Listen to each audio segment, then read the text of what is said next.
Welcome back. Number one of the chat, strategy member and swims with whales. And that is perfectly natural, swims with whales. The real question is, what do we do with it? Can't just magically make it go away.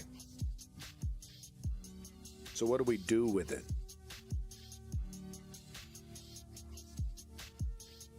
That's the question for people who... Anger is the natural response to what we're seeing. Big props to Shin Miyagami Tenchi's South Day Vibe full album. We'll be listening to this throughout the stream. Thank you so much to the Underground and specifically Shin Miyagami Tenchi South Day Vibe. Make sure you're checking it out, folks. We are listening to Full of Smoke, which is exactly where I'm at right now. Folks, this is the News Underground. I am Abandoned Nihilism, a.k.a. The Harbinger, a.k.a. the realest motherfucker on Twitch. I got a bug on me? Oh, shit. Oh, shit. Oh, shit. Oh, shit. That's right. I'm the realest motherfucker on Twitch. I got bugs on me. I'm like an Addams Family character or some shit. Finally saw that new Beetlejuice movie. Fucking stinker. Jesus. This shit was directed by Tim Burton and everything. They literally don't know how to make movies anymore. The fuck was going on? 600 characters. None of them are needed. Two love plots, not just one. 2 love plots. Because we all love that. So, Beetlejuice movie review. Pirate it. Don't even rent it. Pirate it, that shit. They've been writing this thing for decades. This is the shit that they came up with after decades. The story is they've been, back and forth on this script. Oh, we've been cranking away, trying to find the perfect script. Welcome back, Knighted Tomb. Welcome back, Chem Goblin, our friend from Ukraine. But yeah, wow, what a stinker. They had that Beetlejuice movie. What a stinkerello. But the one thing that was kind of cool is that it was clear that the actors were having fun. So we might see another one. I turned down my compressor, so hopefully the mic is better. Hopefully. There's a zoomer in front of my fence.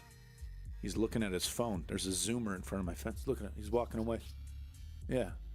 Yeah, that's right. Yeah, that's right. Oh, there's his father. Oh, shit. Okay, good. His father's bald. Looks like he could beat me up. Better be careful. They're everywhere. It's fucking zoomers. Zooming around. All right, folks.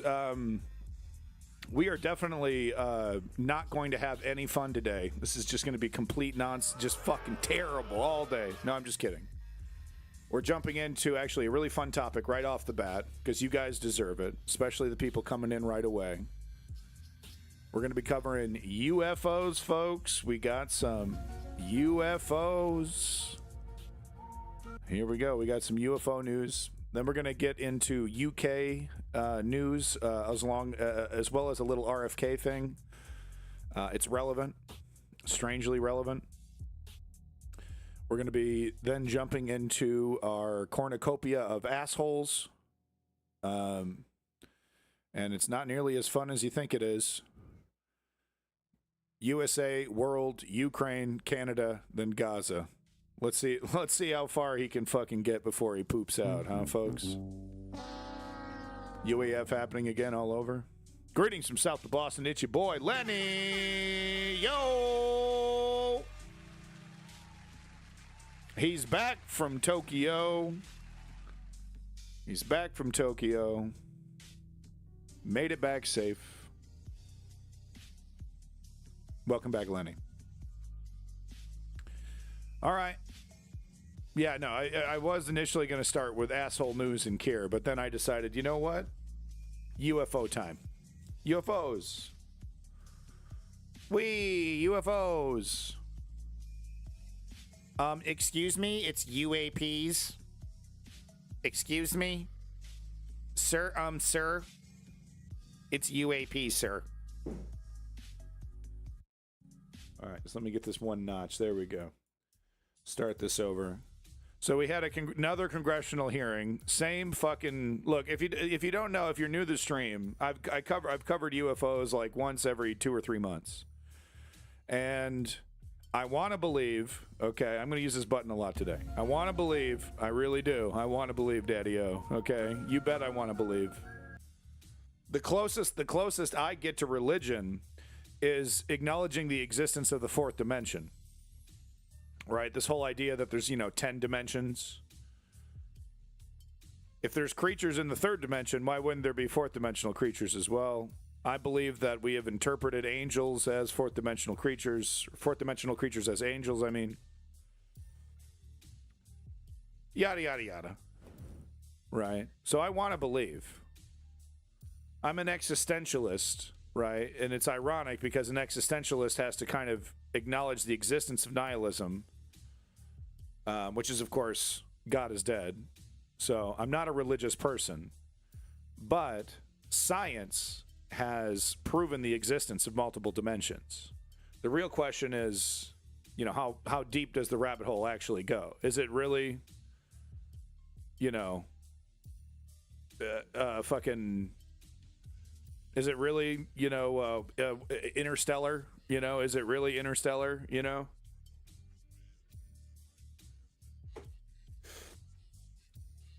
I love how the director just busted out that fourth dimensional shit like we were all supposed to know what was going on. So I want to believe. This is all just to give you a little context. I want to believe. At the same time, something stinks. Something stinks. I'm sorry. I don't mean to be that guy. I know we're not having fun. Something stinks. Okay? They're rimming us like this. It's always these same characters, Lou Elizondo and the rest, edging away. Oh, I got the high quality footage. Oh, I got the high quality video. Oh, I got it all. I got it all. If you don't know what I'm talking about, Lou Elizondo is this guy. Used to work for the government, said he stopped working for the government, and he's like, there's certain things I can't talk about because I signed a thing, and I'm just, But he's always... I don't know, man. He is either Andy Kaufman level acting, like he was clearly picked specifically because of his incredible ability to lie and be convincing. Welcome back, Woke Patriot. Good to see you here, especially. Woke Patriot often contributes to the UFO section of the Discord, and I think one of the clips we have is from you as well. Ice King of Space, welcome back. But this guy's been rimming us for fucking, whenever he left, which was like 6-7 years ago or something like that, right around the same time as, we got that really spooky footage, that we've seen the news show over and over and over again of that object flying low to what appears to be the ocean, and moving at a speed that's just unbelievable. Yeah, Nancy Mace. I picked a clip that is the least amount of Nancy Mace possible. Of course, Nancy Mace is the trans-hating MAGA fascist who is happy to contribute to our life getting dramatically worse. And the reason why you see Nancy Mace is because the right wing is actually all about this, which makes it all the more super suspicious to me. Super suspicious to me. We have the left has, Harry Reid before he died. He's like, oh, yeah, something's up, bro. Something's up, bro. I can't tell you, but something's up, bro. And then he dies. Like, okay, thanks. My ass itches most of the day. I probably got abducted. No, you need a bidet. You need to take care of your butt crack. Okay? You're in there grinding it every day with fucking cheap sandpaper toilet paper because you're a cheap ass. You're probably getting the cheapest shit. You have no moisturizing down there. You probably barely wash it in the shower. Do you even run a fucking rag through it? You don't. You don't, do you? You don't even run a rag through your fucking crusty ass when you're in the shower, do you? You're over here complaining about your itchy ass to everybody when it's your terrible ass hygiene that's causing itchy ass. So how about you fix your shit? How about you fix your shit? I'm the realest motherfucker on Twitch, am I not? Thank you so much. Thank you. How about you fix your butt crack? Itchy butt crack complainers. How about you fucking get a bidet and clean that shit properly? I don't want to hear about your crusty cheeks.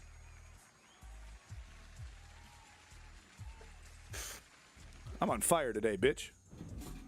Welcome today, Simply Steve. Welcome back. Welcome back, Simply Steve. And Snowmo, of course. You're complaining about it right now. Busted. You're so busted, dude. You're so fucking busted. You're so busted. Okay? Buy a bidet right now. What, are you some broke boy? You don't got $200-300 in the tank? Get on eBay, get on Amazon, buy a bidet right fucking now. You're so fucking busted. Anyway, something stinks. Something stinks. I got some footage that's really spooky and cool, and it's also super easy to fake. UFOs. NASA has whole archives of data. $15 bidet. Which I believe will likely have information that will help inform UAP. We need only look. Nice and transition. again, in an era with AI and ML, we can relatively quickly and easily go through it. So I think it's something that we should encourage NASA to do. This is a presentation from the UATP task force. This is completely absurd. It's nuts, this level of censorship, of redaction on a document. It shows the redaction of how many... That's fucking hilarious. It's just a couple black bars and some words. Reports they've collected. For how many years? 2 of the 3 potential explanations are blacked out. The Pentagon, the intelligence community is treating us like children. It's time for us to know the truth about this. I think that we can handle it. Has the government conducted secret UAP crash retrieval programs, yes or no? Yes. Okay, were they designed to identify and reverse engineer alien craft, yes or no? Yes. In your book, you mentioned government employees who've been injured by UAPs placed on leave and receiving government compensation for their injuries. Is that correct? That is correct. How can the government deny we have recovered craft if they're paying people because they've been injured by recovered craft? Got him. Ma'am, that's a great question. That's why I think we're here again. I really believe that we should use this hearing as a catalyst to improve and bolster. This motherfucker's an alien. What are we talking about? This ain't no human being. Look at this guy. He's all gizmos and gears in there. Look at this shit. That ain't real skin. Come on. Busted. Look at this guy. Look how he moves. Like a Disney animatronic. Our air defense capabilities and our maritime domain awareness capabilities, because obviously there are holes in it, whether it be UAP of non-HI direction or NHI direction, or, like as you say, sir, China or any other adversary. He's glitching. Jesus. Yeah, okay. Jesus. Yeah, so, okay, now we're going to sit down and watch the whole 2 hours. Yep, a whole 2 hour everything. We're just going to plow through this phenomenon, formerly known as... No, look, we've already kind of done all this. You know, one thing that was funny is I was looking for this footage, and last year, and I almost pulled up footage that was, you know, from last year, because it looked exactly the same. The exact same song and dance, except it wasn't Nancy Mace. It was, who was it? Marco Rubio, or it was one of the other right-wingers that's really into this. But it's the same exact song and dance, you know, release it, release it, release it, you know. Aliens are probably viable, but I definitely know Bigfoot is real. Wasn't that debunked? Wasn't that shit debunked? The Bigfoot? Channel 4 recently went into the Bigfoot. Not recently, I guess it was actually maybe last year or longer, but ran around with some of those Bigfoot hunter folks. And, you know, that looks like a good-ass time. Getting drunk, completely wasted, hanging out with some Bigfoot weirdos in the woods. You know? Hell yeah, bro. That sounds like a great time. All right, so here's the footage I've got. Something easily faked. Who knows? Easily faked. This is supposedly footage on a news station, a Fox News station, Fox 5 news chopper, catching this object. You know, it's really the angle. You know, if it's all fake, it's a really clever fake because like these geometric shapes that don't appear to have any propulsion moving at speeds that break physics, you know, and coming in and out of the water as if the water is transparent, and like if it's a ruse, it's a really, really well thought out ruse that kind of connects the dots, you know, throughout history. Like it goes all the way back.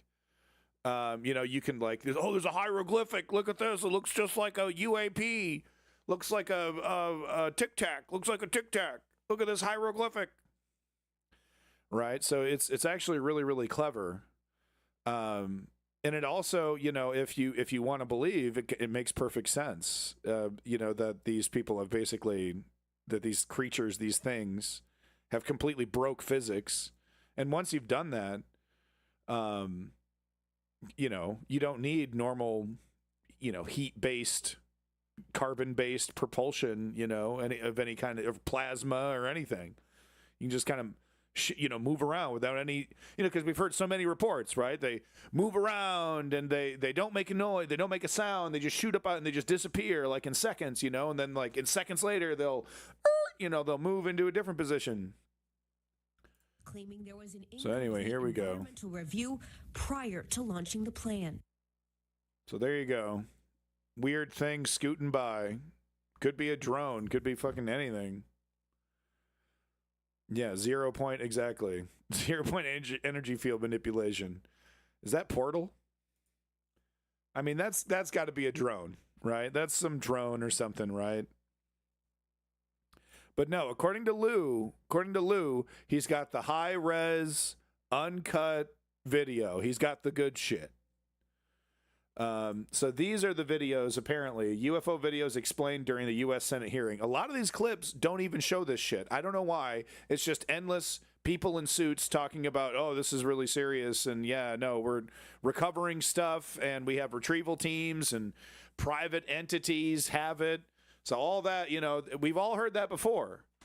You know, that there's a couple aerospace companies that have, you know, some kind of UFO tech, and they're trying to reverse engineer it. People have died from radiation of some sort, some kind of alien radiation. You know, they were scientists investigating it, and they touched something, or they walked in there and then they walked out and they got some kind of mystery illness and that they died from it. So we've heard all this stuff.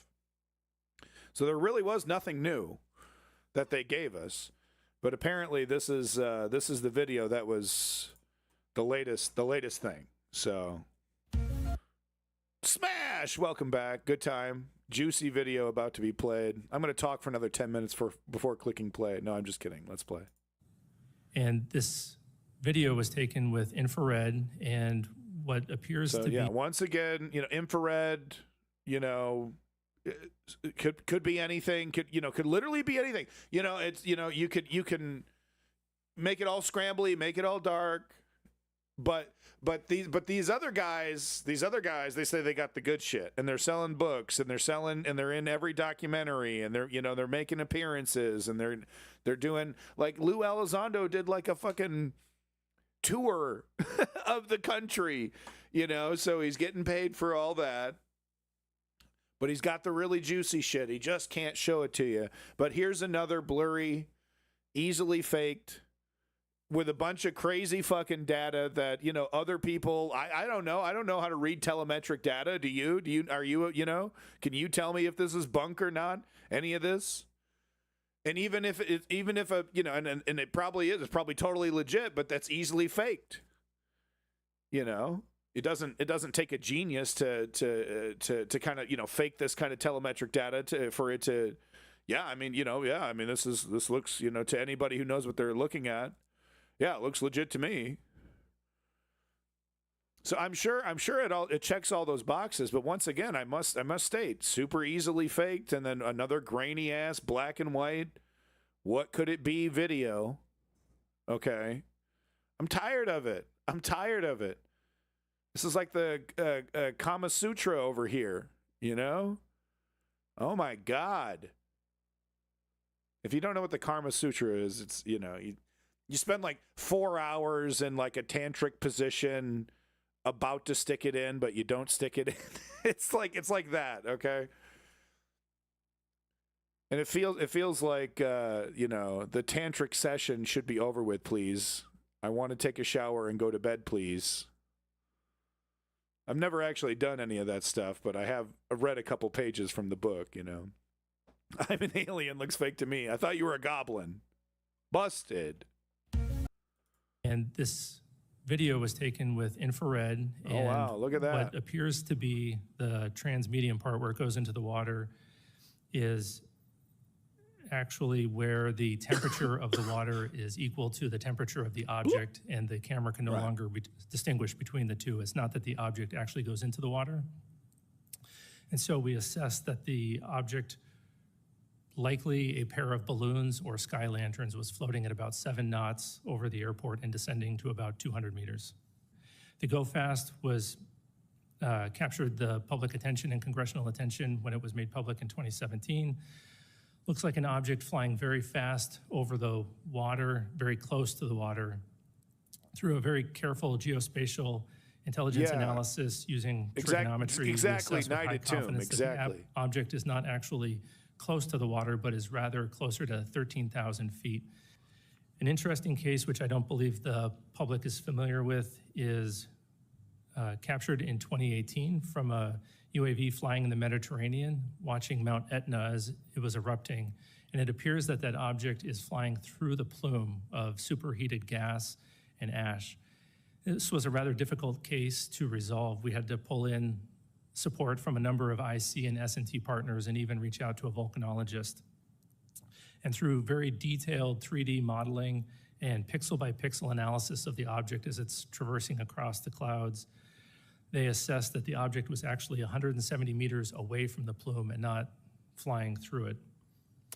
And to be clear, Aero does not believe every object is a bird, a balloon, or a UAV. We do have some very anomalous objects. It's just the nature of resolution. We can only resolve things that we understand. So we're now working on additional products where we can inform the public, Congress, and others of the objects as we're studying them, rather than once we've resolved them. Okay. So there you go. You convinced? You know? The rimming continues. The rimming session continues. UFOs. That's my conclusion. I want the money shot, okay? We were promised the money shot. Were we not? You know, Lou Elizondo writing 600 books. I got the money shot. You can't believe this footage. It's unbelievable. Okay. Show me one frame. Leak a single frame from the video. Because he claims, I've heard him on stage claim, I've seen video of, you know, one of these crafts floating like 10 feet, 20 feet above, you know, some aircraft carrier out in the middle of the ocean, right? And it was like a footage from a sailor with his cell phone. It's like, I've seen it. It's like, it was like right there. Show a single frame.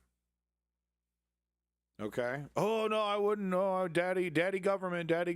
But they're up to something, and you got to be suspicious, and they're trying to hide it, but we got to listen to them, and, you know, I do exactly as I'm told. But they're up to something. Trust me. I want to believe him. I really do. I really, really do. Okay. But I'm kind of sick and tired of seeing his face at this time. Okay, at the same time. Why doesn't the government get an iPhone? Totally. Exactly. All right. It's assholes time. And we're going to start with, we got some new assholes today. One of the new assholes, Asshole News. Featuring Featuring Zakir, Keir, E-I-R. Featuring Kier. All right. We got some new assholes, and there's another new asshole I can't wait to talk about. A lot of assholes to talk about today. I don't know any other way to put it. We got Nick Fuentes in here. It's just bread and circuses for us modern Romans. No one wants to see asshole on the fucking screen, though. Come on, it's just offensive to look at. Okay.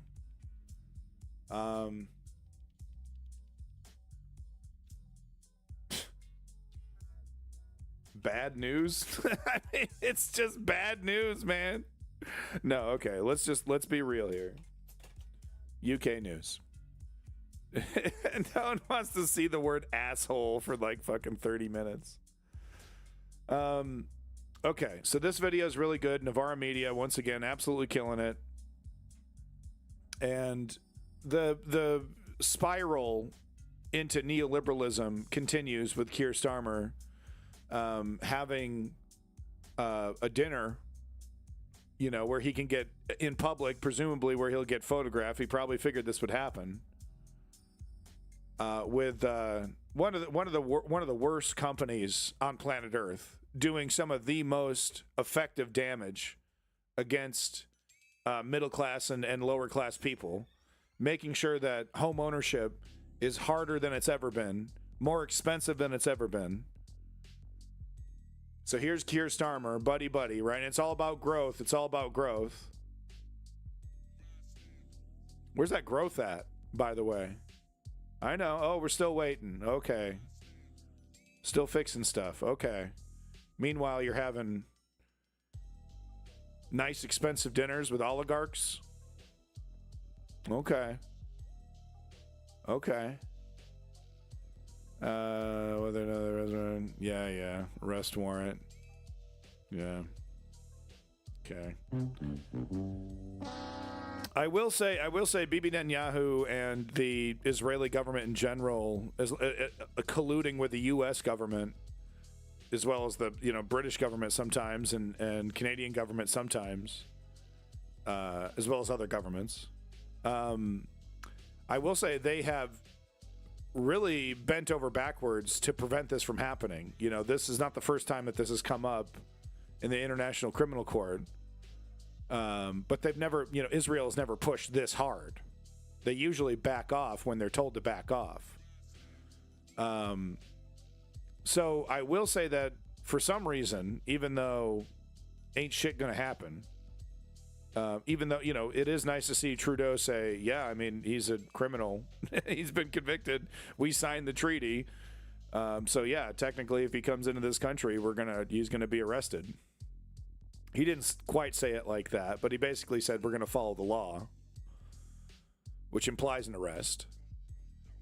So even though nothing's going to happen to him, they have tried to prevent this. They've tried to avoid this. And the fact that they've tried to avoid it tells me it's maybe more effective than even, the cynics are giving it credit for. So We'll get to Gaza a little bit later, but those are my feelings on the whole, International Criminal Court, ICC there, and their ruling. Long time coming. I mean, fucking way. This should have happened in the goddamn 90s, bitch.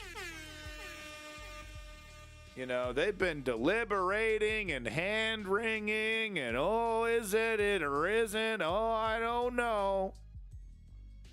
So thanks for coming to the party way fucking late. When the goddamn show is almost over. They're about to roll into the West Bank, as predicted, by the way. As predicted. So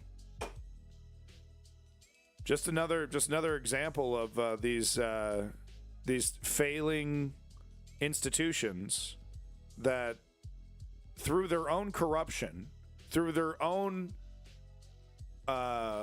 willingness to be manipulated by the big players, instead of staying independent, instead of staying true to their message, they've allowed themselves to become irrelevant. So now they're in a position where it's like, well, if you don't play ball, you're just, I mean, we're talking. I mean, the U.S. government officials are already talking about sanctioning specific individuals from the ICC. You know, going after these judges, these people that are involved in these cases, like literally individual. You know, treating them as terrorists. Outrageous. You know, a totally outrageous, flagrant violation of international law. And that's what we're about to get in you know, in about what, a month or so. Yeah. 4 weeks, 5 weeks.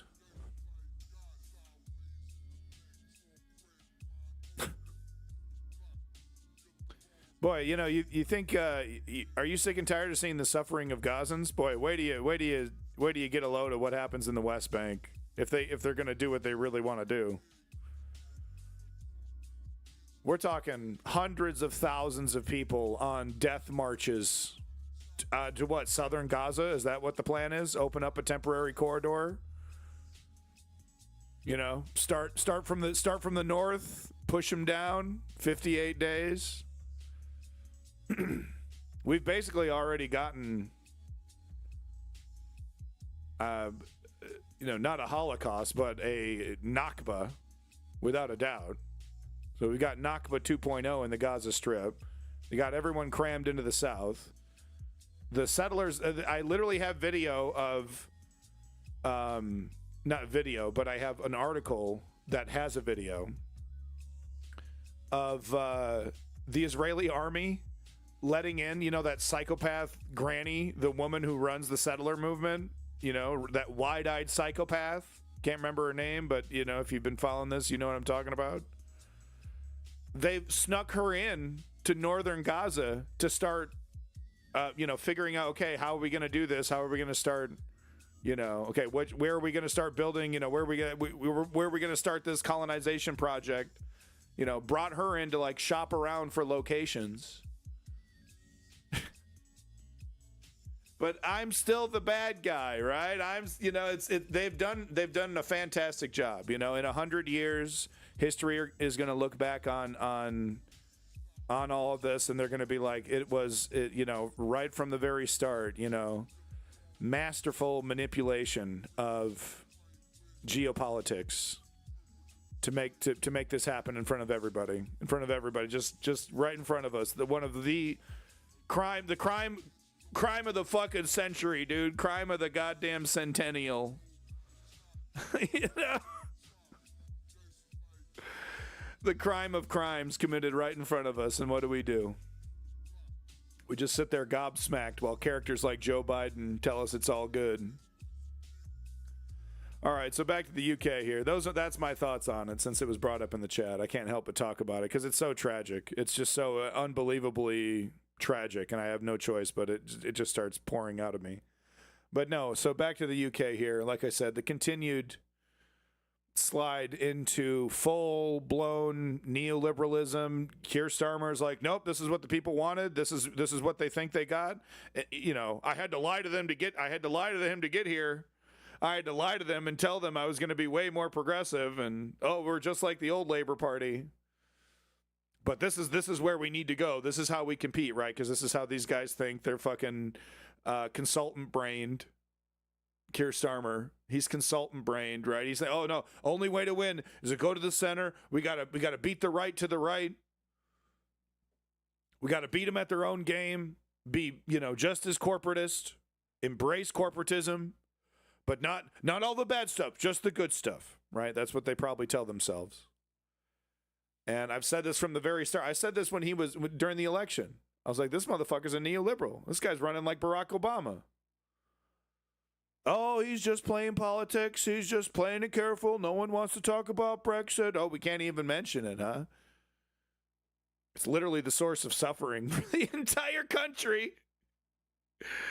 Literally the largest elephant in the room. We can't even say its name. It's like Voldemort. And that's the and you know, you would think, oh, the election's over. Okay, so now we can embrace reality. No. No. What's a Brexit? What's a Brexit what? How you doing, sir? Smoke a lot. So here we go. Let's get to it. This is a long video, and we might end up watching the whole thing. So let's get to it right now. enough bloviating. It's a really good one. I might skip a portion of this guy's talking because he does kind of ramble on. But they get to this really interesting question and video compilation of RFK, and that will lead us into the segment of right wing assholes as well as one left wing asshole that you might be surprised appears in the list here coming up after this segment here. So let's get to it. Keir Starmer is having a hard time on social media today after posting this last night. So he tweeted, "I'm determined to deliver growth, create wealth, and put more money in people's pockets. This can only be achieved by working in partnership with leading businesses like BlackRock to capitalize." No, man. This is bad news. Bad news. Bad news. I want to build more homes. I want more investment. So instead of trying to create opportunities for UK citizens, I go to a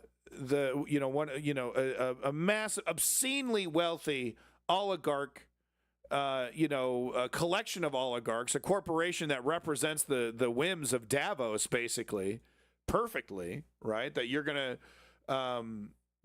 everyone's gonna be a renter and be happy about it. You're going to rent everything and be happy about it. That's their whole strategy.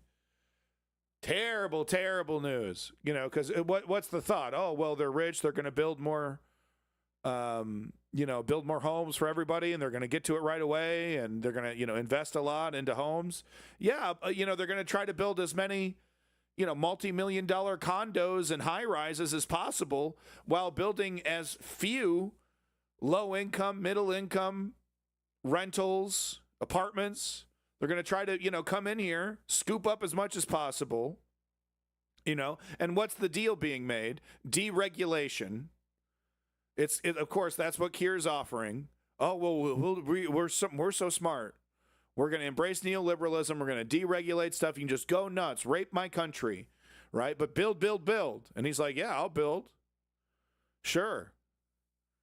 Oh, you're gonna help the poor, right? Oh, yeah. I'm gonna help the poor the exact amount that you're gonna force me to, and not a centimeter more. That's all.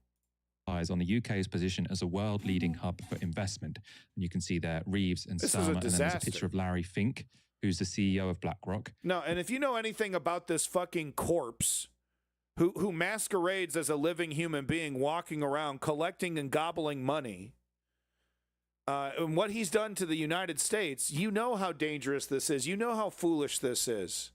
Really, there's just no one else in the UK that can build a house, huh, Keir? We got to go to a trillionaire? We got to go to a company that his entire mission is, up until recently has been scooping up as much real estate as humanly possible in an effort to drive prices up. He's not some benevolent angel in the United States. Oh, I'm, some Sierra Club, right? Oh, I'm buying houses and then putting them back on the market at below market rates because I care about people. That's not what he's doing, Keir, and he fucking knows it. He fucking knows it. Okay? This is a terrible look. And if the counter argument would be, well, he's incredibly rich. Keir's just hearing him out. Keir's talking about growth, right? Keir's not going to bend on his labor principles and not deregulate the market for this oligarch. But he's like, yeah, he'll talk to the oligarch. Yeah, of course. Why wouldn't he? Yeah, you want to come build some houses? Yeah, we can try to make things more fair, but, obviously, you're not going to be able to break the law or skirt any current regulations or anything like that. But yeah, maybe we can help you out with the paperwork. And, if you want to spend $100 billion building some homes here, that's fine. Some middle-class homes. Right? Because that's what we're supposed to think, right? That's what I'm sure that's what the Labor Party is trying to say. Oh, it's just Keir, the big growth strategy. We got to talk to everybody who wants to grow, right? Even the rich guys.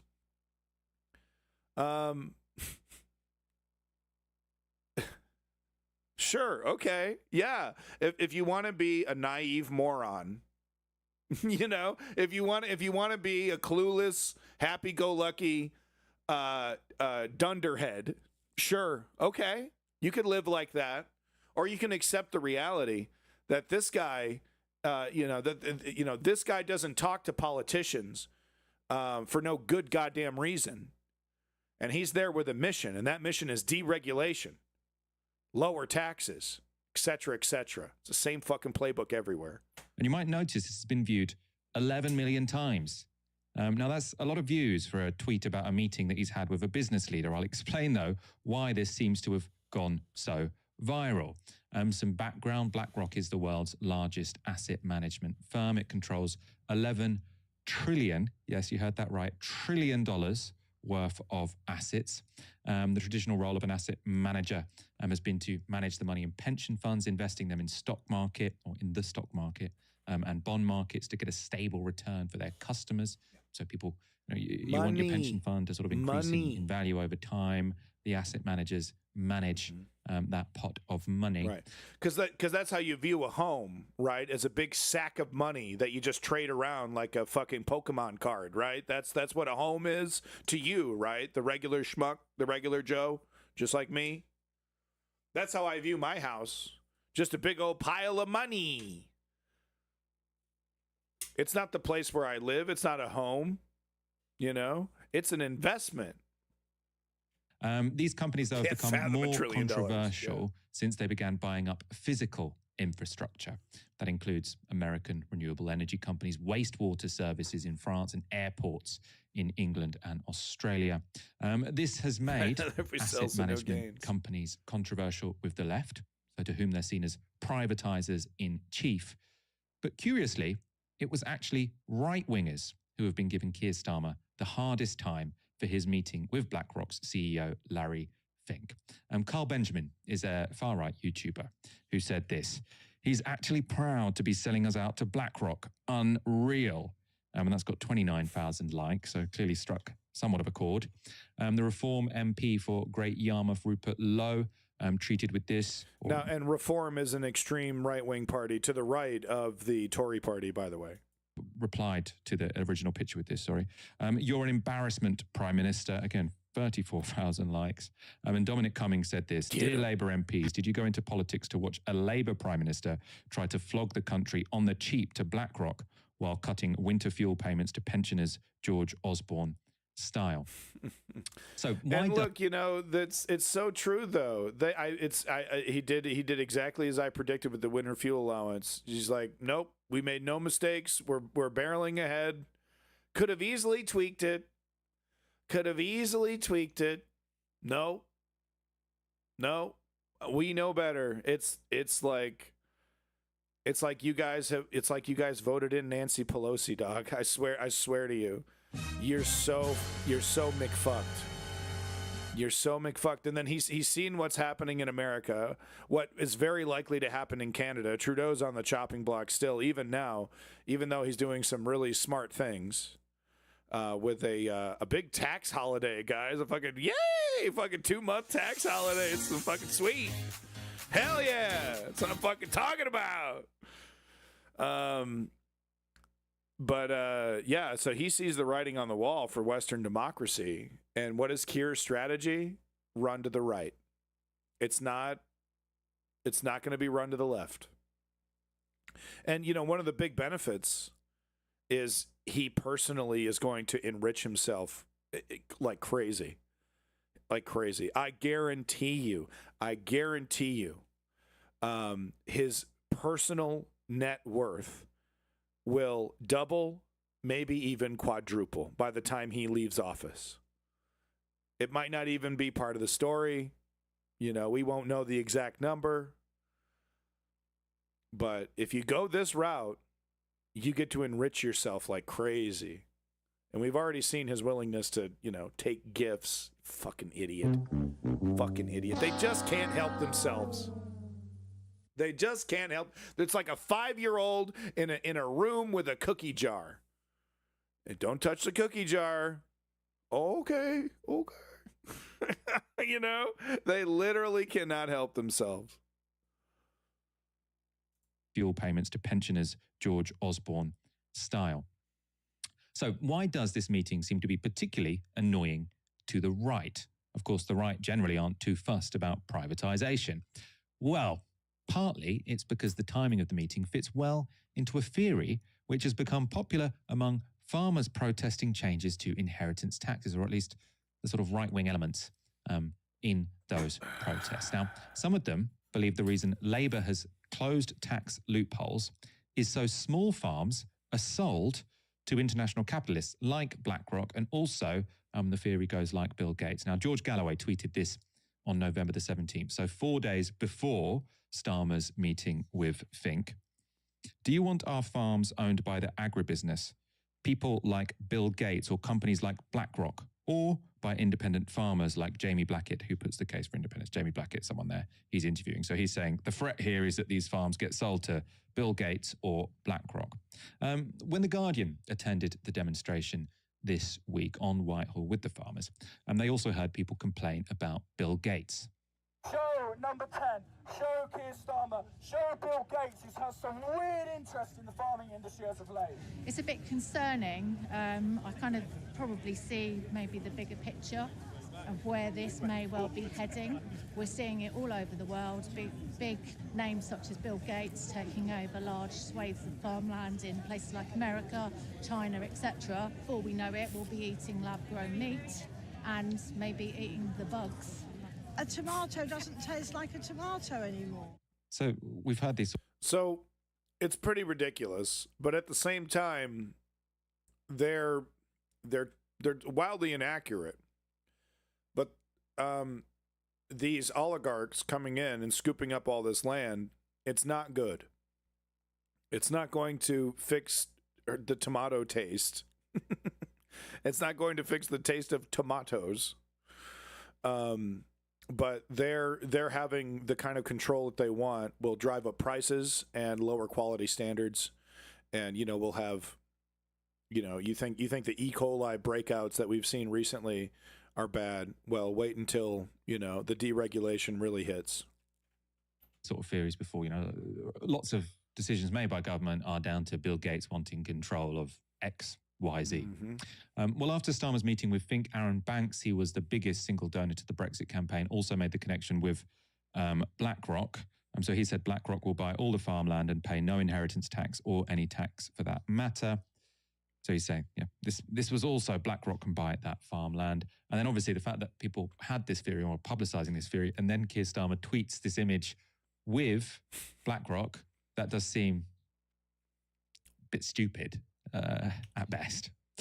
So what Keir Starmer does not give a fuck about what really is the nature of BlackRock? Should Keir Starmer be meeting with them? And is there really a conspiracy to push small farmers off their land so their land can be bought up by the likes of Bill Gates and BlackRock? Well, earlier today, I caught up with Brett Christophers. Brett is the author of the book Our Lives in Their Portfolios, Why Asset Managers Own the World. And I began by asking Brett what he makes of Larry Fink's visit to Downing Street. So look, I understand you're already going to sleep. I know. I'm sorry. It's a little dry. But this is exactly the kind of stuff that incredibly rich people are up to. And this is how they actually secure the control that they secure.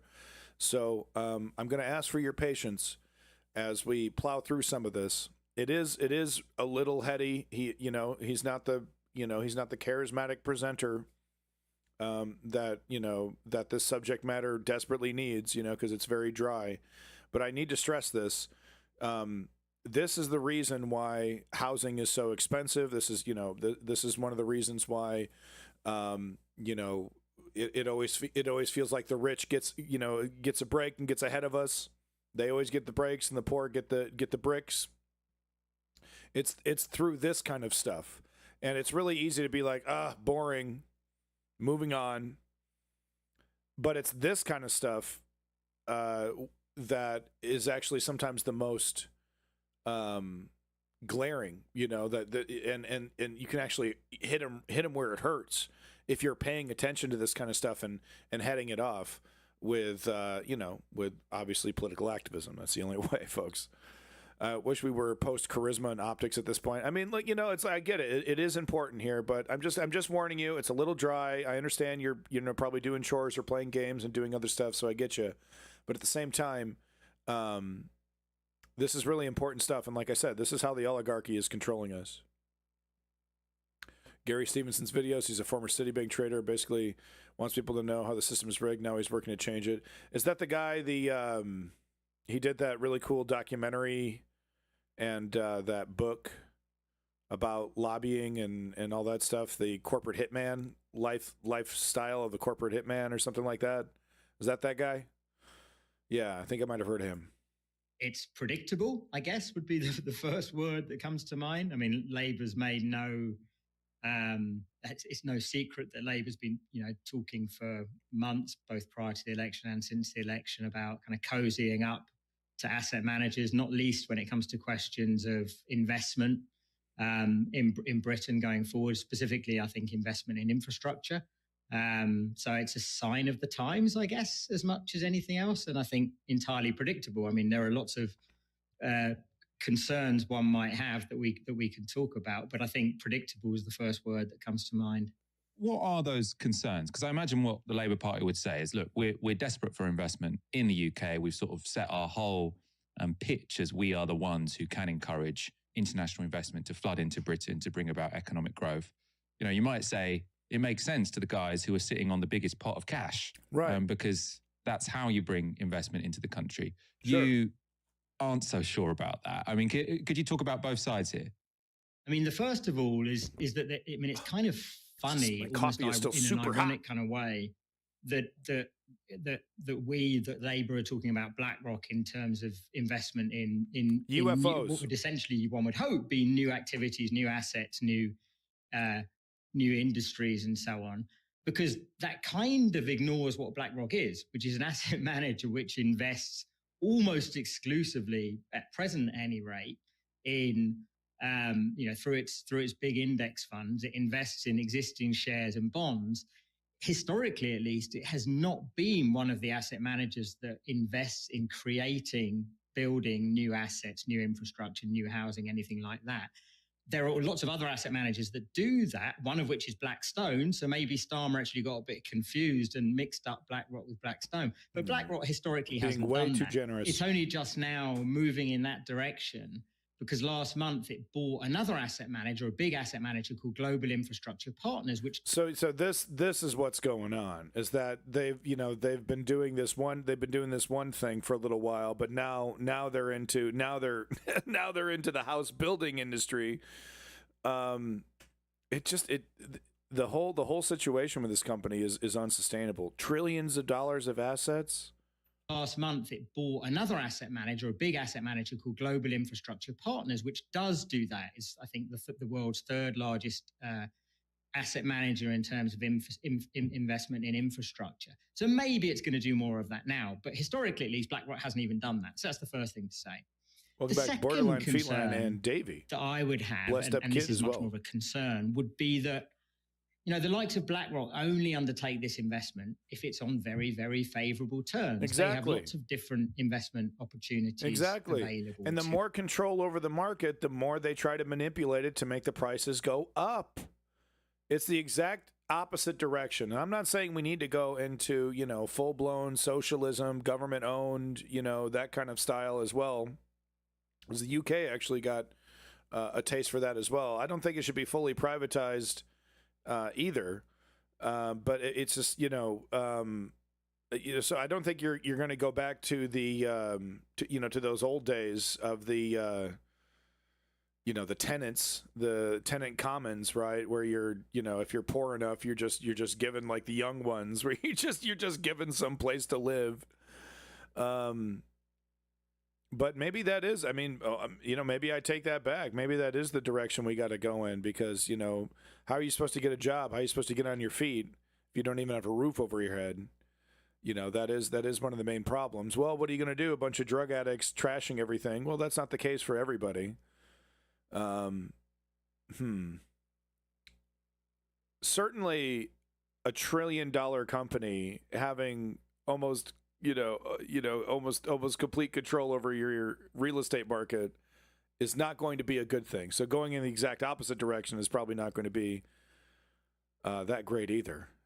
So seeing Keir Starmer embrace that direction, I don't know, is troubling. to them, and they kind of scan the world looking for what the best options are, and they obviously pick off those Star Troopians where here? they're Welcome being back. I offered a didn't say juicy hi. deal. And so if the UK wants BlackRock to be investing in the UK's future, BlackRock's going to take its pound of flesh for doing that. There's a very good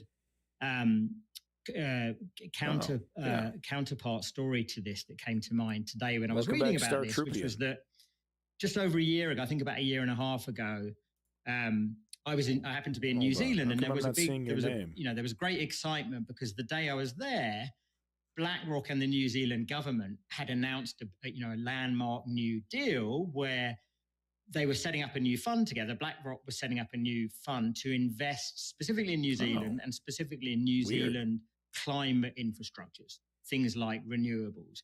And there was great excitement, exactly the same as Starmer is hoping to generate in the UK context. Right. So this is important. Okay. I know I'm losing you. I can feel you drifting away. But listen real quick. This is really important here. So he's explaining how BlackRock has basically done the same thing in New Zealand and what happened there. Climate infrastructures, things like renewables. And there was great excitement, exactly the same as Starmer is hoping to generate in the UK context, which is like BlackRock believes in our national future and is going to invest in our future.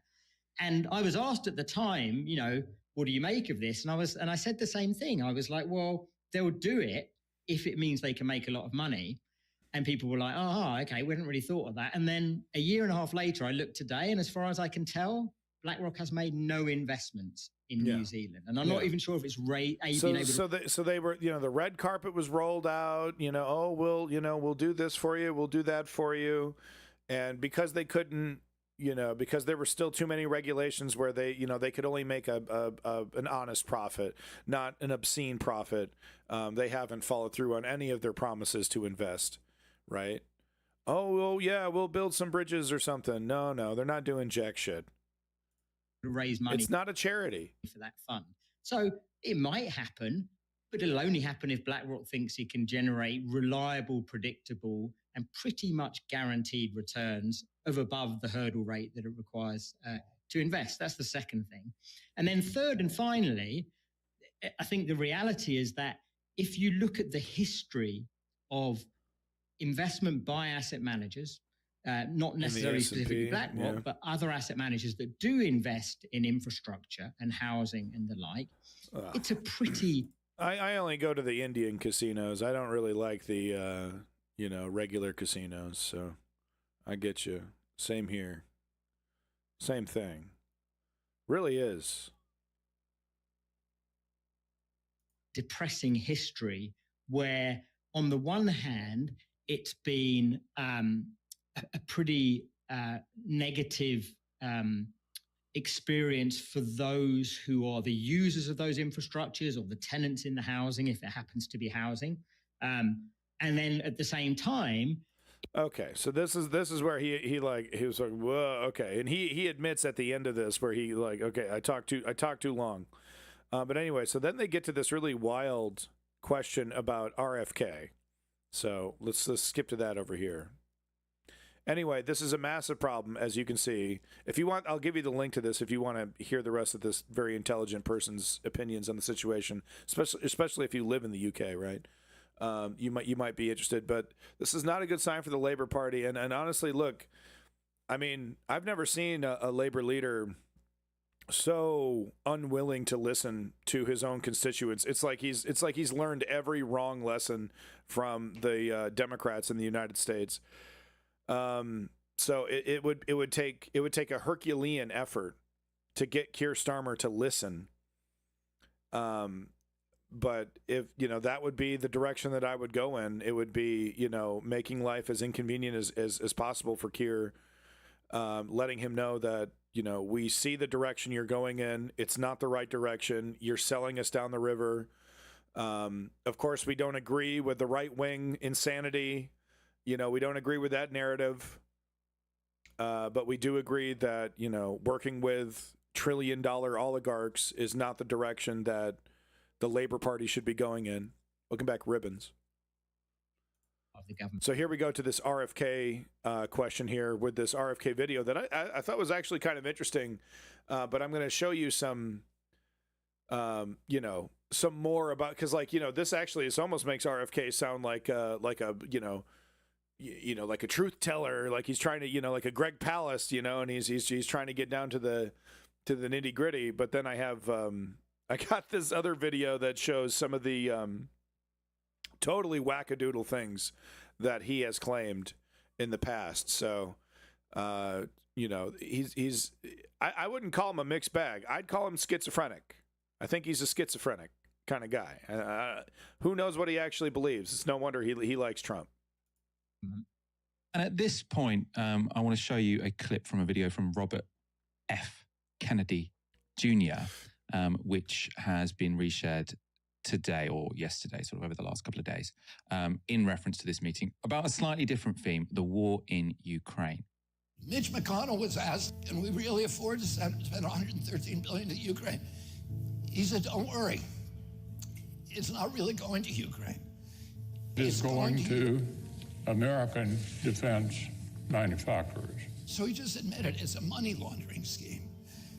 And who do you think owns every one of those companies? BlackRock. So Tim Scott, during the Republican debate, said, don't worry, it's not a gift to Ukraine, it's a loan. So raise your hand if you think that loan's ever getting paid back. Yeah, of course it's not. So why do they call it a loan? Because if they call it a loan, they can impose loan conditions. And what are the loan conditions that we impose on them? Number one, an extreme austerity program, so that if you're poor in Ukraine, you're going to be poor forever. Number two, most important, Ukraine has to put all of its government-owned assets up for sale to multinational corporations, including all of its agricultural land, the biggest single asset. It sounds really frightening. It can't be as true as what he's saying, but even if it's partially true, it is troubling. In Europe, in Ukraine, there's been 1,000 years of war fought over that land. It's the richest farmland in the world. It's the breadbasket of Europe. 500,000 kids almost, Ukrainians have died to keep that land as part of Ukraine. They almost certainly didn't know about. So he's calling these soldiers kids. I mean, it really shows how dishonest and manipulative that he is using that terminology. Because if you're actually following this, you would know that Ukraine actually has one of the oldest armies, standing armies in the fucking world. They've had to rely on 40, 50-year-olds, 60-year-olds fighting on the front lines because of young people not wanting to go out and defend their country and being afraid to die, because there's a very real chance that you will. There's a article we're going to get into of desertions happening in the Ukrainian army. That's quite troubling. But his framing, calling these soldiers kids and exaggerating the death toll, by the way, tells me just how dishonest this guy is. Of Europe, 500,000 kids almost, Ukrainians have died to keep that land as part of Ukraine. They almost certainly didn't know about this loan condition. They've already sold 30% of it. RPMK the buyers don't explode. were DuPont, Cargill, and Monsanto. Who do you think owns all of those companies? Yeah, BlackRock. And then in December, President Biden gave out the contract to rebuild Ukraine. And who do you think got that contract? That's terrible. BlackRock. Yeah. Brett, what do you mean? I mean, that is a total fucking nightmare. Do we think RFK, now that these guys are in charge, right? Oh, wow, he's taking it really serious. Do we think he's going to do something about these trillionaires and all their money? And Donald Trump, hey, shut up, RFK. Shut the fuck up, okay? I want to listen. I want to listen to BlackRock over here. Okay, they got a lot of money. They're talking about building me a casino. Okay, RFK, I need you to shut the fuck up. Welcome back, female eunuchs. Make that sort of my dog claim is making from RFK a noise. that I'll it be could right be back. BlackRock driving American foreign policy in Ukraine. Does that strike you as plausible? It strikes me as maybe somewhat more plausible than the UK based conspiracy theory, which, as I see it, that we just talked about in terms of farmland. I mean, I think it's well known that major asset managers in general and BlackRock in particular has the ear of American government in a way that it, at least historically, it hasn't had the ear of the British government. And it's clearly the case that lots of American policy in the last decade or so has been shaped quite actively by BlackRock and internally by people working within the federal administration that are ex-BlackRock people. So there's an influence there. What I would say, though, is that, I don't, at least to my knowledge, that has not been predominantly or at all in relation to foreign policy. It's been in relation to, domestic infrastructure investment, climate policy, housing policy, those sorts of things. But it's not entirely far-fetched that there's an influence there on foreign policy. My guess, and it is only a guess, is that influence would be relatively marginal. But insofar as it's true that major U.S. corporations have influenced U.S. foreign policy in relation to, for example, the Middle East and natural resources there, why wouldn't it be possible that they also shape American foreign policy in relation to Ukraine and assets like farmland there? It's definitely possible, but I think, to my mind, somewhat unlikely. A related question, because RFK Jr. has just been nominated to... So there you go. Unlikely. There's, and exactly as Promethean is mentioning, there has to be a grain of truth for the propaganda to really incept itself properly. But I mean, this just gives you an idea of what we're dealing with here. The dishonesty, and one thing that could benefit us is people like this can't work with, in a team. The egos clash. Yeah, they take everything personally. So I'm hoping, because it's all smiles right now. Vivek Ramaswamy, especially, that big O fucking smile on his face, right? It's all smiles right now. It's all about the smiles and cries. Well, right now it's smiles. I think a couple months in, maybe even the first month in, we're going to have a big blow up.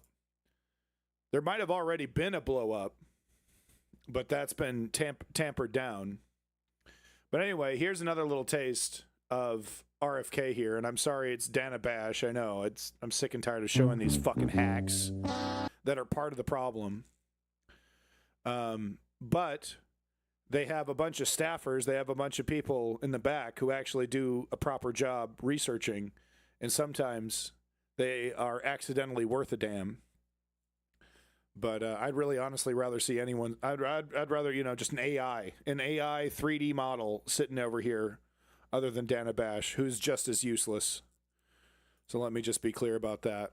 But anyway, this is relevant, though, because I saw this little screenshot on Twitter, and I tracked down the video, and it's like, okay, this is pretty interesting stuff here. Let's watch. When President-elect Trump announced Robert F. Kennedy Jr. would be his pick to lead the Department of Health and Human Services, most Democrats said they were outraged because of his anti-vaccine crusade and conspiracy peddling. But a few had a different take.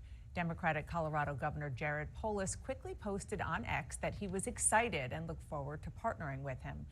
The condemnation from fellow Democrats was swift, and the governor quickly clarified that he didn't mean his praise to suggest he agrees with Kennedy on vaccines. And there he is, Jared Polis, joining me now. Thank you so much for being here, sir. So since that initial statement in RFK Jr., you said that you and your family are vaccinated, and you will hold any HHS secretary to the same high standard of protecting and improving public health.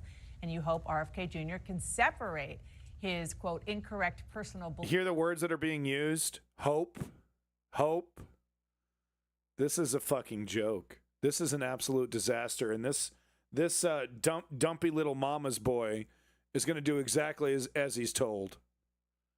Well, look, like any American, I respect whatever decisions he personally makes. I think he said he's partially vaccinated or received some, but not all the vaccines.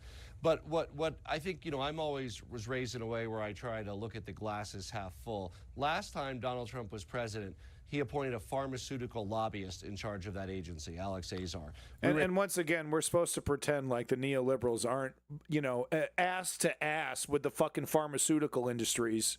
And that's exactly what Dana Bash here is going to do. Pretend like there's some kind of difference. Yeah, sure. Maybe the right are a little more shameless about it. But right, that's the fiction here, is that we're supposed to pretend that this guy doesn't take big pharma money, doesn't listen to what big pharma has to say. Fucking tired of the charade. It's reinforcing, and Dana Bash thinks, she considers herself a fucking journalist. Yeah, no, I know. Laugh along with me.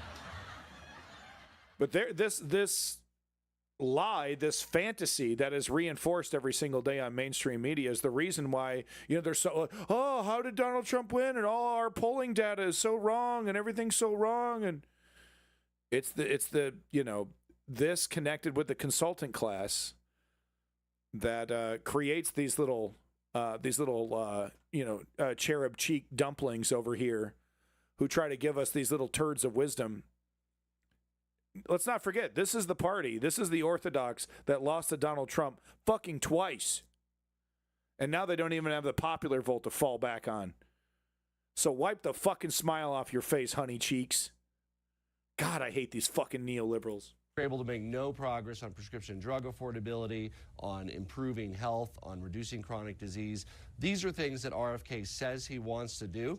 As HHS director, save people money on prescription drugs. Colorado has an application to import prescription drugs from Canada sitting at the desk of HHS.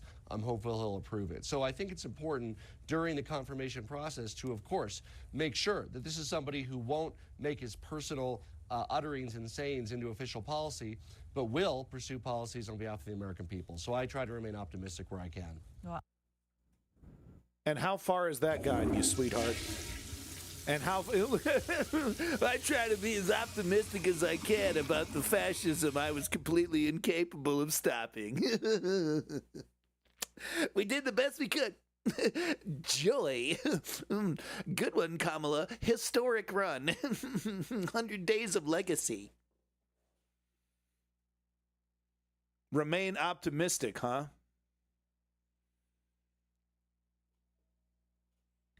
I'm supposed to feel bad when these guys lose their jobs, right? To right-wing populists who come in and say, hey, don't listen to this fucking asshole. I'm going to actually change shit. Maybe it's for the better, maybe it's for the worse, but at least something's going to change, and this dick won't tell you it's all good. Well, is it any wonder? I think your optimism is definitely to be applauded. But yeah, exactly. You would, Dana. You would. Go through. I know you know a lot of these things, but just for our audience, some of what Robert F. Kennedy Jr. has said and done. So here's where we're going to cut it off. Across the board say one of his most dangerous positions is falsely claiming that vaccines cause autism. It's not true. Rigorous peer-reviewed studies, including some. I mean, look at this shit. This is the shit that he says, and now they have this weave. Now they're Trumpian, right? So it's like, well, I said that 6 months ago. Oh, I said that 2 years ago. I was just talking shit. You can't hold me down to anything I say now. Isn't that really convenient? Isn't that great? That analyzed more than 1 million children have shown there's no link between autism and vaccines. He looks like the fucking toxic Avenger, RFK. There's evidence Jesus. The 1918 influenza pandemic was vaccine-induced. That is not true. He suggests HIV is not the cause of AIDS. That is not true. He said COVID-19 was targeted to attack Caucasians and Black people, and that Ashkenazi Jews and Chinese people are most immune. That is also not true. And that shit's on video. I think most of these are on video, but that one is 100% on video. What does this mean? Oh, does that mean he's going to implement all these policies? No. Here's the thing about RFK. That, Dana Bash, even though she has 7 minutes, she's on TV way too much every single day. she doesn't have time to mention. Guy's a stone cold liar. He's a fucking grifter. He was saying this shit because he was trying to attract himself to the Alex Jones adjacent crowd. He's trying to get in on that grift. Use the Kennedy name to make some dough. You know, just a lot of these guys are very similar to Trump in that, the whole Dr. Phil, right? Another great example of, these kind of, carnival barkers, these door-to-door salesmen, these grifters that are just, okay, well, I tried that grift for a little while. I was trying to conspiracy grift for a little while. That really wasn't working out. Then, this MAGA stuff came up and I was all, okay, maybe we could make some money off the MAGA stuff there. So I started saying the stuff that they like to hear. It's a real cynical grift. Yeah, Lenny's big time, dude. Lenny's a big time baller. But no, back to RFK. It's a big cynical grift. And he's not going to implement any of this shit. You know what RFK is going to do? He's going to do exactly what he's told.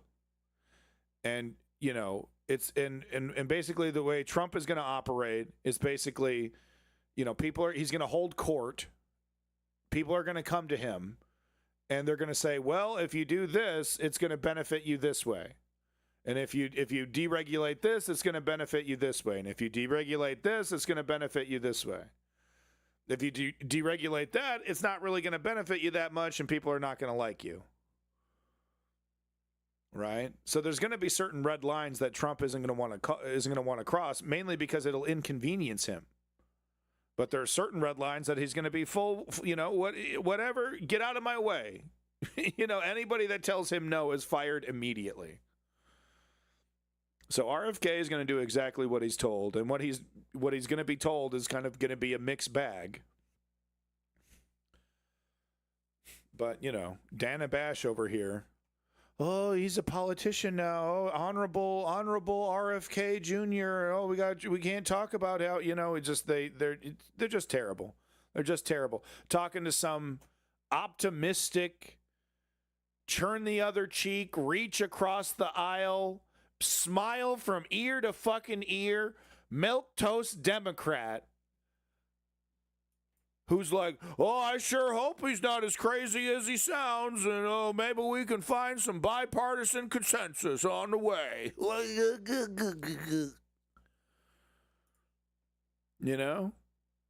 I don't feel bad one bit when they lose their job because they're so fucking terrible at it.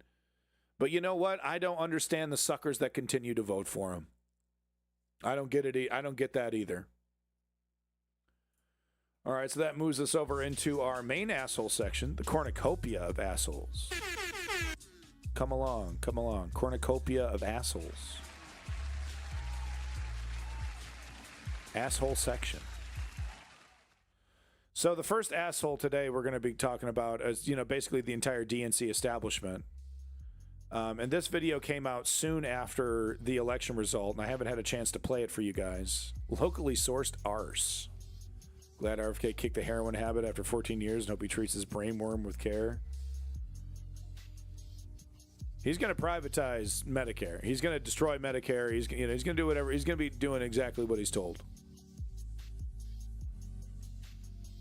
If we're, it doesn't matter. Like if he doesn't have the balls to do it, Trump will fire him, replace him with someone else. I think we're going to see a little bit of that, right? It's like, oh man, I don't want to go that far. I don't want to be the guy that kills Medicare. You're fired. Get the fuck out of here.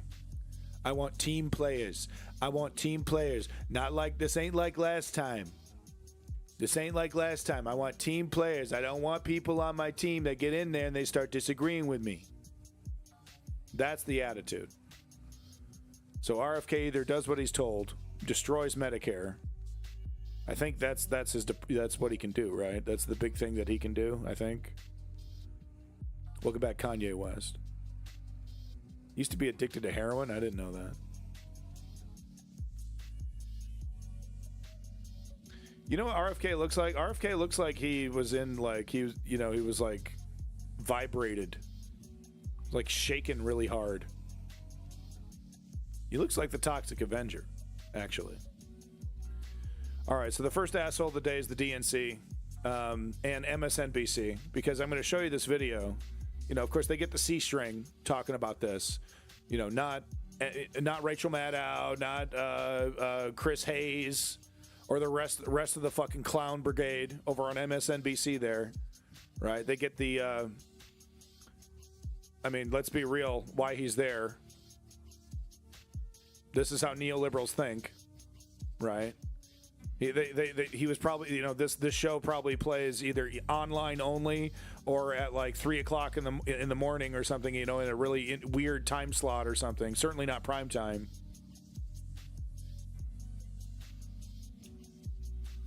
And he gets out and says a little bit of the truth. But as we've seen, like I said, this was just a couple days after the election. But do we think, you know, we've already seen, so we have the gift of hindsight now in this. Have we seen MSNBC learn any lessons? No. What are they doing? It's Biden's fault. Kamala did the best she could. It's Biden's fault. We tried as hard as we could. Let's not address the main strategy of trying to attract conservative moderates, right? They flirted with that a little bit, talking about how the strategy completely failed. It did not attract a single, like, it seemed to have attracted maybe 2 Republican women. The entire strategy, like, it was even more of a failure than it was during when Hillary tried it. So we're not talking about that. We're going right back to it. I saw just yesterday MSNBC cutting to Claire McCaskill yet again. We're still going. What does Claire McCaskill think about the situation? Same people, same think tanks, same on MSNBC. Haven't learned a fucking thing, and they got themselves a little comfortable little narrative now. Got themselves a nice little, it's Biden's fault, we'll get him in 4 years. All the anti-democratic scaremongering, very real warnings about how this is a different kind of election, that's all gone, completely erased. Now what about the midterms? What about 4 years? What about the midterms? Right back to it. Have not learned a single fucking thing. But one of the main reasons why I'm showing this and why the DNC, why they should be considered an asshole, and why MSNBC should be considered assholes, is because they know. They know. They have people in the building that understand the problems. When they miss it, they're intentionally doing it. And they're intentionally doing it to protect a status quo that is dead, soon to be snuffed out violently by Trump. Our only hope is that he doesn't have the balls to do it. Great. To the Democratic. Okay, my dog is still making noises. I need to give her some pain medicine. She tipped over her water bowl. She tipped over her food bowl. She's old. She's dying. I got to go give her some more pain medicine. I'll be right back. So I'll be right back. But is MSNBC up for sale? Not yet. But you know what? I think, if Trump smothers this terrible network that contributes almost nothing except, the staffers in the back that are actually doing the research, and the C string that's once in a while allowed to come out and offer some legitimacy to the network. Because this is what they should be doing 24/7. You've probably never even seen this guy, right? Who? Ayman? Huh? Who? Right? They did this. They did the same thing with fucking guy from Zateo, Mehdi Hassan. Did the same thing, right? Oh, online only. Oh, really careful. Can't interview once in a great while. Online only. Just push him away in some corner. But look how legitimate we are. Look at the real journalism that we're doing. Look at this, hard-edged journalist asking the hard questions, right? Ooh, but he asked a question that was too hard to an Israeli government official, and ooh, you're fired, you're gone. Ooh, you're gone. But can you stay on contract? Can you stay on contract, but you're just not allowed to do a show anymore, so that you can't do any journalism?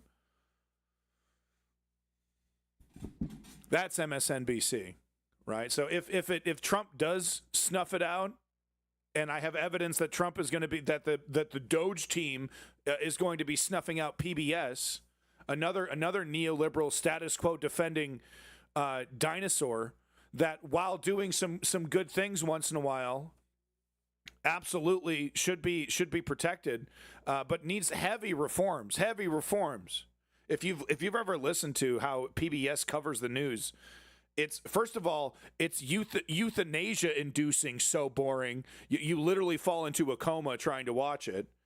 But secondly, it's also super defensive of the status quo, backing up, neoliberal establishment thinking 100% to the hilt. Progressives are vilified if they're even acknowledged. And 99% of the time, progressives don't even exist on PBS. What I'm trying to get at is that these defenders of this neoliberal status quo are dying and losing and collapsing, and they have only themselves to blame. Okay, they really do. They only have themselves to blame. So this will take like 60 seconds, maybe 90 seconds. I got to go give my dog some medicine. I'll be right back. Party after Donald Trump's victory was just how well Trump did with working class voters of all races. An economic realignment of sorts, underway for years, came back to bite the Democrats, according to some. And it has many wondering, how did the party of FDR, Social Security, Medicare, and labor become the party of high-income voters? And how did the party of Donald Trump and Elon Musk win with voters who make less than $100,000 a year? Senator Bernie Sanders kicked off the debate this week by saying that Democrats have abandoned the working class. In a conversation with the New York Times, the former House Speaker, Nancy Pelosi, shot back. And this is how she explained the Democrats losing ground with working class. Well, there are cultural issues involved in elections as well. Guns, God, and gays. That's the way they say it. Guns, that's an issue. Gays, that's an issue. Now they're making the trans issue such an important issue in their priorities. Now, Sanders responded to Pelosi's rebuke this morning during an interview with my colleague Kristen Welker on NBC's Meet the Press. Bottom line, if you're an average working person out there, do you really think that the Democratic Party is going to the mats, taking on powerful special interests and fighting for you? I think the overwhelming answer is no. Now, Sanders made a lot of these same arguments after the Democrats lost to Trump in 2016, but many Democrats weren't listening. This time around, though, he has some surprising new backers, like Senator Chris Murphy of Connecticut, who is far from a left-wing Democrat. This is what he posted on X. It was a long thread, but part of it reads, when progressives like Bernie aggressively go after the elites that hold people down, they are shunned as dangerous populists. Why? Maybe because true economic populism is bad for our high-income base. We cannot be afraid of fights, especially with the economic elites who have profited off of neoliberalism. And there it is, right? There it is. Something that you're never going to hear mentioned. Prime time. The host will never push back on the Democratic establishment. Oh, I really like your optimism, says Dana Bash. Right. So why do they do this? Why? So that when cynics like me show up, they have a little credibility. So this is 6 p.m. live Central Time. So that's not prime time. But at least he's on TV. But we know how neoliberals think. We know why he's there. He's probably a very, just like Mehdi Hassan, a very talented journalist that if given the resources to do proper journalism, would love to do more of it. I'm so sick of it because it really is its own kind of version of racism. Democrats, like the Harris campaign, are tepid in our fights with billionaires and corporations. And real economic populism should be our tentpole. But it's not just Senator Murphy who has, been Bernie-pilled. Conservative New York Times columnist David Brooks, who has written columns like this one from 2020 called "No, Not Sanders, Not Ever." Remember that bullshit? So now we got David Brooks saying, oh, well, maybe the neoliberal Democratic establishment should make people like me feel uncomfortable for once instead of catering to me. I'm curious how long that cute little mea culpa is going to continue going before it's right back to the conventional thinking. Had this to say after Trump's victory. I'm a moderate. I like it when Democrat candidates run to the center, but I have to confess that Harris did that pretty effectively, and it did not work. Maybe the Democrats have to embrace a Bernie Sanders-style disruption, something that will make people like me feel uncomfortable. Yeah, and and it's everyone got out of the way. Everyone got out of the way. They were, Bernie, because Bernie wasn't going to do it. He signaled right off the bat, nope, I'm not challenging any of this. I'm acquiescing everything to Joe Biden, right? We're not gonna, because the poll numbers were still 50-50. So all the progressives, so-called progressives, got out of the way, and people like David Brooks, they really don't even have any grounds to stand on whatsoever in terms of trying to blame the left. Of course, they're still trying. Some of them are still trying to do it, but talking about wokeism, talking about transgenderism, and pronouns and Latinx. Literally, no one but Democracy Now! Says Latinx. So, David Brooks over here, literally with no other direction but to say, yeah, so-called experts like me were dead wrong, and you should probably make me feel a little bit more uncomfortable. And then there's good reason for Brooks' change of heart. Quite frankly, shocking. On election night, despite Trump winning a decisive victory and Republicans retaking the Senate and likely the House, voters also voted in favor of progressive ballot measures like raising the minimum wage and paid sick leave. And this was in red states like Arizona, Missouri, and Alaska. There's also logic behind Senator Murphy's fear that Bernie-style populism, even after this election, will get shut down by Democrats that are elite. If you can't. So here we go. Right, shocking, right? What network are we watching again? Is this TYT? Is this Democracy Now? Right? You might be wondering who this person is. Like I said, he's getting Mehdi Hasan. Pulled out, at least this guy's lucky. He's not just online only. I don't know what kind of magic he's able to pull there. He must be extremely charismatic. But here he is, meekly, quietly, but the neoliberal Democratic elites are kind of the problem here, guys. And then, oh, no, get out of the way. It's Rachel Maddow time. Rachel Maddow, blah, blah, blah, blah, blah, blah, blah, reinforcement of the status quo, blah, blah, blah, with her bloviating style. Is she going to do like a nice 45-minute solid? Here are the Democrats that are the problem. Nancy Pelosi's strategy failed. Chuck Schumer's strategy failed. Here are the Democrats that need to be primaried and challenged.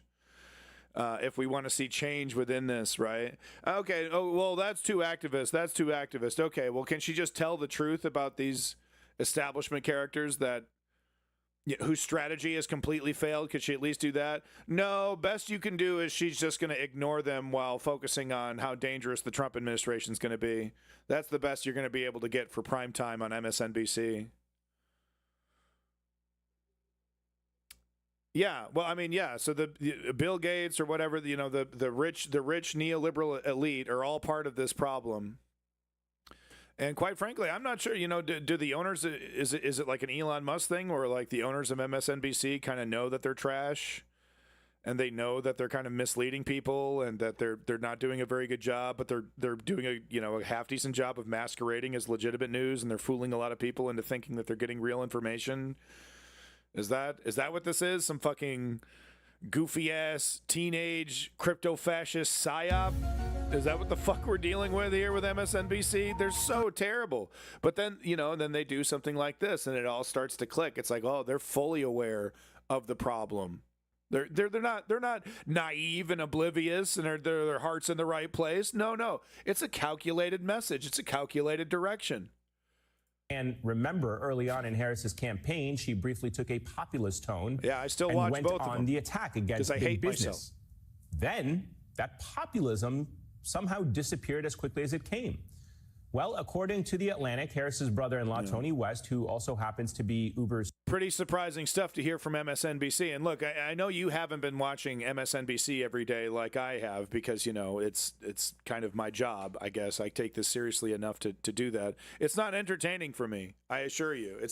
My wife is like, why are you watching this? It's because I'm like, you know, I'm like emoting, you know, to what I'm listening to. She's like, why are you watching this? It's like, because I have to. I have to understand how these idiots are thinking.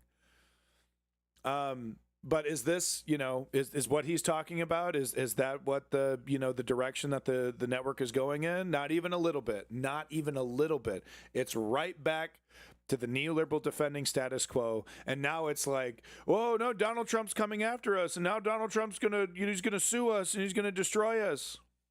And of course, that's despicable and terrible and authoritarian and dictatorial, and it's all those things. But it's also fucking hilarious because MSNBC is total fucking garbage. Trump isn't even going to bother going after democracy now. Why? What? You know, a couple 100,000 crunchy actual progressives? No, you go after MSNBC. Shut that shit down. That's hilarious. Fuck it. It's really that terrible. This guy should be primetime. This guy should be Rachel Maddow talking like this. And he's buried away. Chief legal officer was behind that change in tone. Welcome back, he reportedly pushed for Harris to win over more CEOs and billionaires like Mark Cuban, who became one of the campaign's chief surrogates. Now, this tracks with reporting late... Ponder Monkey, yeah, you're saying the best bet's to focus on campaign finance reform and bribery. You would be, I would agree with you. Maybe we disagree slightly on different focus, but that's a good one. And you would be totally correct. That's the direction they should go in if they wanted to fix the problem. But how do you fix a problem that you're not even acknowledging exists? Right? Fix what's broken. It wasn't Harris's fault. It was Biden's fault. So we'll just do the same strategy. Don't worry, consultants. Don't worry, everyone that, you know, their whole job hinges on defending the neoliberal status quo. Don't worry. No, you guys were right. Status quo, you know, you're right. Status quo thinking, keep it up. Nancy Pelosi was right. It was just Joe Biden, and it was, you know, his failure to get out of the way quick enough. But everything else was clicking. We raised so much money. Late in the campaign, where Harris's team was bragging to the New York Times about how Wall Street was shaping her agenda. So even if Democrats do come to their senses and try to start adopting Sanders-style populism, how do they free themselves of big business when it's become so intertwined with the party? Political campaigns require gigantic sums of money, regardless of or in spite of the ideology of its candidates. And the Harris campaign did that. They raised and spent $1.8 billion this cycle. Amazing. The top pollsters, consultants, and strategists all profit handsomely from these campaigns. Hey, then Beyonce ain't cheap. They often go work in the private sector, working for the very companies Democrats should be running against. I can say one thing. If Democrats can't answer this question, they may be in for more election nights in the future like the one we witnessed on Tuesday. Wow. Harsh burgers for the Democratic neoliberal establishment. So he says this, he says this like 24 hours after the loss of the election. And then I haven't seen any clips from him since, but I assume he's just swiftly put back into the closet. He probably got a memo. Oh, this is the narrative. It's Joe Biden. No, not really. No, because you don't know. That's not how it works. You don't get a memo. You see how everyone else is. You see what everyone else is saying. What is Chuck Todd saying? What is Rachel saying? What is Dana Bash saying? Oh, it's Biden's fault. It's Biden's fault. It's Biden's fault. You either get your mind right, or get your mind right enough to where you're not conflicting with anybody, right? You either get that memo by yourself and you kind of understand what's going on, or you get fired. You get mediasoned. What is Tucker Carlson saying? I'm going to come. That's what he's saying. He's jizzing all over the place, Tucker Carlson. Don't worry, we're not going to play this video. But here, a couple weeks later, this was 13 days ago. So a couple weeks later after that video, from that C-string guy that you never see on primetime. One of their primetime guys comes out, 12-minute video. It's not over. The resistance is about to ignite. Thank you, darling. Bitch.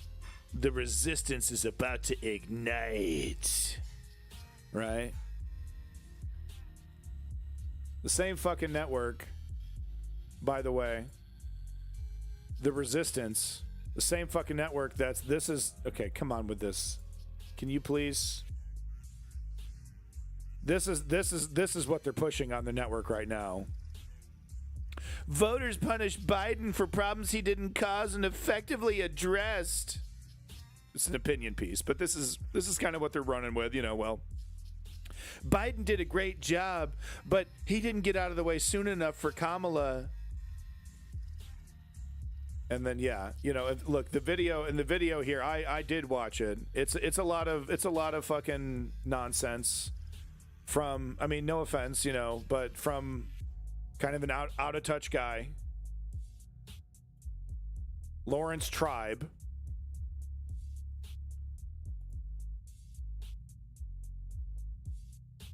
It's not enough. And if what's ironic is that if there was a legitimate Occupy style resistance protest movement, Velshi would be out here interviewing people about why it's bad, why it's dangerous. Oh, because some windows will get broken. Oh, they're using violence. We can't have this in America.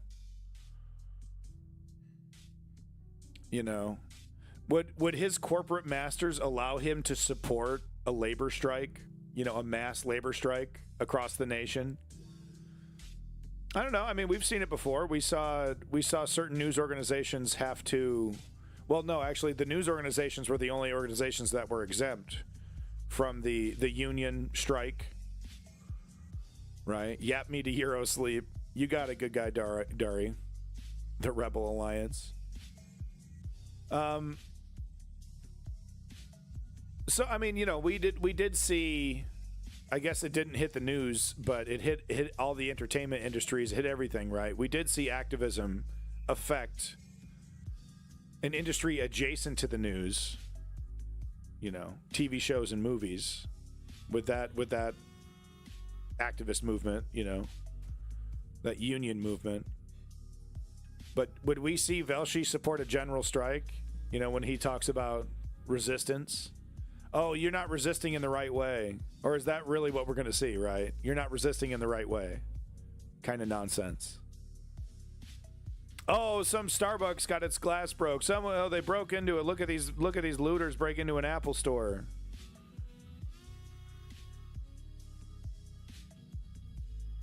No talk about is this do these people represent the protest movement? Do these are these just people that are taking advantage of the situation?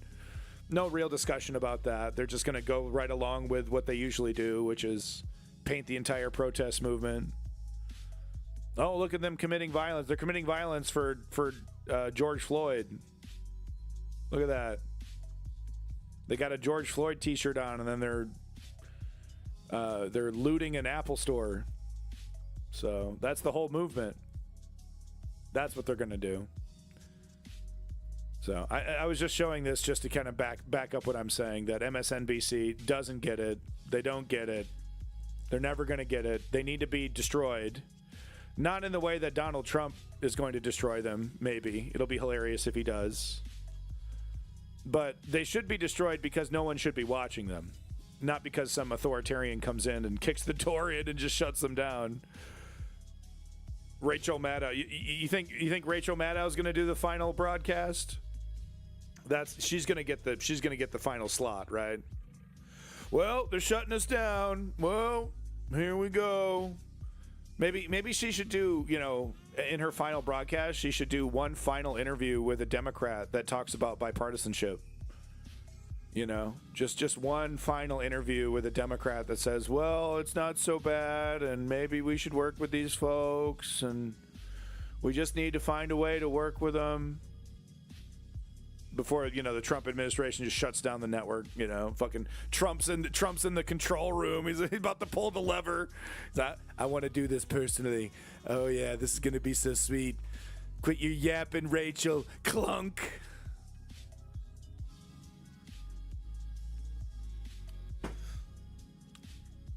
Right, she should do that as the final broadcast. MSNBC, one final interview with Claire McCaskill about how they just need more bipartisanship in government. When the Gestapo comes in, no, they won't. No. People like Rachel Maddow, liberals like Rachel Maddow, they don't know how to fight. They don't know how to resist. They will. Donald Trump has decreed that it's illegal, and he said this is the day that we got to shut down, so we're going to shut down, because the billionaires who own the fucking company are going to do exactly what they're told. So with a heavy heart, I inform you that MSNBC is shutting down on this date because we do what we're told.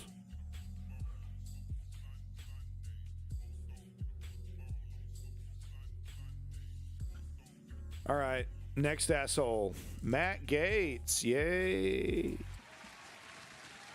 He's a juicy asshole. Just a quick minute update on what actually is going on if you're not sure what a Matt Gaetz is. Matt Gaetz, a former Florida lawmaker who had few... You're loud, sir. Sir, you're very loud. Matt Gaetz, a former Florida lawmaker who had few friends in the U.S. House of Representatives, saw the writing on the wall that any attempt to get confirmed as the Attorney General by the Senate was going to be a steep uphill climb. In a social media post on Thursday afternoon, Gaetz acknowledged a scuffle on Capitol Hill and withdrew his name. It comes amid a flurry of reporting and allegations suggesting Gaetz had sexual relations with an underage woman possibly more than once, and in some cases may have paid for the sex. He was investigated for sex with a minor by the Justice Department, but that case was dropped. Come on, bro. And an ethics investigation by his House colleagues became a source of concern and frustration. Come on, bro. I just pressured and coerced a 17-year-old into having sex with me. Come on, bro. Come on, chill, bro. Does Joe Rogan even talk about this shit? Or is he just so totally like, well, I don't want to hurt the Republican Party now? Is that how on message that is that how he's going to operate in the future? Come on, Rogan, you're not going to talk about the Matt Gaetz stuff? Republicans opted to block it. Are allegations factual? Well, these allegations are factual enough for an ethics committee to create a report that is being buried as swiftly and quickly and efficiently as humanly possible by a Republican Party that has almost zero, restrictions, a Republican Party that can do whatever the hell it wants. And even that party is looking at this report and saying, because really, it's the sex stuff. The American, really, you can strip an American of her right to her own body. You can spit in an American's face and let oil companies jack the prices up and let grocery store oligarchs completely rip us off and claim it's inflation. You can do all those things, no problem. But don't you dare have kinky, dirty sex with young girls or be gay and stuff. Don't have gay sex in a bathroom with drugs and a hotel room. Don't do any of that naughty stuff. That's the big no-no. And no, having sex with an underage woman, yes, or girl is, disgusting and terrible. Absolutely. But, it's funny. A lot of the sex, oh no, sex stuff is like perfectly fine and totally normal sex stuff. It's like, oh, he had gay sex. Oh no. Oh, did he like it? Oh, it's like. Yeah, United. Yeah. Oh, okay. So yeah, Mr. Tolerant Liberal, Mr. Tolerant Liberal over here making excuses for a pedophile. Oh, allegedly, guys, allegedly. So tolerant liberal, help me out here. Help me out here, Mr. Principles, Mr. Innocent until proven guilty. Help me out here with a hypothetical. Play along with me. You do have an imagination, right? What if the report that the Republicans are doing everything they can to bury, including Matt Gaetz throwing away his entire political career, right? So including Matt Gaetz throwing away his entire political career. So a report, what if that report does indicate that he had sex with a 17-year-old girl? Is that going to change your opinion? Where the report says, okay, we know in a court of law he hasn't been tried yet, but our finding that, yes, it is credible. The witness is credible. The evidence, if this was a court of law, the evidence he would find him guilty. So if that's what because we're likely going to get the report. The report is likely to leak out. Play along. I asked if you had an imagination and you enthusiastically said yes, and all of a sudden now we're forgetting about your imaginative powers.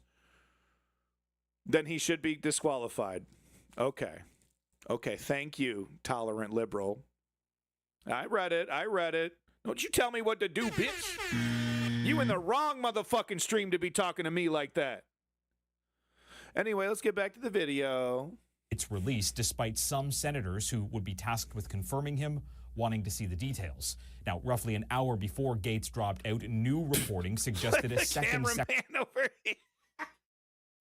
The tactical cameraman over here, dude. Look at this guy on the right.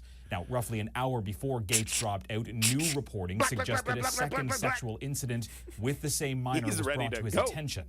In recent days, Donald Trump doubled down on his support of Gaetz. I thought it was 45, 46, and 47. I don't understand these hats. Wasn't he was president, right? That's what his supporters say. He was the real president. And on Thursday wished him well. The vice president-elect was even on the Hill on Wednesday. You're the hair fixing your head. I have Justin Bieber hair, okay? It's a problem, all right? It's an affliction. All right? All right? It's not nice. Everyone's not nice to me. I yell at people and then they're not nice to me, and it makes me feel bad. It's your problem. Wednesday to try and plead his case. This all comes amid Trump's nominee for the Secretary of Defense position, who's also facing scrutiny, with Pete Hegseth, a Fox News host, facing allegations of sexual misconduct following. Bro, your fucking suit, dude. What the fuck is going on? Get. You're lying to your tailor, bro. Homie's over here lying to his, he's getting his shit tailored. Homie's over here lying to his tailor. Look at how he has to hold his arms. Fix your shit, dude. See, look. See, this is a comfortable suit. This is a guy this guy, suit, it fits. The hell is this guy doing? This guy's looking pretty good. Details contained in a police report from 2017. Now, Matt Gaetz resigned from Congress. That fucking button doing a lot of work. That button doing an incredible amount of work. Contained in a police report from 2017. Now, Matt Gaetz resigned from Congress last week and said he wouldn't sit for the new term despite being reelected. It's unclear if he'll now attempt to seek a vacant Senate seat that's in his home state. Right, so that's the scuttlebutt, is that maybe he'll get some kind of vacant Senate seat. He's going to just scoop up someone's seat, which is really hilarious when that happens, right? Could you imagine? It totally sucks. Here, vote for me, I'm your representative. Vote for me, I'm your representative. And then your representative bails. And then just some schmuck, some guy you didn't vote for gets to run out the rest of his term. J.C. Penney tie. I like the American flag, too, in the lapel. It's really going like full MAGA fash, It's really that's the look, America first, America first, America first. Yeah, no, I mean America first to drive itself off a cliff, and the world is happy to follow.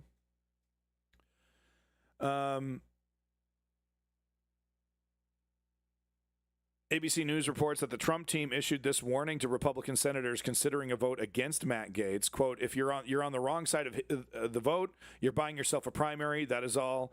And there's a guy named Elon Musk who's going to finance it. So this is interesting. To me, this is actually very, very interesting. And this might have kind of gone under the radar here a little bit.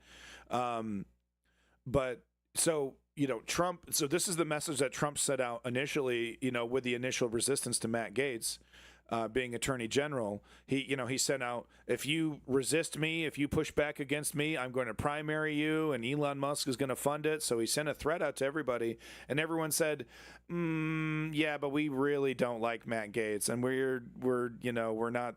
They weren't as cowed as I thought maybe they were. Now, this Republican Party is, of course, incredibly spineless, incredibly cowardly. So don't get them wrong. But this is interesting, and I think maybe even the first case that we've seen since Donald Trump won the election of the remnants of the Republican Party that still exist pushing back against MAGA, pushing back against Trump, and winning. And succeeding, kind of making it a headache big enough for Trump to just say, okay, Matt, can you do something for me? Can you please just help me out here? So, this is pretty interesting that this was the message being sent out.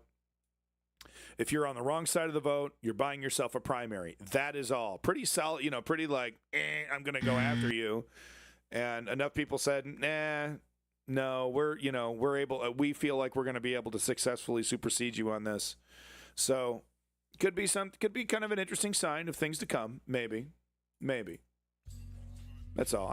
We don't need to play the video, right? But it's just, I think it's interesting that he acquiesced. He sent out the message. He said, no, defy me and I will destroy you. And they defied him and he acquiesced. And now it's just, he picked someone else and now everyone's happy again, right? So, it really does show that Trump is just, full of shit. He doesn't honestly stand by anything. Very emotional. That is all. Except it's not all at all. Except I'll totally reverse my position in a couple days. So, proud pedophile Alan Dershowitz, he got an earful. This is just 45 seconds of heaven. This is just 45 seconds of heaven. So outside Zoa Superstar Gallery at Soprani's Restaurant in Manhattan, I think that's a pro-Zionist artist of some sort, I think, or something like that. Jeffrey Epstein's lawyer, Alan Dershowitz, faced intense backlash as a crowd of protesters bombarded him with questions about his and his wife's visits to the infamous Epstein Island. He threatened to sue the crowd. Because that's how that works. What did you do on Epstein's Island? What did you and your wife do on Epstein's Island? Read this book. Find out the lies that these people are telling. What did you and your He's hawking his book. I mean, what are scumbags like this going to do when the project completes, right? It's just going to be, well, Israel had no choice. Israel had no choice, right? That's going to be the narrative. Israel had to secure security. Israel needed security, and the only way to get security is the complete elimination of the Palestinian state. Oh, by the way, that is not inherently racist, and in fact, you saying that it's racist makes you an anti-Jew, anti-Semite. By the way, pointing out that is an inherently racist point of view, that all Palestinians are inherently violent and, are their only desire is to destroy Jews, especially, but especially Israelis. That's not inherently racist. What's inherently anti-Semitic and basically racist is pointing out any of that. Of course. Here's a book. Buy my book. What did you do on Epstein's Island? Yeah, the 10 big anti-Israel lies and how to refute them with truth, right? And what is that truth? But Hamas, is that every chapter? The 10 big, it's just that, but Hamas, but Hamas, next, but Hamas. We have a right to defend ourselves, but Hamas. We should go through this book, actually. It's probably very informative on how, because, you'll get into these social media arguments with these folks that repeat these talking points created by Dershowitz and all of his little scumbags. So it could be rather informative on how they do that. Wow, and look at that. They got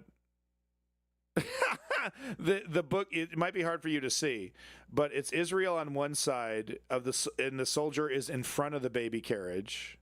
And okay, so that's Israel on the left.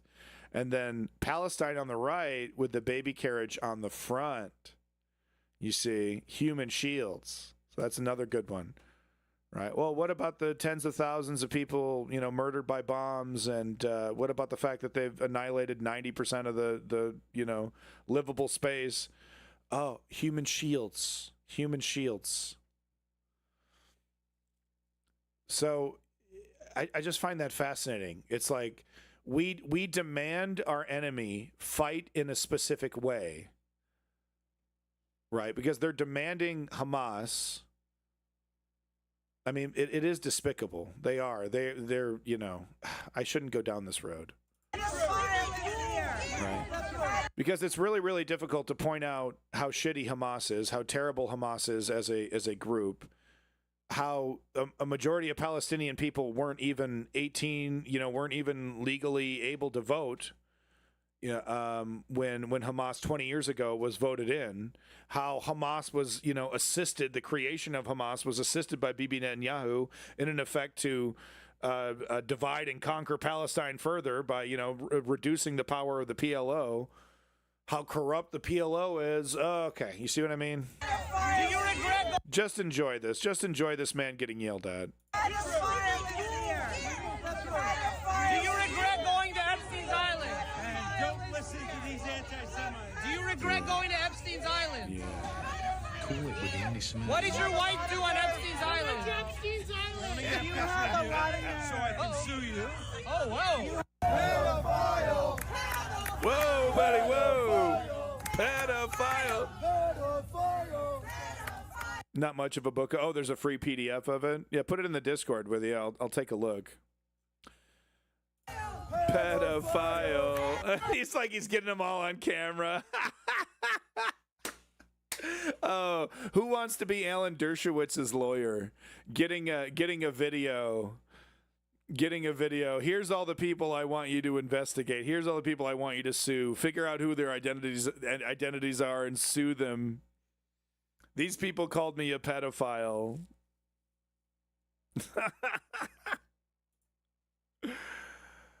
Oh, God. Okay. Best viewers on viewerson.com.online. Get them while they're hot.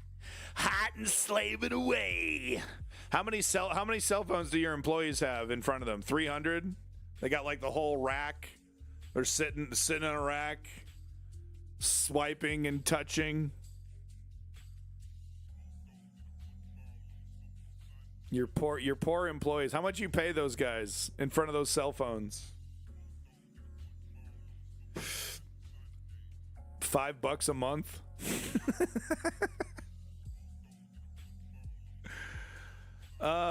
Okay. So, congratulations to AOC, who is on the asshole list for the first time. Congratulations, AOC, for being a asshole sellout to Israel. But the only Democrats, and it's not just a sellout to Israel. It's also just this is going to have ramifications on the protest movement in general.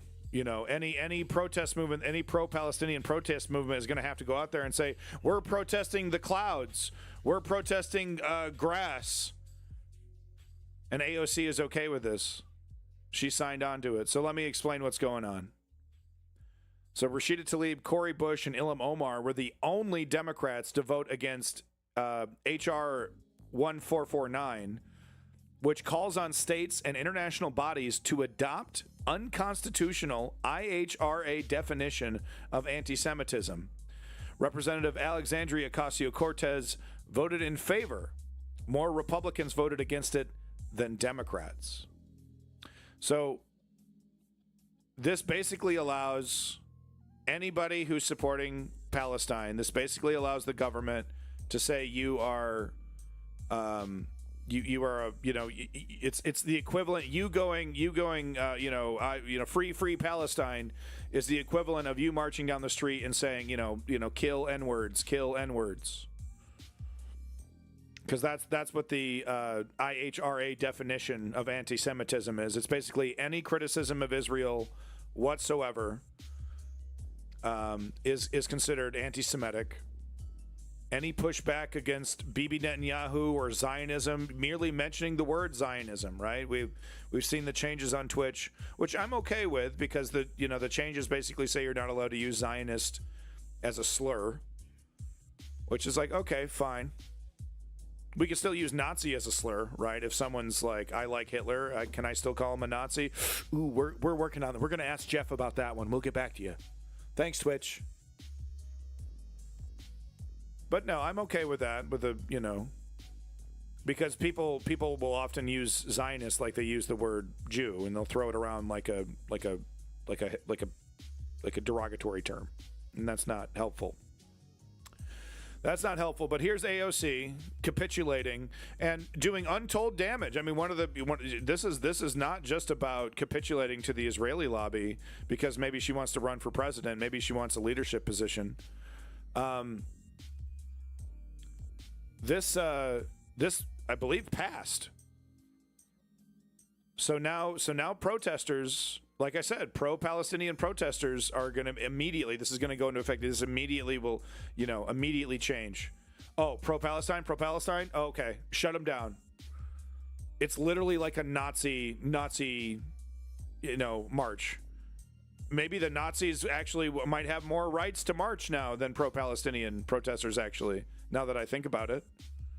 You might have more of a right to march down the street with a fucking swastika than you would a Palestinian flag. And AOC is on board for that. I don't know. I mean, what do you have to say about that?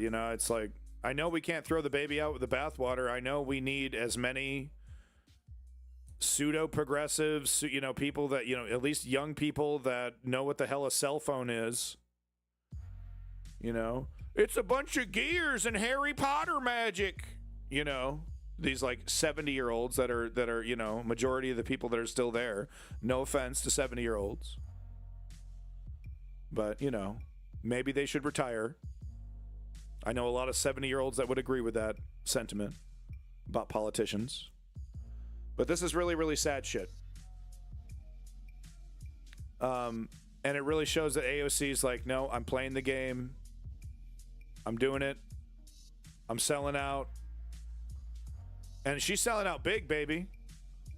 This is huge.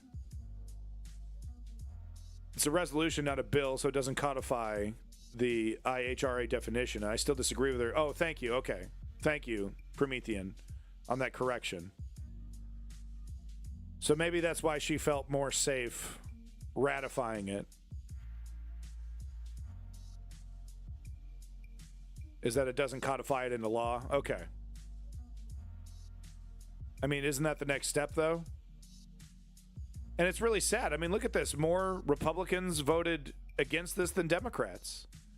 Neoliberal party, 100% back in BB, right? 100%, but in the face of total Palestinian annihilation, the neoliberal party is still like, yo, bro, come on, bro. With the anti-Semitic remarks. Got a right to defend yourself, bro. While they're bulldozing cemeteries and letting the head of the settler movement into northern Gaza to pick out the best choices pieces of land. Back them up to the hilt. Got to defend yourself. Joe Biden's a proud Zionist, and so am I. Okay, it's like the American people. If anyone's even paying attention, they don't think it's cool. There is a subset of people on the right that think it's funny. They're disgusting. I knew this guy on the right that he didn't even know what Zionism was. But he totally defended Israel, 100%. And he just would say, "I don't care. I like Israel." I don't care. I like Israel. Like, do you even know what that means? You know, do you even know the relationship of it, you know, how Israel came to be, how it was a Zionist, project assisted by the British government? I don't care about any of that. And then, of course, well, aren't you worried about all the Palestinians dying? If they didn't want to die, they shouldn't have attacked Israel. It's like,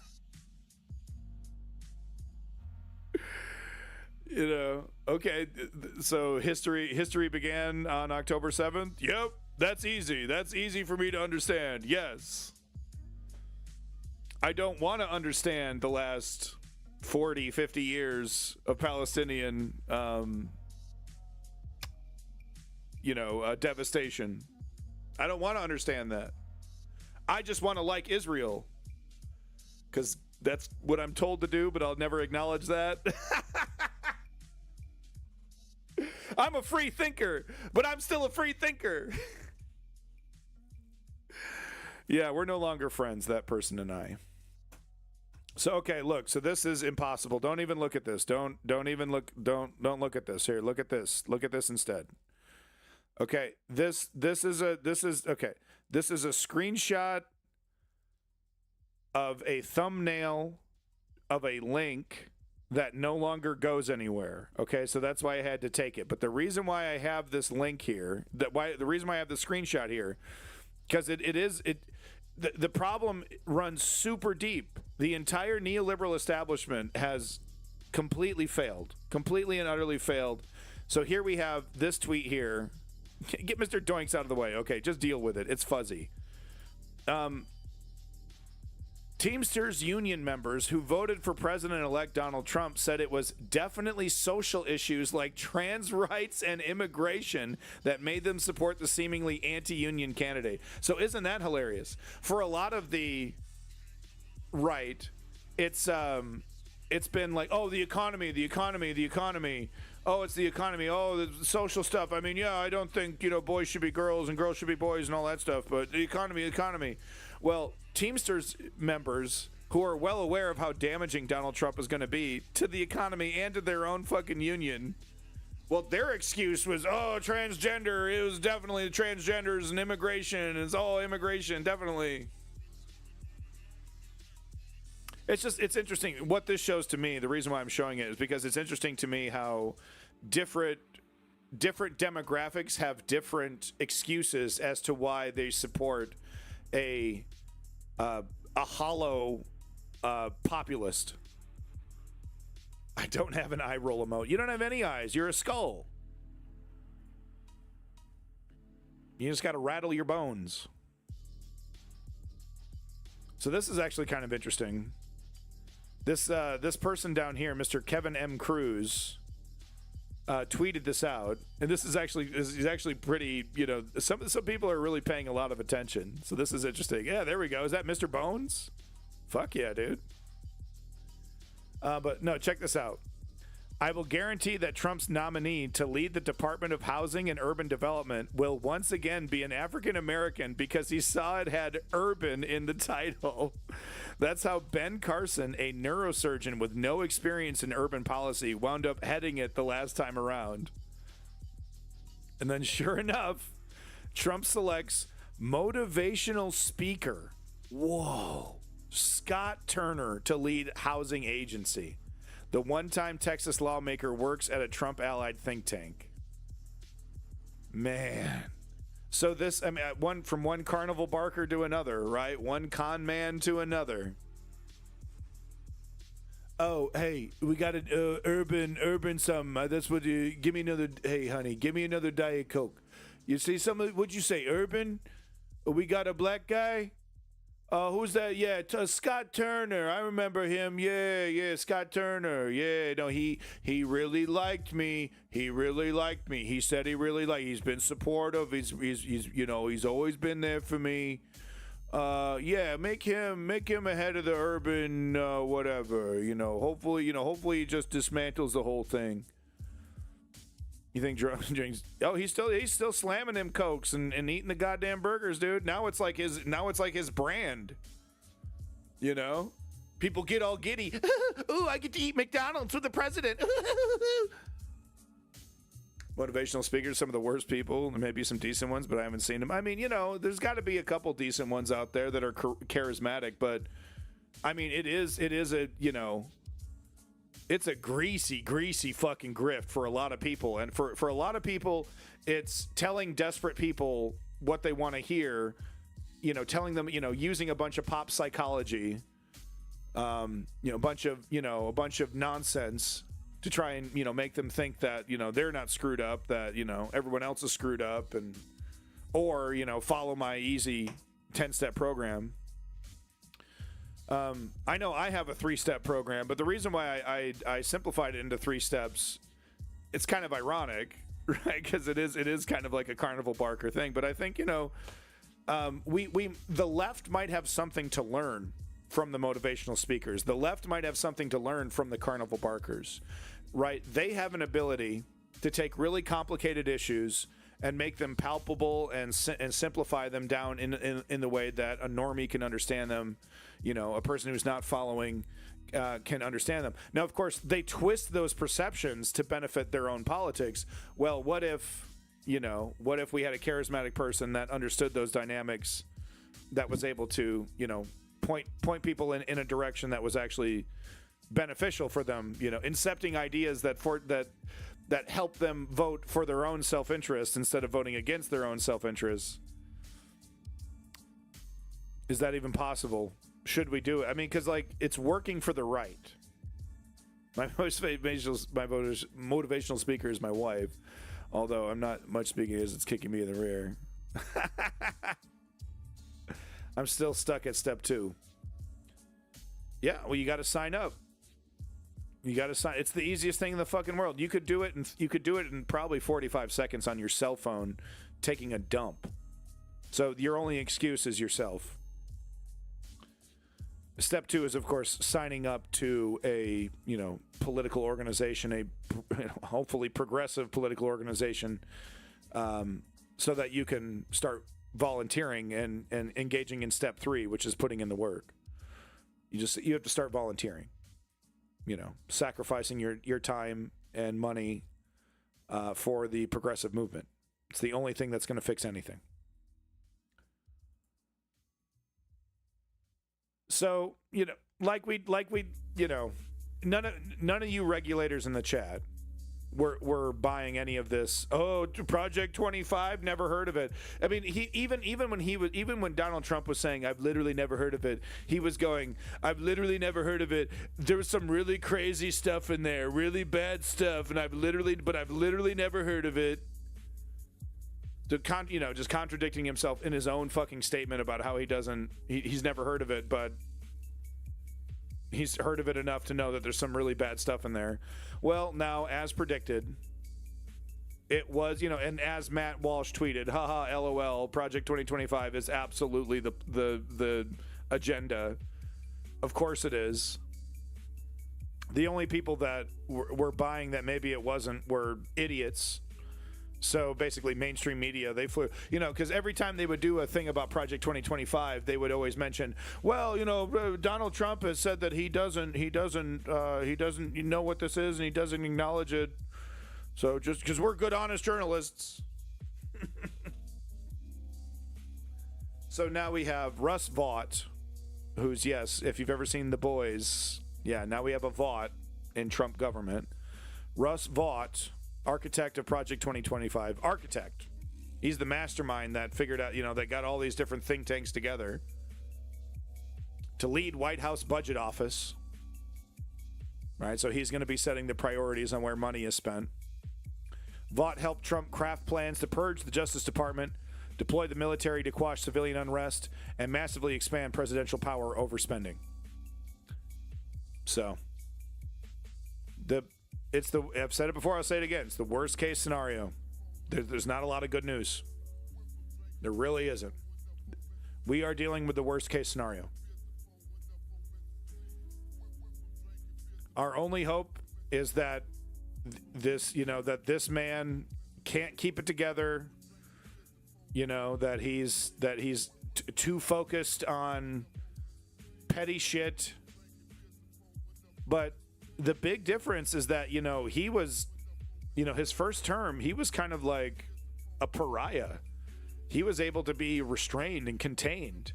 And he just started pouting, watching TV. He'd do like 2 hours worth of work, and then he'd go back to his little, cave and sit and watch TV the rest of the day, and, fucking shit his diapers and, tweet all day.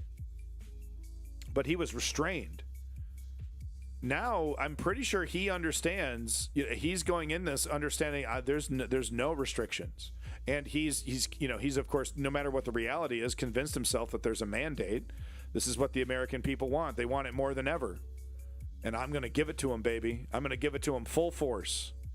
Anybody that gets in my way is going to be forcibly removed out of my way. I did show that example of him acquiescing with the Matt Gaetz thing, but I mean, once you're sitting in the chair and the Supreme Court says you're a god,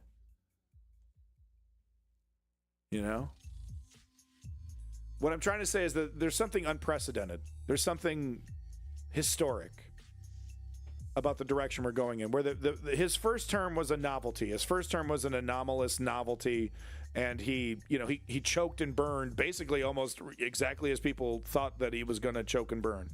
Right? It was an absolute disaster, self-defeating disaster. Well, this guy, this genius who hates America, hates our Constitution, he saw Trump's first term, looked at all the failures, looked at where he fucked up, created Project 2025. He's got the whole thing laid out. He's got the whole plan ready to go, and Trump. He's not only calling him on the phone. No, he's part of government. He's brought in. He's part of government. This is different. This is different than the first term. It's organized. It's focused, and impatient, right? Because Trump could die at any moment. Go, go, go. Make these changes as quickly as possible. Rip that Band-Aid off as quickly as possible. Next asshole we're talking about, Tim Pool. Yeah. Oh, baby, what an asshole. Big, puckering, flapping one. What has he got, Pokemon cards back there? The fuck you got, Pokemon cards?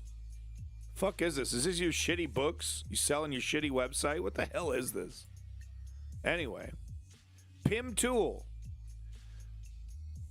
The reason why I'm showing this is I'm just jealous. I just want to express my jealousy. Because, look, you guys keep me honest. The regulators in the chat, you people keep me honest, and I am greatly appreciative of it most of the time when I'm not yelling at you like a petulant mother. No, but I am, honestly, in all honesty, I'm very appreciative of the fact-checking, holding me to account. Hey, you said this, or, that doesn't sound right. You're not right about this. You didn't spell that right. You look ugly. I actually appreciate that quite a bit, because the entire goal of what I'm doing is the truth. I want to find, why is my liberty being stripped from me? Who's trying to destroy democracy? Who's trying to destroy the Constitution? These things that I hold sacred, these things that are important for me to give to my son. Right? It would be nice for him to have a democracy, by the time he's my age, to live in.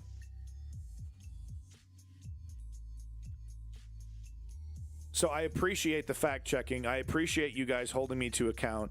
But then I see, this guy makes a lot of money. He's got a lot of views, and he just literally just gets in front of the microphone and just embarrasses himself. Listen to this. Tim Pool claims the 4th, 5th, and 6th Amendments in the Bill of Rights were literally, quote unquote, literally rooted in the biblical story of Sodom and Gomorrah. That is, of course, absolute nonsense, according to Right Wing Watch here. Do you think, I couldn't, 4th, 5th, and 6th Amendments, I couldn't list off the 4th, 5th, and 6th Amendments on the Bill of Rights. I'm not saying, but I'm not sitting here claiming that these 4th, 5th, and 6th Amendments are based off Sodom and Gomorrah. Do you think he could list off the 4th, 5th, and 6th Amendments that he's talking about?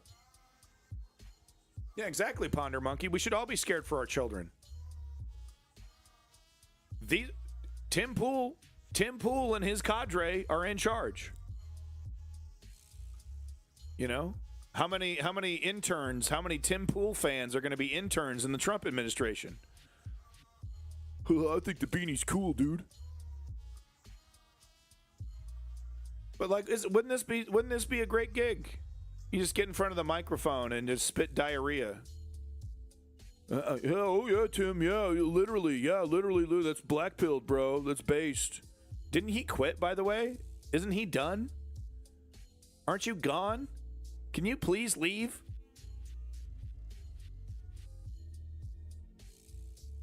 It's all smiles. God. It's all smiles, isn't it? So now we got Marjorie Taylor Greene over here. He's your coworker? Yeah, exactly. Tim Pool is taking a step back, something to focus on trad wife he espouses so much, finding a wife and having kids. I mean, you got to have such negative mojo. Because he has money. He has celebrity, within his circles. People, he has power in that way. He has clout. What I'm trying to say, he has all the magic ingredients of getting laid, and he still can't get laid. That must mean he is like 5 minutes into the conversation, and you're like thinking about, can I just unclick my seatbelt and open the door and roll out of this vehicle? I do not want to talk to this man anymore. You're on some kind of date with Tim Pool. 5 minutes into it, you're like, oh, this is a mistake. I don't care how rich this guy is. This guy's a mistake. MTG is now in charge of the very space laser she opposed. That's so true. So yeah, this Doge Commission, which, correct me if I'm wrong, is not a government body, officially has no power, and is just going to make recommendations. Is that what this Doge Commission subcommittee?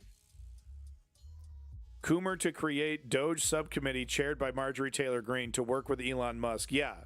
So Marjorie Taylor Greene is going to be the bridge between this group of giggling, ninnying rich boys who are literally saying, destroy the entire PBS. This is literally what they're saying. The Corporation for Public Broadcasting receives $535 million a year. They use this money to push liberal propaganda, which is kind of true. We're going to cut every last penny. Their new federal budget will be nothing. So Doge is Department of Government Efficiency. So the first word, department, it's a lie. This is Trump exerting his dominance over Elon. Have fun babysitting this too. Yeah, so I've heard other people say this, and I think that's really starting to make more sense. Where it's like, you can't, he's too useful, he's too rich, Starlink, all this shit. Trump is too deep in. He kind of needs Elon a little bit.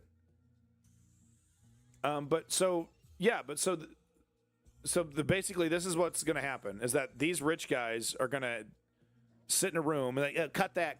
Oh, cut this. Ooh, cut. And, making no real considerations for anything, not really thinking about shit that deep. Probably doing it in a couple afternoons, right? A couple meetings, right? Oh, boy, that was hard work. Oh, geez. Oh, man, we worked 6 hours. Oh, man. Let's go fly to Paris and get some spaghetti or something. So they're gonna spend a couple afternoons going over probably base level stuff, numbers. Maybe. Do you think they're even going to consult with experts? Do you think they're going to sit down and speak with anybody who's even in these departments that could tell them, what's important? Do you think they're even going to do that? Did he do that with Twitter? You know, didn't he just come in and say you fight, you know, bah, bah, bah, bah, bah, bah, bah. You know, he made decisions almost instantly. Yeah, you know, some rich guy stuff. You know, there's a great Italian restaurant in Paris. You know, let's go, get in my private jet and fly over. I'm Elon, yay, X. It's Michelin star rated. Come on. So I think that's what's going to happen here, is that these idiots, wildly unqualified idiots, are going to be looking at some basic numbers, saying, oh, this is so inefficient. Cut. Liberal propaganda. Do you even need to prove that claim? I kind of agree with him, but do you even need to prove it? So then they're going to send that over to Marjorie Taylor Greene, who is now the chair of the Doge subcommittee. And basically a subcommittee, they do have the ability to call people in to do interviews. So Marjorie Taylor Greene will be wagging her finger at a bunch of, I don't know, who knows. She'll just be dragging in a bunch of people that Elon and Vivek here wants to fire. Is that what it is? And then I think eventually what will happen is the subcommittee will send its findings, will send the results of its conclusion to where? The president? The Congress? So that's it? So these jokers have no real power. What's going to happen? How's I mean, who cares about what Vivek thinks, right? Because Vivek is going to do exactly what he's told. He's just happy to be in the room, okay? He's just happy to be close to Trump. But Elon Musk over here, does Doge cut the Government Accountability Office? Probably. I don't know if they can. Been appointed to a position? No, Smash. No, we moved on from that. We're talking about Marjorie Taylor Greene and Elon Musk and Vivek Ramaswamy's Doge Department of Government Efficiency advisory group that is now linked to a subcommittee. Am I getting this correctly?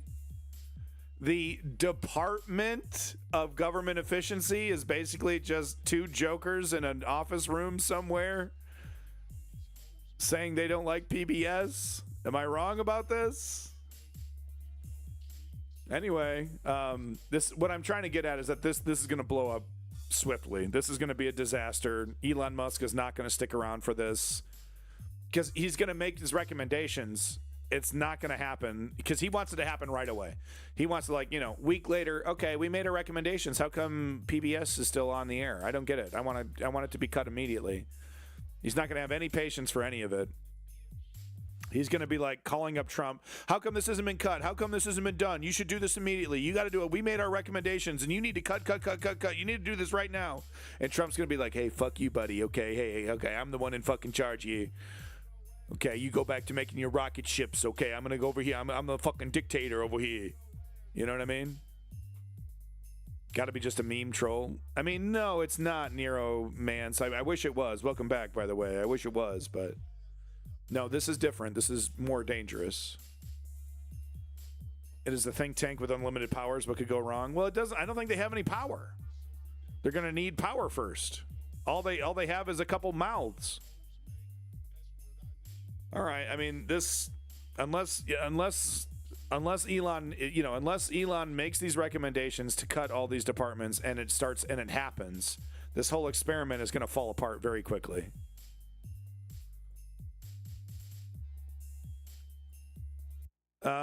This is a great album. Kyle Kulinski over here had a really great segment on Joe Rogan, and I'm going to shamelessly steal it from him because I consistently, and I get a lot of shit from this, even from people in my chat that I respect. We got DCH over here throwing shade sometimes. We got some people that they have fond memories of Joe Rogan. They have it's like a weird parasocial thing, I guess. I don't know. He's a fucking right-winger. He's a grifter. He's a bad guy. He's a rich guy who is now, buddy with one of the most powerful, dangerous men on planet Earth. Joe Rogan is not your friend. Joe Rogan is an enemy of democracy. Joe Rogan got who knows how many people killed with his terrible, terrible advice about COVID that he still hasn't taken back, that there's been no mea culpa or apology for. Just quiet, okay, we're not talking about ivermectin anymore. But still, if you're a millionaire like me, you can obviously do the monoclonal antibodies, and you can do all this other stuff. You don't really need to get vaccinated. Still with that kind of nonsense. So I'm constantly I've been making that point since a long time ago, right? People, when people were still trying to say, he voted for Bernie, right? So we're going to get a little look of what he used to be like when he voted for Bernie. But if you're not paying attention, if you're not plugged in, if you're naive, you might have missed this. But the difference is night and day. The difference is night and day. By the way, big props to my boy Kyle Kulinski, close personal friend. I talk to every day. We're very close friends, and his success is basically my success. So you should consider me as successful as he is. Make sure you like and subscribe, folks. Get on that Kyle Kulinski. He's okay. Out of him, Crystal and Sagar, he's, obviously better. And hey, big props to him because he was really reticent. He was really, he didn't want to criticize Joe Rogan because Joe Rogan put him on his show, I think during the Bernie election, right, 2016. And really raised Kyle Kulinski's profile, and Kyle Kulinski was, he's marrying Crystal Ball, and, his life was like, on top of the world when he was, getting called into Joe Rogan. So it took him a long time to come around, but now he, props to him. I mean, I do find Kyle to be refreshing in his strength of character, which I don't see a lot of left-wing commentators. Pac-Man. I don't know, Cam Goblin. I don't know. We'll see how long I can do it. So I do think he has principles. He's got the goofy. It's really funny. He's like a Southern boy. And he totally reminds me of being young in Michigan and driving around the back roads and stuff. Because he's actually a redneck. He's actually kind of a hillbilly. It's actually kind of funny. But I mean, I don't agree. I think I agree about 80% with Kyle Kulinski. But props to him coming around, acknowledging the faults of Joe Rogan, which need to be acknowledged. And this, these videos perfectly, he lays it out perfectly. He does a really good job showing us examples of just how far Joe Rogan has fallen here. So props to your boy, Kyle Kulinski, once again. This old Joe Rogan clip to my attention. And I did not remember this particular clip. This had to be, it was during Trump's first term, right? So maybe 2017, maybe 2018, thereabouts, I'd say. He's talking to Duncan Trussell, his comedian podcaster buddy. Duncan is very hippie-ish, more left-wing than most of his edgy comedian friends. And yeah, God, I forgot this part of Rogan. I mean, I knew that according to him, his values were more on the left. Talks about universal health care, free college, things of that nature. I feel bad for Kyle. I really do, because he wants to, he wants to believe in Rogan. He wants, he would be the first one to call out, hey, Joe Rogan's changing. Joe Rogan's changing. So it's like there's a real genuine disappointment from Kyle Kulinski when it comes to Joe Rogan. I gotta go to the bathroom. I'll be right back. Nature, but this is even, this is libbing out or leftying out on the issue of immigration during Trump's first term. So sit back and relax and ask yourself, what the hell happened to this guy? Ready? Watch this. About this immigrant issue, and they either don't have kids or they don't think it could happen to their kids. Their idea is, hey, shouldn't have fucking come over here. You get those kind of people. Broke the law. Shouldn't have fucking come over here if you could. You didn't want to get your kids separated. If you were in the presence of a woman who came over here from Guatemala and she's poor and she's starving and they're taking her baby away and she's wailing and screaming from a primal place in her DNA that the one thing she loves more than anything is being taken away. A baby. Yeah. If that doesn't freak you the fuck out, you're not a part of the team, man. You're missing it. You're missing it. What are we here for? We're here for 100 years of whatever. That's what we're here for. If you want to spend 100 years saying, hey, she should have fucking broke the law, I don't want you on the team. You're an asshole. Right? And I don't give a fuck if you're right or left. I don't care if you're religious, or I don't care if you're an atheist. If that's what you support, you're an asshole. We don't want you on our team. Okay? So, but if you agree with certain economic policies that I don't agree with, and we could have a discussion about it, we could figure out why you agree, and we could figure out why people are allowing all of this money to get into politics. Why are we allowing all these special interest groups and lobbyists to interfere with our laws and influence our politicians and create all this shit that we don't want? Well, here's the number one reason. You can't just vote online. You can't just vote. It's not one person, one vote. I don't know where that part came from. Okay. Right. It's the Electoral College, and there's a lot of checks and balances that are in place. That's all wonderful and groovy, but it's not giving the trust to the people. Right. The trust to the people that they're informed, that they can make their own decisions, that more people should be able to make these decisions. But they're happening now. That 28-year-old girl who won in New York, 28-year-old. That's AOC he's talking about. Democratic socialist. Whether I agree with her or not, I don't know if I do or don't. I bet I agree with her on a lot of things. I think education should be free. I think we should figure out a way, if we could pay for bombs, we could pay for schools. I think this idea that everybody should have health care, it's a great idea. Who the fuck wants people to not be healthy? Who wants people to be hurt and not be able to fix it? Are you really saying that struggling people should have to pay exorbitant amounts of money to get fixed when we could maybe chip in and help members of our team? That's stupid. Figure it out yourself. I had to. You got lucky, bitch. You got lucky you don't have leukemia. You didn't break both your legs when you were 18. Your parents are dead. You got lucky, piece of shit. These are people on our team. Right. I'm not talking about. I mean, it's hearing him speak like this, and then knowing, and we're going to see examples of how he speaks now. It really does make it feel like it's intentional. It's like, I want money. This is what I need to say to get more money. I'm on the winning side. It doesn't matter if I don't really believe in what I'm saying. All that matters is that I'm going in the direction of more money. People who are lazy, good for nothing, losers, mooching off the system. You're going to have that too. Sure. But we got to figure out how to educate people so that happens less and less. Do I even need to say anything? Yeah. That rant on immigration, he ended up endorsing a guy who's calling for mass deportation of 10, 15, 20 million people. Yeah. Texas now is saying, hey, Trump, we set aside 1,400 acres for you to build your concentration camps to deport all these people. So Greg Abbott, oh, yay, we're going to make a lot of people suffer, yay. Ooh, can I build a concentration camp? I've never done that before. Greg Abbott, all about it. Be clear about something, too. 10, 15, 20 million people, the idea that they're all just criminals is the dumbest thing I've ever heard in my life. We've seen the studies on this. Cato Institute, a right-wing think tank, did a study. Both documented immigrants and undocumented immigrants commit crime at a much lower rate than natural-born American citizens. Now, they'll start with the easy ones. They'll start with the low-hanging fruit. They'll start with this person has a felony conviction or whatever, right? They'll start and by the way, a lot of these guys, because they're saying, oh, we're going to start with the criminals first. We'll start with the criminals. So they're talking about people that have gotten traffic tickets. They're not just because when you think, oh, we're going to do the criminals first, you think the rapists, the bad guys, right? Well, a lot of those guys are already arrested. They're talking about literally, technically, all criminals. They're going to go after anybody, like I said, traffic infringement, got into some bar fight, got drunk, we've all done it, right? Not a menace to society, right? But someone who made a mistake in their life.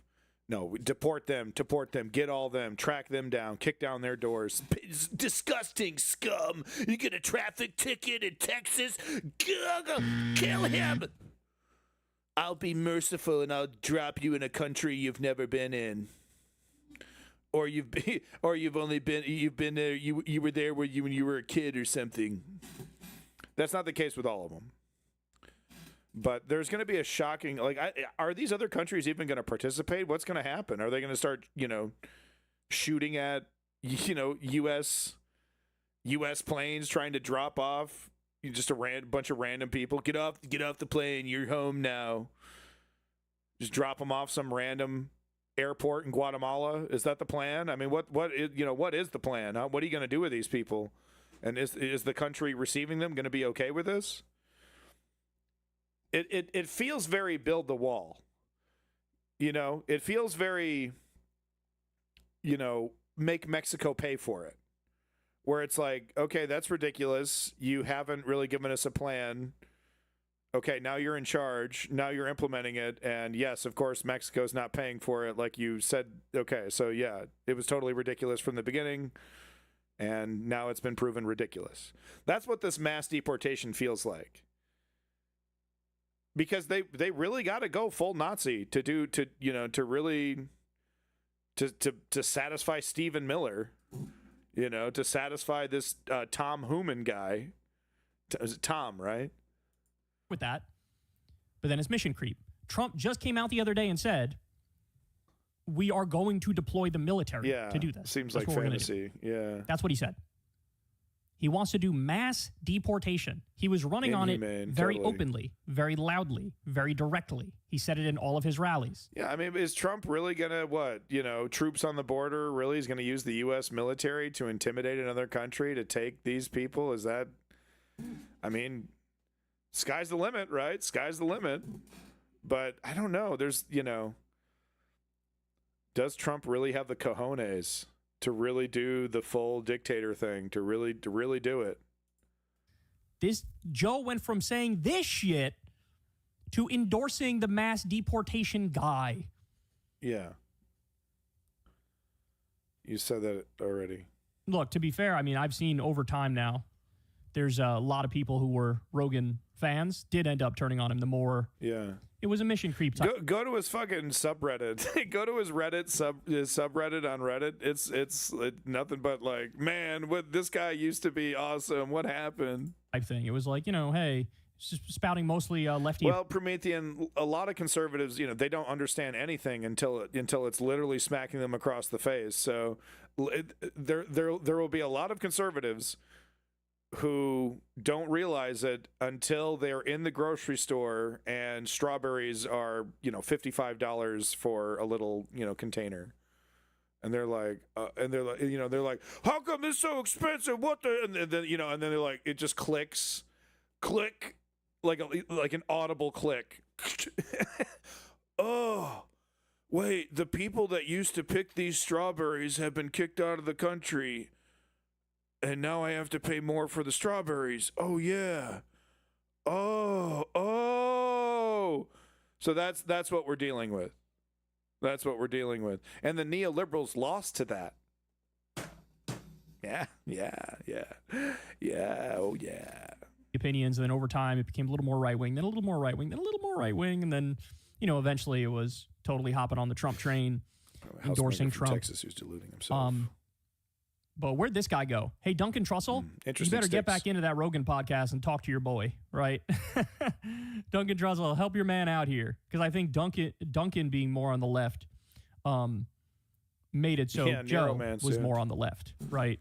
But when you're surrounded all day, every day by edgy right-leaning comedians who say edgy right-leaning shit, and you're surrounded by Dana White, who's a hardcore Republican, and that's the water you swim in, it becomes... the other perspective is just totally out of the picture now. Okay. If that's the excuse you want to make for Rogan, that he's basically like a toddler and all you need to do is just, repeat the same lies to him over and over again, and he'll be convinced that, if that's your excuse, then can you please also acknowledge that he's an incredibly weak person? Because you'd have to have an incredibly weak character to allow that to happen, right? Just the people in your life, you don't really have principles. You like, I like my friends. I want to keep my friends. So, Dana White's my friend. He's my good buddy. So if that's the excuse you want to go with, can you please also acknowledge just how weak and childish and stupid this individual is? Because I don't buy that. I think Joe Rogan's not a very smart person, but I also think that you don't have to be smart to kind of understand game theory. And it's 1 + 1 = 2. The more right wing he goes, the more ching ching, baby. It's just that simple. Right?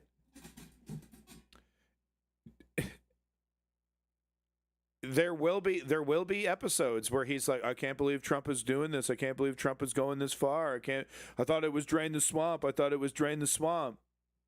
I guarantee you. For him. Totally out of the picture. But this is one of the leftiest lefty rants I've ever heard. It doesn't get more lefty than this. I mean, he was literally making an argument against just deportations there. Right? It wasn't even just the So he's going to show a really cool clip next, and then we're going to move on. Family separation shit. It was more wide-ranging than that. Yeah, we saw it. It was an overarching argument about, like, hey, it's kind of fucked up to take somebody who's a good person who's just working hard and trying to get by and making the country better. Yeah. It's kind of fucked up to just take that person and deport him. Yeah. And he went on to endorse the mass deportation guy. So, again, one more time, I know you guys have seen this one, but it really just puts everything into perspective. This is what Joe used to sound like. I really believe if Michelle Obama runs, she wins. She's good. She's great. She's the wife of... See, he was always an idiot. This is a terrible idea just from a neoliberal perspective, right? So I guess I maybe just the different people in the room influencing. So he's just literally like a man toddler.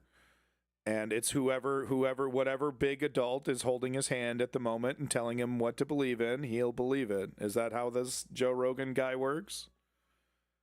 And that actually would make a lot of sense because, the way that he delivers information, he does it in a very genuine way. He truly believes it. He just truly believes it. The best president that we have had in our lifetime. I've never voted right wing in my life. I consider universal basic income a really good idea. I want free college education. Take it easy. Hello, Bernie. How are you, Joe? Wonderful. Pleasure to meet you. Nice to meet you. I like Tulsi and I like Bernie. That's it. Oh, yeah? Everybody else can eat shit. Look at you, fucking progressive. Yeah. I think I'll probably vote for Bernie. I think he's looking out for the interests of the working people. And I think he wants people to have a better life and do better. Right. And I'm all for that. And if that means I have to pay more in tax, like people think, oh, you're a socialist. I've heard people say that. Oh, you're a fucking socialist, bro. Like, first of all, he's not even a socialist. He's a democratic socialist. It's a different thing. I would like to spend more in taxes if they could fix Bernie had the whole world. Bernie had the whole fucking world, man. Do you imagine Joe Rogan even, still making passionate defenses of democratic socialism? Had Bernie taken the fucking reins of power instead of cowering. Oh, I don't want to be ostracized by the DNC establishment. Now he's working with Elizabeth Warren. God, it's so pathetic. Socialist. He's a democratic socialist. It's a different thing. I would like to spend more in taxes if they could fix inner city communities and take these poor neighborhoods and throw a fuckload of... Spend more, you fucking Republican piece of shit. 87% of scientists said that human... Yeah, now he like this asshole used to be on Mad TV. Is it what's his name? Forgot his name. Only show him for a second. Extreme reactionary. I got mine. Everyone else needs to pull themselves up by their bootstraps. Selfish incarnate. I've seen some clips with this guy. He does a little, his own goofy little right-wing podcast. Here he is getting called out as a right-winger by Rogan, and now they're basically in total agreement, I guess. God, that's just pathetic. It's just pathetic. What do you even believe in, Rogan? Spend more, you fucking Republican piece of shit. 87% of scientists said that human activity is driving global warming. I'm very pro-choice. I'm very women's rights, civil rights, gay rights, trans rights. I'm even universal health care. Obviously, this protected status is driving me crazy. This thing that Trump's doing with children that were born in other countries and then brought over here as children, and then they're talking about deporting them. That drives me. And he voted for the guy that's like, I'm going to do this. I'm going to double down. I'm going to quadruple down. I'm going to, with a big smile on my face, rip a baby from a mother's arms and toss her across the border. And this guy was like, yeah, that's me. That's my guy. That's the guy of the people. Welcome back, Quick Double Tap. Yeah, and the hard right version of that is despicable. These people that I see online, why didn't they apply for citizenship? Oh, who knows? Maybe because they're fucking 13. I don't give a fuck if they broke the law. You don't take parents and kids and separate them. You just fucking don't. You know Alonzo? No, it was a funny comedian. Yeah. He goes, not all Donald Trump supporters are racist, but all racists are Donald Trump supporters. It's so funny. He said that like, it was like legitimately the first time he heard it. Donald Trump supporters are racist, but all racists are Donald Trump supporters. You know, Jamie Foxx has heard that 300 million times. You know. Come on. I mean, maybe he's Hollywood, so maybe not. He definitely awakened that side. But the January 6th thing is important. See, it is important, but is it the 6 months later? Is it 6 months? Here's Sagar. This just and I love how Kyle Kulinski says nothing about this.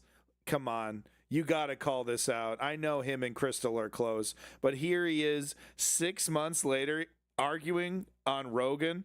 Can't we move on from January 6th? Come on. 6 whole months later? Is this an important thing to be talking about? It's characters like Sagar that are really the most dangerous. They are the true crypto fascists. They offer a veneer of academic legitimacy to these terrible ideas. And they allow stupids to be like, oh yeah, see, we got some smart cookies on our side. Oh, see, he's a real thinker. He's doing his job. He's doing the due diligence. He wears tie and his glasses and he speaks really assertive and he's really smart. He's a Ben Shapiro wannabe.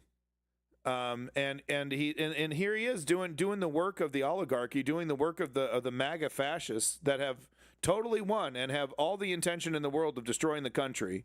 And he still has their back, by the way. If you've ever watched Breaking Points, I've caught a few episodes recently. Same shtick. Right back, like you didn't just support a fascist party that is gonna completely destroy this country, but Crystal and Sagar, we're still doing our show together.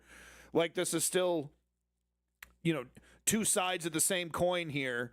We're just arguing a different ideologies. We're just disagreement here. Agree to disagree. I think we should separate families and do the biggest mass deportation in history. Crystal, and Crystal's like, oh, I disagree. Right? We should do something more shameful than Japanese internment. Oh, I disagree. Oh, well, I just respectfully disagree with that point of view. Right? And here's Kyle. Nothing, dude. Nothing, dude. It's quite shameful. It's quite shameful. But I get it. His wife's got a bag. Oh, there's a bag. There's money involved. You see what I mean? And how, like, the left, like, there's no one except me. You got to just remove the money from it, right? You got to be separated from the money in such a way, because look what the money does. Look what the money does to you. Because if this was any other guy, he'd be calling him out. Oh, look at this right-wing shill. 6 months, talking about 6 months after January 6th. Why are we even still talking about it, right? Welcome back, Zio Duke. Garbage fuel. I don't even have my garbage fuel thing working anymore. God, I'm pathetic. In that side. But the January 6th thing is important. See, it is important, but is it the 6 months later? Should be the ruling number one conversation of journalists? I think it's really important. And one of the reasons why I think it's important, because it highlights the reasons why a guy like Donald Trump is so fucking dangerous. Mm-hmm. Is because a guy can incite a bunch of morons to do something really fucking stupid. But as far as trans people, some trans people listening to this, I got nothing but love for you. For everybody. And in fact, Eddie Izzard is one of my all-time favorite guests. Oh, I love Izzard. The right-wing thing is just an easy way to dismiss me, because I'm not right-wing. Yeah. I can't recommend your book, Race Matters, enough. The people who were criticizing Joe as being right-wing were correct. They were right. Yeah. They were right. You say all this, then you endorse the guy who believes in the opposite. Right. You endorse the guy who massively cut taxes for the wealthy, which, by the way... Exactly. I went through all these points just earlier. No, so check out Kyle, but honestly, man, you got to talk about Sagar. You got to talk about Sagar.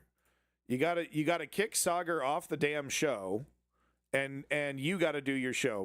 What we need is a progressive Mika Brzezinski and Joe Scarborough, right? Come on, folks. That's what we want.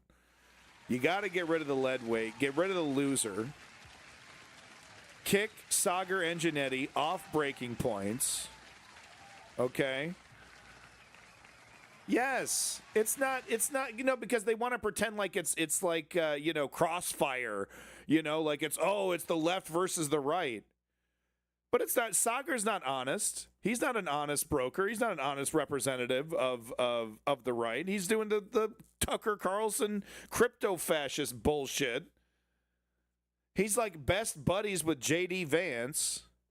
He's not an honest actor. He's not an honest broker. He shouldn't be representing, what Crystal is attempting to represent, some kind of honest journalism, separate indie journalism, right? Separate, but it's the Hill. So maybe that's why.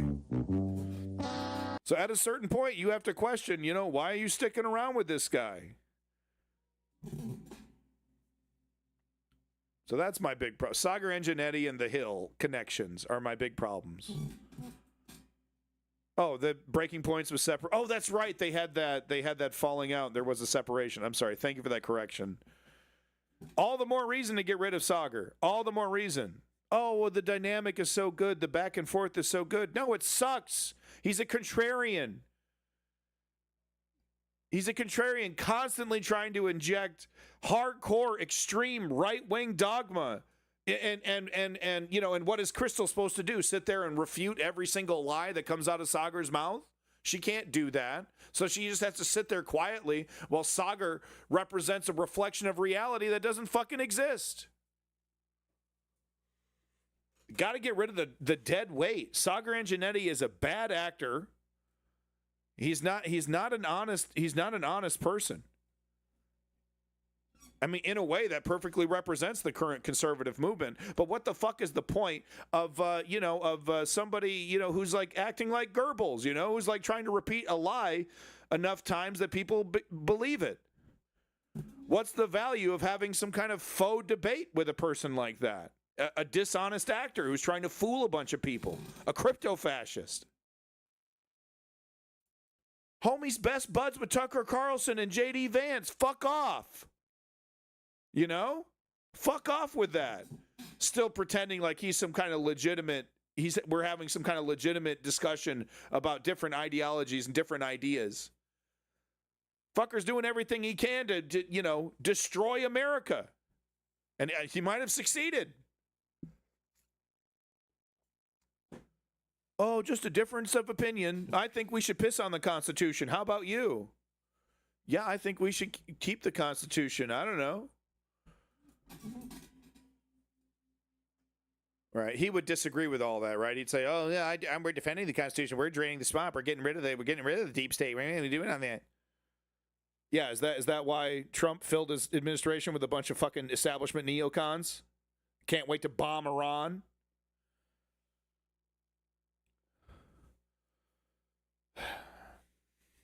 All right, moving on. We're not done yet. Almost done with the asshole segment. But this is very important. It's gone. You might have not even heard of it, but it's going to affect millions of workers. Just quietly, and the billion-dollar mainstream media don't talk about it because their bosses don't want them to talk about it, and they're too busy talking about fear-mongering, talking to Claire McCaskill about how Nancy Pelosi's strategy could, just got to double down on Nancy Pelosi's strategy and how we're going to win next time. Just got to vote blue no matter who, right? But no.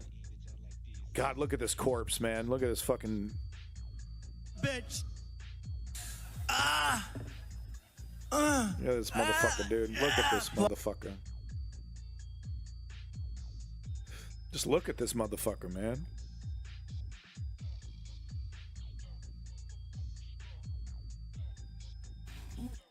Soak it in, Fuck, dude. I can't even look. I gotta look away. I can't even look at him. He's disgusting. He's disgusting. He's everything that's wrong with America, represented in one man. All of our vices, all of our ignorances, everything. It's like he came out of the fucking ooze. The disgusting, dripping ooze of America's failure, and out comes this creature. Get it off the screen. We get to look at that face every day for the next 4 years. That's the worst part. That's what I'm saying, man. Like, get to know the face of your enemy. Get to know the face of tyranny. Get to know the face of oppression. Get to know the face of American fascism. Get to know it. So a Trump judge, right, and this was a grand bargain with Mitch McConnell and, believe it or not, Chuck Schumer even.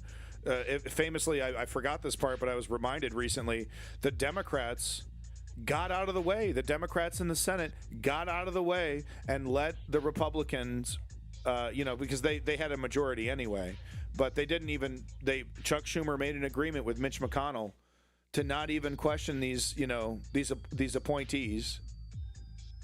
If his tan face gets any darker, it's going to get into trouble. Will he? He'll be celebrated. He'll get the white makeup around his lips too. Big applause. Big applause.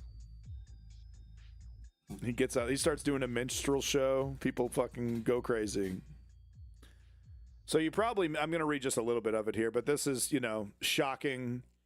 And, Trump judge just nixed overtime pay for millions and media yawned. Where's Rachel? Where's Chuck Todd? Where are any of them?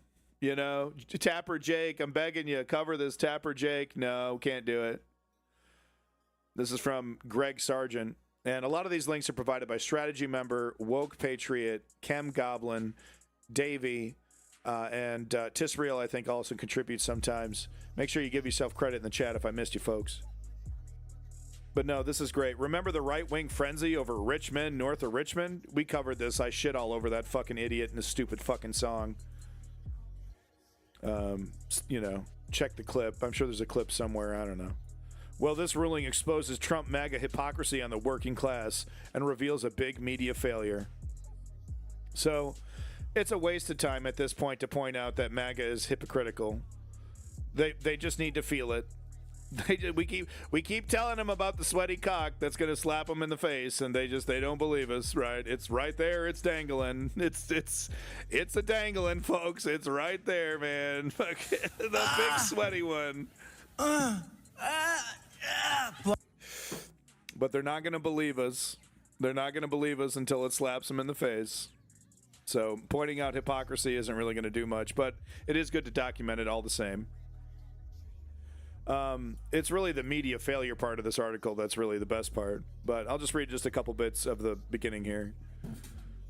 You probably missed it because it created barely a ripple in the media, but last Friday, a federal judge appointed by Donald Trump struck down one of President Biden's most pro-worker policies, his effort to ensure that far more Americans benefit from overtime pay.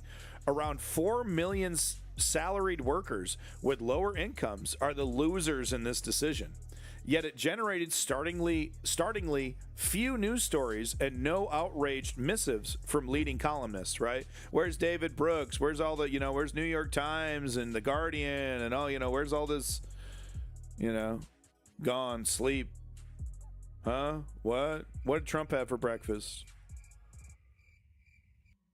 Watching all this unfold brings to mind a now-forgotten controversy. Remember when Oliver Anthony, the little-known folk singer, went viral in 2023 with his song lamenting the plight of working people imposed by the Richmond, north of Richmond? Donald Trump and Republicans claimed the bearded, red-haired Southerner as one of their own, a veritable bard of MAGA country who'd crafted the ultimate right-wing populist ballad of protest aimed directly at supercilious elites. Love that word. Quote, "This is the anthem of the forgotten Americans," gushed Representative Marjorie Taylor Greene. Media commentary endlessly analyzed the song as a cry of anguish straight from the blue-collar heartland, one that elite liberals should take to heart as a sign of how badly they failed regular Americans. Here's another quote-unquote forgotten detail about Anthony's song for you to contemplate. Yeah, it was about overtime pay. Yeah, and this is, we went through the lyric sheet for the song, and I was like, wait a minute, what the fuck?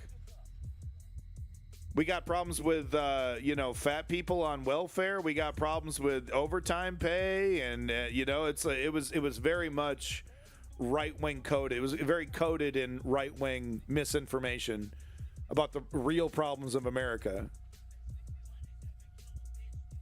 Nothing better to do than false hatred and vitriol. Oh boy, he's been typing this one up for a while. Wake up to reality, moron. At least he spelled moron correctly. Nobody is buying BS nonsense. Bye-bye, Nancy boy. Dude, I'm looking at your picture right now. Mr. Gizzard Lips. Do you have some history of substance abuse in your life, sir? I don't mean to pry, but... did you maybe used to do meth in your life? You can tell us. You can be honest. So yeah, here's the part right here. Quote, I'm selling my soul, working all day, overtime hours, bullshit pay. Anthony croons, adding that this has led him to drown my troubles away. He laments that young men are putting themselves 6 feet in the ground, seemingly describing off-diagnosed social crises like self-medication, the spiritual alienation of modern work, and, quote, deaths of despair. All this was apparently referencing a reference to Anthony's own stint in a North Carolina factory, and he blames it on the rich men north of Richmond, politicians and their corporate overlords rigging the system against people like him. Yeah, if you just stop struggling, it won't hurt so bad. Oh, totally. This type of rigging is exactly what Biden's overtime policy would combat. His administrative rule proposed last year, yada, yada, yada. So you get the point. You get the point. And is Biden's AG going to do anything? Is Biden himself going to do anything? A little executive order, maybe? Fight back? Even use the bully pulpit? Just get in front of a microphone and say, I disagree with this, and like this should be overturned, or this should be challenged, or I'm going to do what I can to use to fight this in the legal system. Is he doing any of that? No. He just lost, and he's just quiet. This was a major victory for him. This was supposed to be one of his major big deals, right? And it's just squashed in the courts, and he doesn't have fucking jack all to say about it. Media's quiet about it.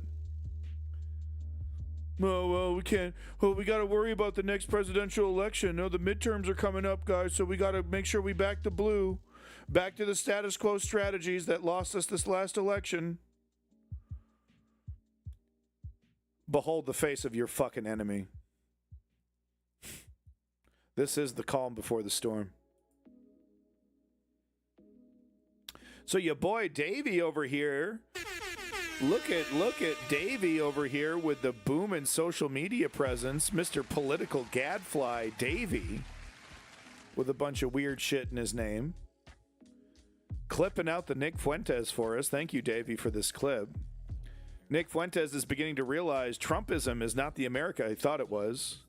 So this is a video of Nick Fuentes having a little hissy fit. Welcome back, Boeing Stuff. Good to see you. You don't like the dinosaurs? I love the dinosaurs, Chem Goblin. Mwah, mwah, mwah. Gizzard Lips. Yeah, that's funny. He's got the dude from Fallout there. That's funny. Davi.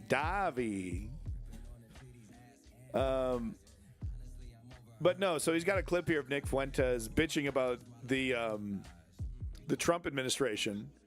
And gee, what do you think the Nick Fuentes' problem? Do you think he thinks that the Trump administration is going too far? Do we think that's the direction that Nick Fuentes is going in? No. He's mad. Nick Fuentes is mad that there are multiracial people as part of the administration.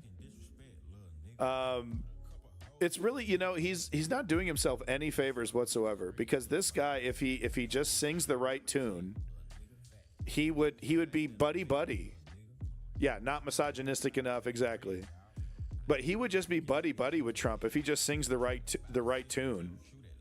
But here he is he's so hateful, he's so racist, he's so lost. He's such a scared little boy too. Every time I see him, all I see is just this little boy lost in the world, in way over his head. But yeah, this is what he had to say here. Let's just 1 minute of it. Sorry in advance. This is not the opinions of the stream, of course. But it's like Pete Hegseth, a Fox News host who wants to die for Israel. Mike Huckabee. Right. So he's inherent anti-Semitism getting in the way of his support for MAGA over here. What do you think is going to happen, Nick? Fat Fox News host who wants to die for Israel. Matt Gaetz, who adopted some Cuban little boy. Tulsi Gabbard, who's like a retard and has all her own issues. Who's a Democrat, and RFK, who's like killing. Wow, these are some really substantive reasons to not really appreciate a politician. He's really getting to the meat of the matter. She's a quote unquote retard. Wow. I mean, there's a lot of really substantive criticism of Tulsi Gabbard, but that's got to be the best one. Animals at night, and like his wife killed herself because he cheated on her 100,000 times, and like, what is this administration? And I said it from the start. It's not cool. I'm not having as much fun as everybody else. That's good. Frankly, that's a good sign. Here's the thing though. He's got nothing to worry about. He's about to see violence and pain and despair like he's never seen before. The U.S. government is going to be doling it out by the fistful. He's going to have he's going to be laughing and I think he is. He's Cuban or Mexican or something like that. Yeah. No, he doesn't, he's a sorry, sad, scared little boy, I almost feel like a little bit of, remember when the Democrats said in the first term, like, we need the adults in the room? I kind of feel like that. It's like, these are the adults in the room. I mean, so his criticism is that they're not whack jobs enough. They're not all squeaky clean, Aryan, white, none of them married once. This incel, he's got this ideal trad wife. Like, they all need to have these trad, slave wives, trophy wives, so he's got this ideal, picture of what a straight cis, man would look like, even though he has never even been in a fucking relationship himself. He's such a moron, because all he needed to do was sing the right tune. And ironically, he's all bitching that he's not going to get what he wants. He's going to get exactly what he wants. That's the tragedy of it. He's all, oh, man, you're not racist enough. Well, you're not hurting enough people. They're going to hurt a lot of people, Nick. You're going to be stoked. I don't know, guys. I don't feel so good about all this. Yeah. Normally, that'd be a great thing, but he's got nothing to worry about.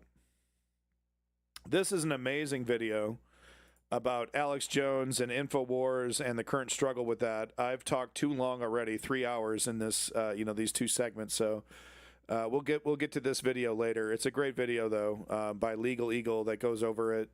This woman's incredibly entertaining, going over all the fine details, the back and forth, the amount of money, the arguments being made.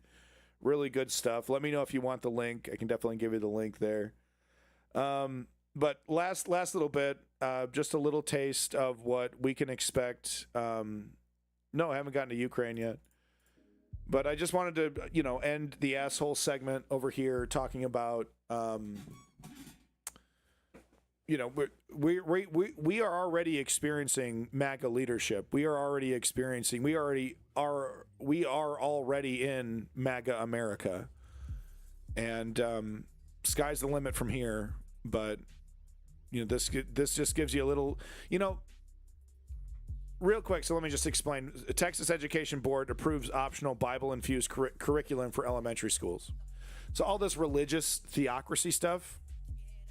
The one thing that's interesting about Trump is that he doesn't give a shit about any of this. And he doesn't need their votes anymore. He doesn't need their support anymore. He got in. the grifters, the grifted have been grifted. You know what I mean? The people have been grifted successfully. He got what he wanted, took their money, filled them up with a bunch of lies. He's going to get exactly what he wants. He doesn't really need these religious people anymore. I'm curious how far he's going to go, because he's going to have a lot of people in his circle that's like, yeah, okay, go full theocracy, right? Okay, Bible in every school, right? Everyone has to be taught the Bible, and Jesus is good, and you put it in the Constitution that Jesus is the only religion in America and all this stuff, and Trump's going to be like, I don't really give a shit. And people hate this, and there's like hundreds of millions of people that fucking hate this, and I don't need this trouble. I got their vote. I lied to them. They're suckers. They shouldn't have voted for me. I'm 3 times divorced, right? He was asked, what's your favorite passage from the Bible? He goes, all of them. Right? So I'm actually curious how far the theocratic stuff is going to go. Now, you get like, not a J.D. Vance, right? Because if Trump dies, it's J.D. Vance. So it wouldn't be a J.D. Vance that would do it, because he's actually a Silicon Valley nihilist. He doesn't believe in God. He pretends, I'm a hillbilly effigy. It's all about God and family. He's a complete fucking fraud. He doesn't believe in any of that. So he would probably make the similar calculation that Trump would be like, well, I need to cater to this demographic somewhat, but I don't need to, I don't need to impose their, no more circumcision, and I want to check your kids' genitals before they join sports and all that kind of shit. We don't have to sign up for any of that. So not a J.D. Vance, but like a Tucker Carlson, who's also a dangerous theocrat in the right wing. That's just totally God.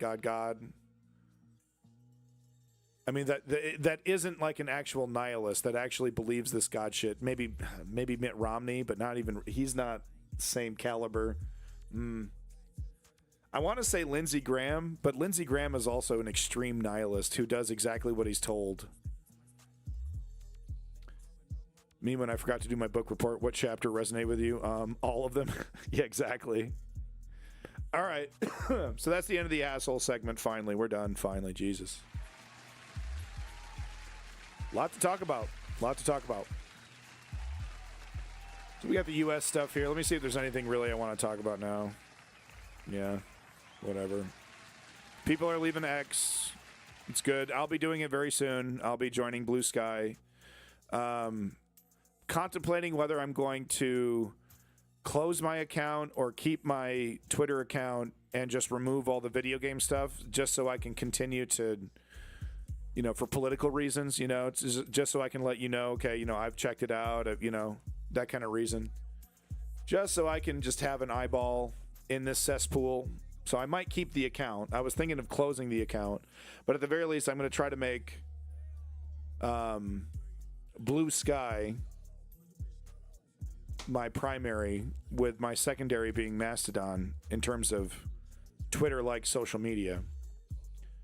Hearing bad things about Blue Sky. I mean, it's a Twitter door. Like it's gonna be all the same problems that Twitter had, which were numerous before Elon Musk got involved. And a big problem was that it was a status quo, neoliberal echo chamber, a bit of a neoliberal echo chamber. So yeah. But one of the reasons why I want to do that is just to spite Elon. I want Twitter to be destroyed. I want Twitter to be a truth social, like almost irrelevant, But the real democratic underground alternative is Mastodon. That's a fact. I'm not going to deny that. I should be on Mastodon. I should. I really should. All right, so that was the thing I wanted to say about that. Yeah. We'll get to that later. Yeah, this is a good article that I have highlighted a bunch of stuff and no one really cares. Yeah, this is a really important article. Yep, we'll get to this later. Yeah, this is a really good article. Yeah, we got to go through some of these. These are really good. Voters to the least. Do you see me now? Okay, so we actually covered this David Brooks article in a video, so we don't have to do that.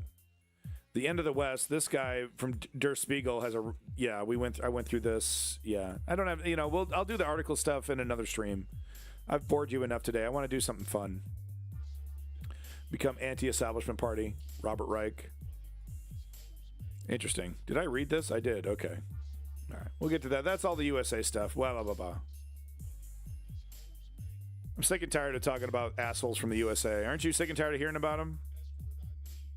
How about this? Check this out. So these people in the Congo are, I guess they're, I don't know, digging copper out of the mountain with their fucking bare hands or something. I don't know. But they're totally stoked about what's happening because this mountain is collapsing right in front of them. They're totally stoked because it's exposing copper, and it's making it, it's like it's doing all the work for them. Basically, it's going to make it really easy to extract a lot of copper, and they're just watching it. They're like, "Oh, that is so sweet." They're looking at basically money, falling out like a piñata on from this mountain. Pretty interesting footage. So let's check it out.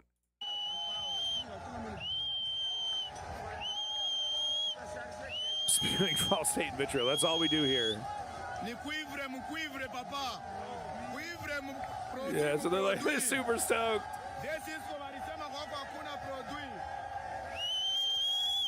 Whoa, back up. Back up.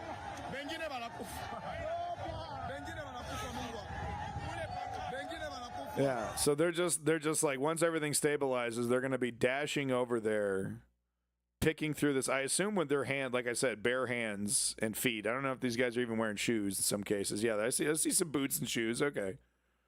But I think they're just going to be digging through and just pulling out chunks of copper. Look at this guy. He doesn't even have a fucking shirt on or a belt. No, no shirt or belt. All right. Yeah, so I mean, you can get it. You take a look at the mining operation that's there.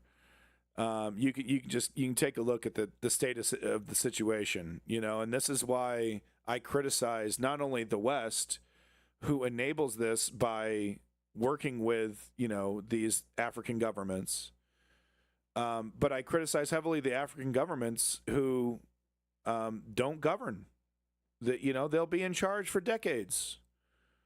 Just a little fiefdom.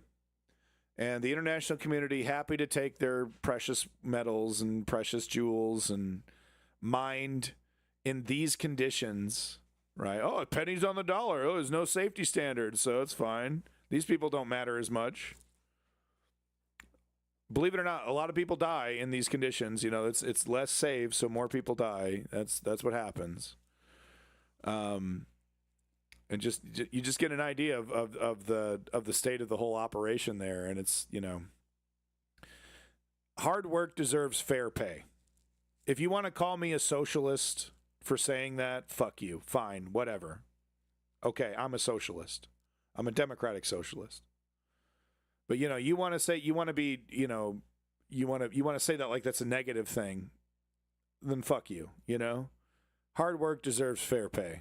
And quite frankly, if these people were fair, I'm stinky. Oh my God. If these people were being paid fairly, they'd be able to afford proper equipment, and they would, they'd be paid, properly. Well, I mean, what was the point you're trying to make? If these people were paid properly for the amount of work that they're actually doing, they'd be able to, maybe invest in their own villages and homes and communities, and they might, they could actually, be prosperous. But in these conditions, they can only expect more toil. There's no way for you to work yourself out of these conditions. It's only perpetual at this stage, where the entity is extracting almost everything, every penny, and you get the crumbs, just enough to sustain yourself to come back and do it another day. but nothing more. This is how you perpetuate suffering, and this is the essence of capitalism and why capitalism needs to be regulated.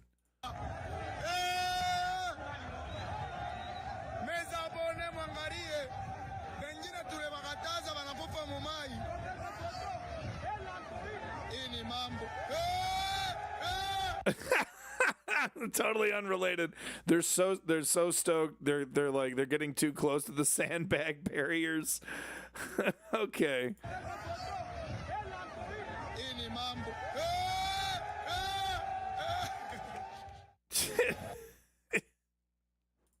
Some pretty wild footage out of the Congo there.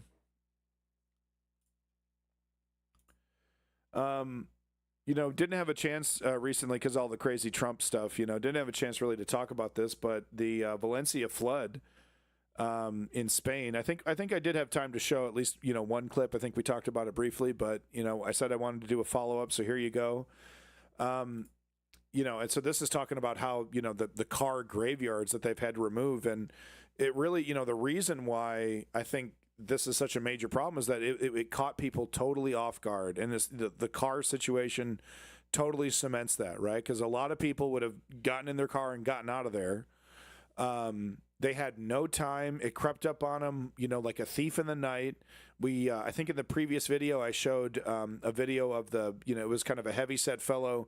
He was like walking through his apartment. He's like, the water was up to here, and it happened within 10 minutes or something.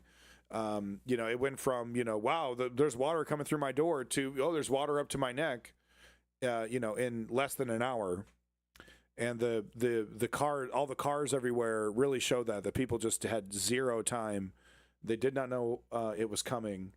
And my God, that's such a failure of the government, that they weren't able. No, where's the early warning system? No text messages, anything. What was actually done to warn people.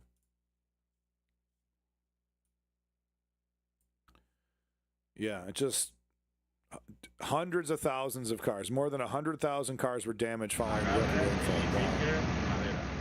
Yeah, and some of this footage is bananas. Like this is one of those like underground tunnels, going in, totally filled to the brim with cars, right? So they just got to start. They got to pump out all the water, and then they got to start pulling out cars. And there's bodies in some of these cars. You know what I mean? There's some for real shit happening in some of these cars.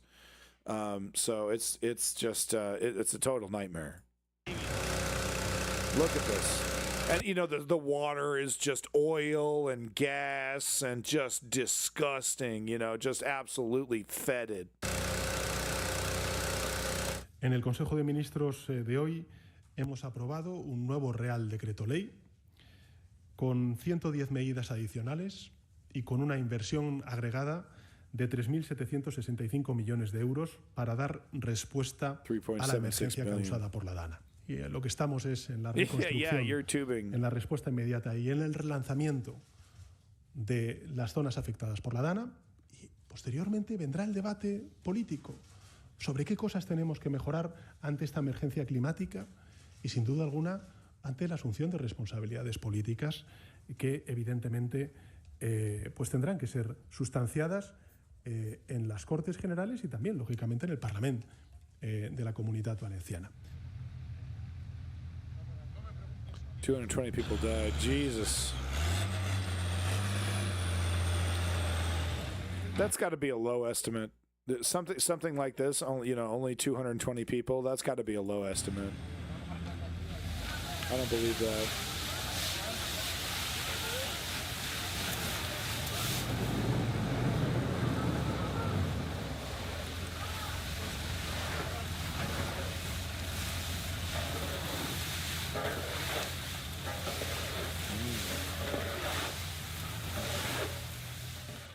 Yeah, I mean, is that that is Clutch Cargo talking about is this a lack of infrastructure? Is this that really does need to be the next question. Oh, now's not the time to politicize it. No, now is the exact time to politicize this, and talk about the failures of politics and how we can correct them. Maybe we've gotten good at this stuff. At what? Enduring the suffering of the storm. So this video is totally nuts, and before you get all stoked, they're doing this. Do I have the fucking? Yeah, hold on. That's a different angle. Yeah. Okay. So this awesome footage I'm about to show you, and it's totally sweet. It's totally awesome. But it's these New Zealanders doing a haka. If you know what that is, you're about to find out. But they're doing this because interpreter, version first signed treaty. Yeah. So they're doing this because they are being forced to follow a law. Rulings by the courts, a separate minority tribunal, and progressively expanded minority rights and privileges over the decades. However, some argue this is discriminating against non-Indigenous citizens. Yeah, so the ACT New Zealand Party, a junior partner in the ruling center-right coalition government, last week unveiled a bill to enshrine a narrower interpretation of the Waitangi Treaty in law. So basically, they've been able to. It's kind of two separate courts. I should just read the article. New Zealand's parliament has briefly suspended on Thursday after Maori members staged a haka to disrupt the vote on a contentious bill that would reinterpret a 184-year-old treaty between the British and indigenous Maori. First signed in 1840 between the British Crown and more than 500 Maori chiefs, the Treaty of Waitangi lays down how the two parties agreed to govern. The interpretation of clauses in the document still guides legislation and policy today. So that's really interesting, right? So they weren't. I guess they weren't able to just completely assimilate this culture, so they had to make a co-governing agreement. Rulings by the courts and a separate Maori tribunal have progressively expanded Maori rights and privileges over the decades. However, some argue that this has discriminated against non-Indigenous citizens, which is, the big criticism against affirmative action, right? Like, well, aren't these inherently racist laws? You're saying these are basically laws that affect one color of a person over another color. The response is, well, it's more complicated than that. But if you're not careful, you can end up with an inherently racist situation.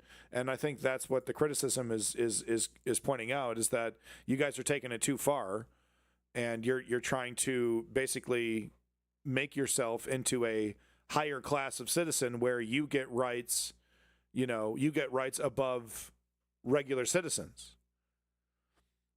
The ACT New Zealand Party, a junior partner in the ruling center-right coalition government, last week unveiled a bill to enshrine a narrower interpretation of the Waitangi Treaty in law. So they're trying to say, okay, no, you can't, you're not special citizens. As parliamentarians gathered for the preliminary vote on the bill on Thursday, Te Pāti Maori's MPs stood and began a haka, a traditional Maori dance made famous by New Zealand's rugby team. Parliament was briefly suspended as people in the gallery joined in and shouted and shouting drowned out others in the chamber. And it was really epic. It was really sweet. I'll show it to you. It's really sweet. But it's just a shame that, because this isn't affirmative action. They're trying to enshrine into law special rights and laws just for the Maoris. ACT New Zealand leader David Seymour said people who oppose the bill want to stir up fear and division. My mission is to empower every person, he added. Yeah, blah, blah, blah, blah. The controversial legislation, however, is seen by many Maori and their supporters as undermining the rights of the country's indigenous people, who make up around 20% of the population of 5.3 million. So they're trying to say, we need these special rights. Hundreds have set out on a 9-day march, or hikoi, from New Zealand's north to the national capital of Wellington in protest over the legislation, staging rallies in towns and cities as they move south. Well, I haven't seen any footage of this. That's really a shame. Mainstream media really dropping the ball. They will arrive in Wellington next Tuesday, where tens of thousands are expected to gather for a big rally. Where the bill has passed its first reading, it is unlikely to garner enough support to pass into law. Coalition partners of the National Party and New Zealand First are only supporting legislation through the first of 3 readings as part of the coalition agreement. Both parties have said they will not support it to become legislation, meaning it will almost certainly fail. So they're pissed that they're not getting special rights. They're claiming that without these special rights, they will, their rights are being infringed. You wanted to see limited nuclear strikes in the West? Was he Russian military? That guy in here the other night? Who knows? Who cares? You don't need to be smart to repeat stupid people's, points. You know what I mean? It doesn't have to be, what I'm trying to say is it doesn't have to be a big conspiracy. You can just be a dumbass, hearing, did Big Brother said something smart. Big Brother said something smart. I'm going to repeat it on Twitch, But anyway, I really wish this was about something progressive, but it doesn't really seem like it is. But it's really cool, but I wish it was cooler. Here it is.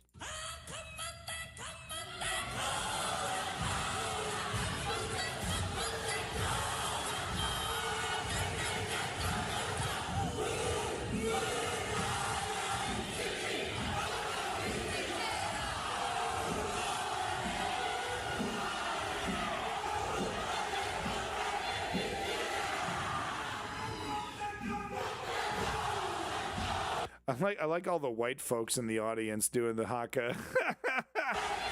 The security guard. What the fuck is he? Look at his face.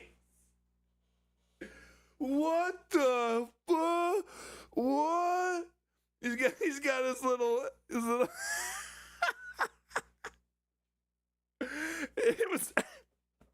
It was all quiet. He's just expecting another boring day in whatever, the parliament or whatever. And it fucking explodes.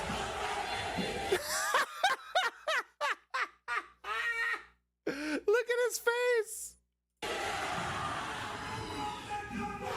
Oh, that is funny. Yes, they planned this, yeah.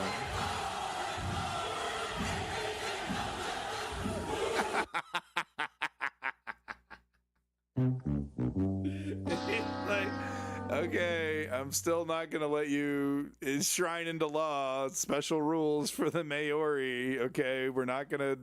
We had a treaty. We have a treaty. We don't need to. We're not gonna break the treaty because you want to go farther than what we agreed to. Okay.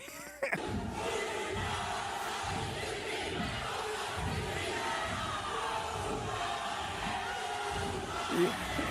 So the tongue thing, it's all the warrior battle thing, right?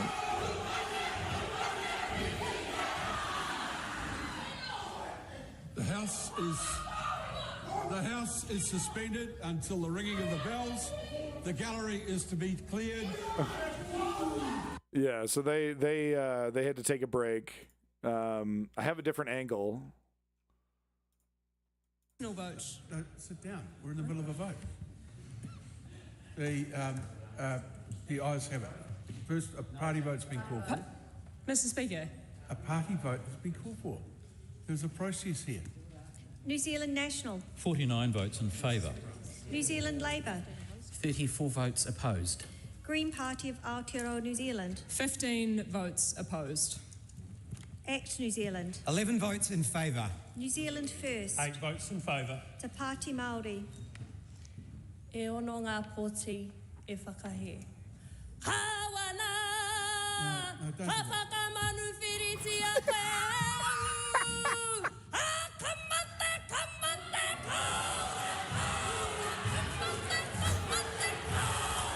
Well, I never. I never. Oh.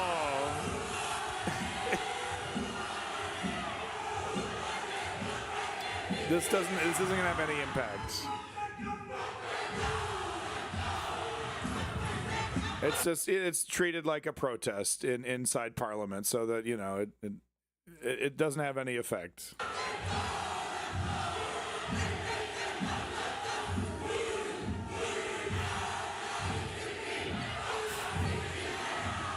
Damn, you can boom, boom. You can see the camera vibrating. So that's pretty cool. All right, there you go. Interesting stuff. You want to see the rest of the clip? It's right here. I just wish it was over something like, I don't know. I don't know. I mean, I want to know. One thing that I haven't been able to suss out too much are the specific details. Like, how are they going too far? I actually am not quite sure on that. But I think you should stick to the treaty and that nobody should be getting special rights above anybody. I want that shit outside the White House. I agree. Yeah, Tim Tiny Leg. I mean, I don't know. I don't think it's feasible to be throwing colonizers out at this stage of integration, right? Maybe Israel-Palestine is that wound is still very fresh, but this wound, So I don't know if throwing the colonizers out is really the direction we got to go in. But I understand the sentiment, and there does need to be an acknowledgement of the past. Reparations, and of course, positive relations moving forward. Right. We veto with our special Dookie move. How old is the treaty? Oh, they were saying 1800, something like that. 1840. Between the British Crown and more than 500 Maori chiefs. Maybe it's not fair in the first place. Okay. All right. Yeah, maybe. There's no way it's fair. Yeah, from 1840. That's a good point. Maybe it does need to be renegotiated. I want to be convinced because I want that haka to be like for the people. I don't want that to be for, special permission, special rights. Yeah, that's a very good point, BD Unreal. That's a very good point. Thank you for pointing that out. So, crossing my fingers that this is for good stuff, guys. I'll follow up on it if something comes across my radar, for sure. Azerbaijan. All right. Yeah, so this is COP29. God, I guess I need to talk about COP29 a little bit, but what's the point, It's COP. What's the point of talking about this failure? Every time, bunch of promises that don't go nowhere. Oh, we're going to do this, we're going to do that. They barely do jack shit. Meanwhile, I consume 100 fucking credit cards of plastic every single month.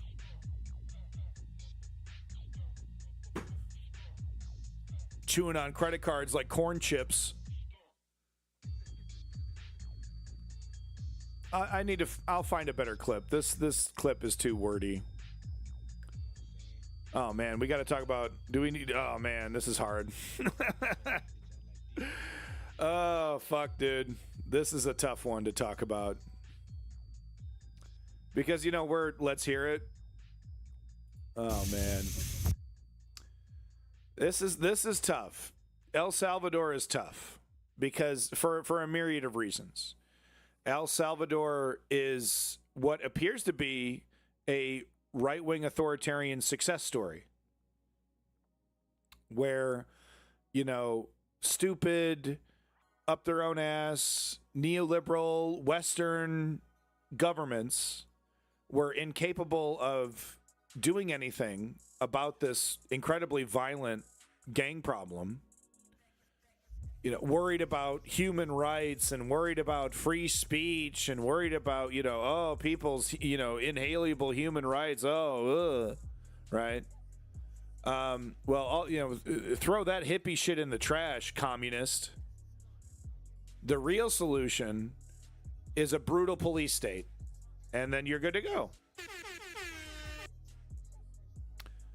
So what we're seeing is the right wing going all in with this benevolent dictator narrative. They want to see similar success in America. They want to see similar actions in America. So they're now pushing this massive narrative. So, first thing the reason why I'm showing search results because I want to show you what the algorithm is doing right now. Why El Salvador is now safer than America. It's not. Well, I don't know, maybe it is technically, but it's, it's not. That's apples and oranges, big time. How El Salvador became one of the safest nations in the West, first post-America. Does El Salvador's mega prisons work? This Bloomberg, I watched this Bloomberg documentary, The Price of El Salvador's War on Gangs. They're literally talking about money. They get into some of the social stuff. Well, no, I take that back, actually. No, they do talk about... Yeah, I think this guy's... Yeah, I think they do. I think that was the father of the daughter that was wrapped up in the dragnet. Crime dynasty, how El Salvador destroyed their brutal gangs, changes everything. Traveling to America's, and this says it all right here, most successful dictatorship. Right, so we got the right-wing influencers backing this up. They're useful idiots, right?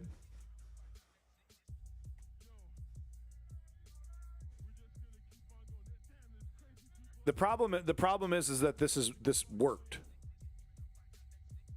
But of course, he's not the police state is not letting up at all. The dragnet is not letting up at all.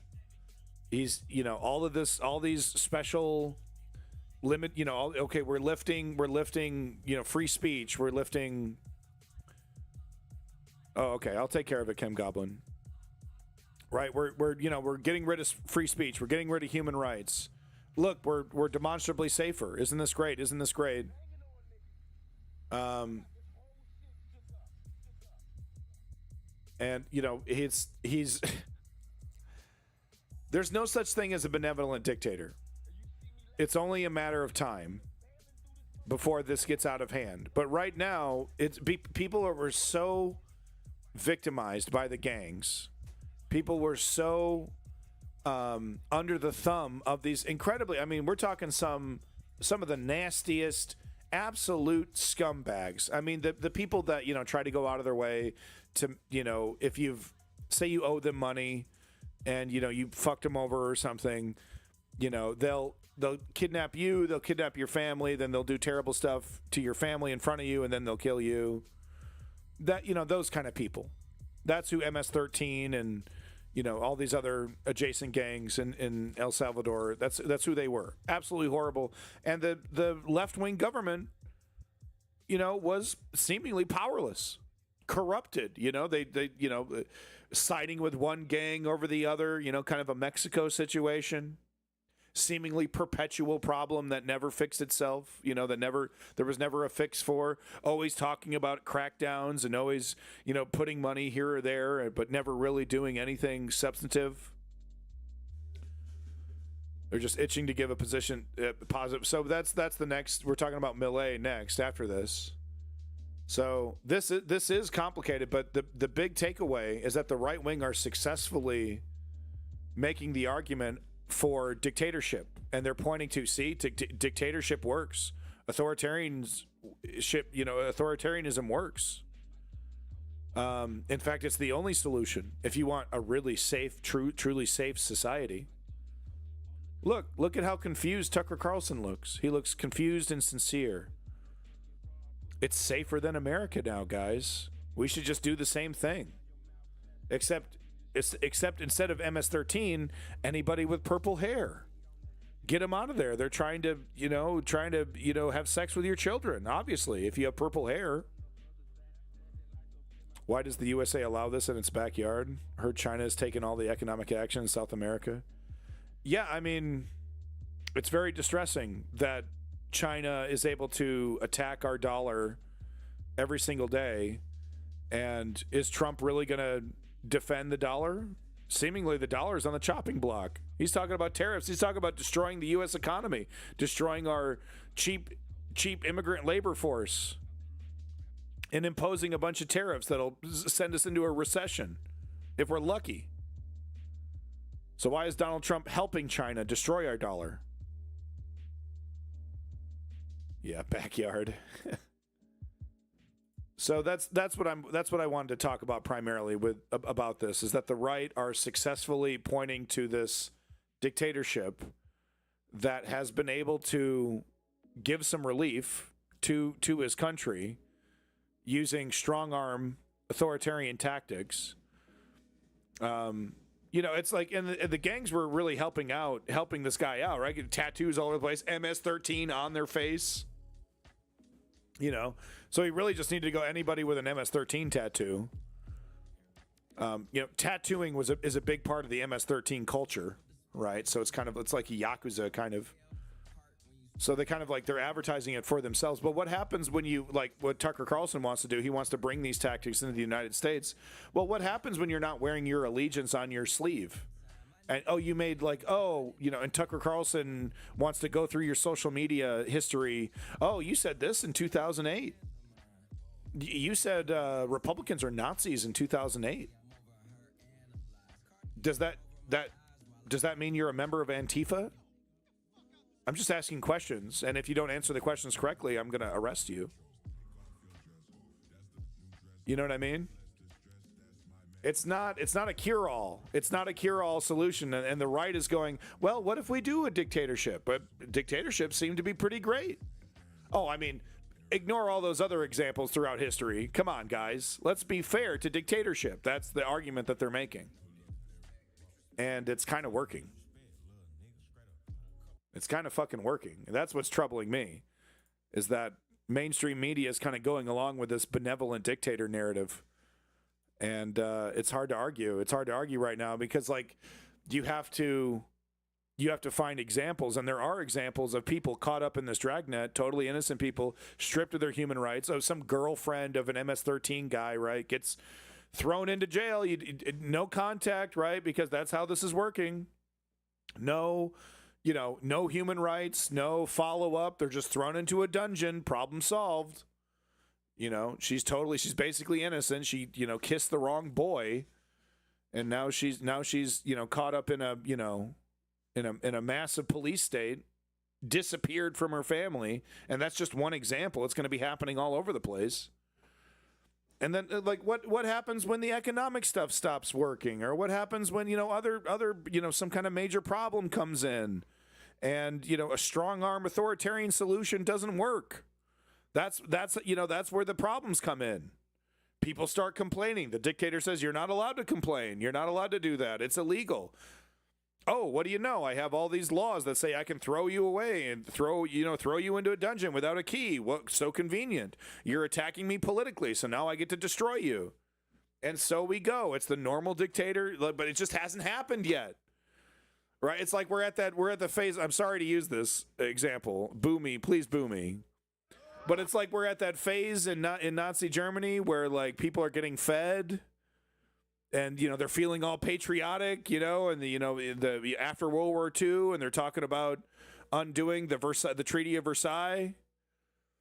You know what I mean? There's a bunch of excitement, like, oh yeah, we're gonna this strong man's gonna do it. This authoritarian party's gonna do it. We got all the solutions. We got the real, maybe the excitement of Mao's communist China is another good example, right? Oh, we're going to farm more food than anybody. We're going to farm. It's going to be crazy. We're going to farm away. It feels like it's that moment in the dictatorship where it's like, well, maybe this will work out. Oh, he's fixed one of the major problems. I mean, surely he's got solutions for all the rest of our problems that are going to be just as good, right? I mean, surely. And, and surely if we were to disagree, he's not going to throw us away. He's only going to throw bad people away. He's not going to throw citizens away that disagree with him, right? That's what it feels like. It feels like we're in that early dictator stage where people are like, well, maybe this is a good idea. Maybe this is how things should work out. Before people realize why liberty is so important, why democracy is so important. The free speech is not for saying the easy stuff. Free speech is for saying the hard stuff. And you have to say the hard stuff, because if you don't say the hard stuff, you're not addressing the issues. And if you're not addressing the issues, well, there you go. Welcome to your normal dictatorship, where you have to bribe somebody to fill a pothole in your fucking street. Oh, I want a driver's license. Well, you got $75. You got to bribe the person at the DMV to even submit the paperwork. Welcome to your dictatorship. All right, we're going to go in here. Even as I'm stepping through the Khmer Rouge, yeah. I don't fully grasp what we're about to walk into. Suddenly, you're hit with the intense gaze of dozens locking onto you. These men described as the worst of the worst, tattooed with reminders of El Salvador's dark past. It's tense and uncomfortable. But here, officials say comfort isn't meant to exist. So there's young. No mattresses, there's no sheets. You've got a toilet over here for them to go to the bathroom. You've got this basin here that they use to bathe themselves. And then you can see there's a barrel of water that they can drink from. This is a rare look inside El Look, I mean, MS-13, worst of the worst, like I said before, absolute scum. Full-blown members of MS-13 deserve nothing less than this. They deserve it. They deserve it. That's how bad these guys are. We're talking the worst of the worst. They look bad. They are bad. You know, are some of these guys, you know, more brutal than others? Yeah, of course. But they're part of the culture. They're tatted up. They're lifers. They're for life. As soon as they're out there, it's gangbang for life. It's MS-13 for life. They deserve this. Do regular El Salvadorian civilians who maybe disagree with the government in some other way, do they deserve this treatment? You know, do people, like I said, you know, that case that I told you about, you know, that girl, you know, a girlfriend of one of these guys, you know, she's not committing crimes, but she's, you know, made the wrong choice. Does she deserve to get thrown into some similar environment like this forever with no recourse? That's one of the major problems as well. No recourse. You know, kangaroo courts, you know, you get your, judge, jury, and executioner. Boom, boom, boom. There's your trial. You're done. You know, guilty, guilty, guilty, guilty. And, you know, and a bunch of people left like, well, what happened to my brother? What happened to my son? What happened to my father? What happened to my, you know, where are these people? Where'd they go? And it's like, okay, yeah, they're, you know, if you're going to act like animals, you're going to be treated like animals, right? And MS-13 are animals. I have no problem saying that, even as a person that respects human rights. But at the same time, animals, humans, these people are not actually animals. They are humans.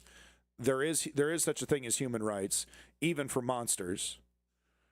And we also need to be considerate of the people that were caught up in this dragnet that are, you know, either totally innocent or just, you know, or like not nearly as guilty as, you know, fucking Mr., you know, soldier for anarchy over here.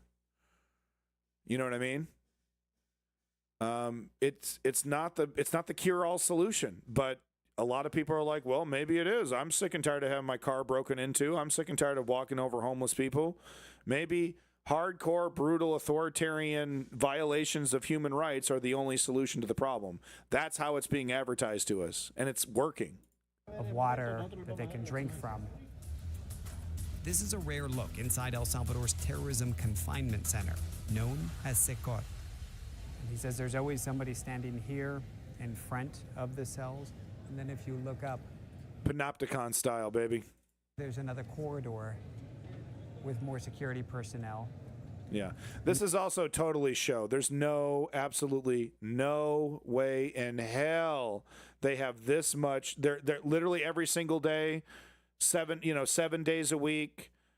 You got 3 people standing like this. This is an incredible waste of time and money. This is obviously just to put on a show for CNN. Interesting though, you notice how she's wearing a mask?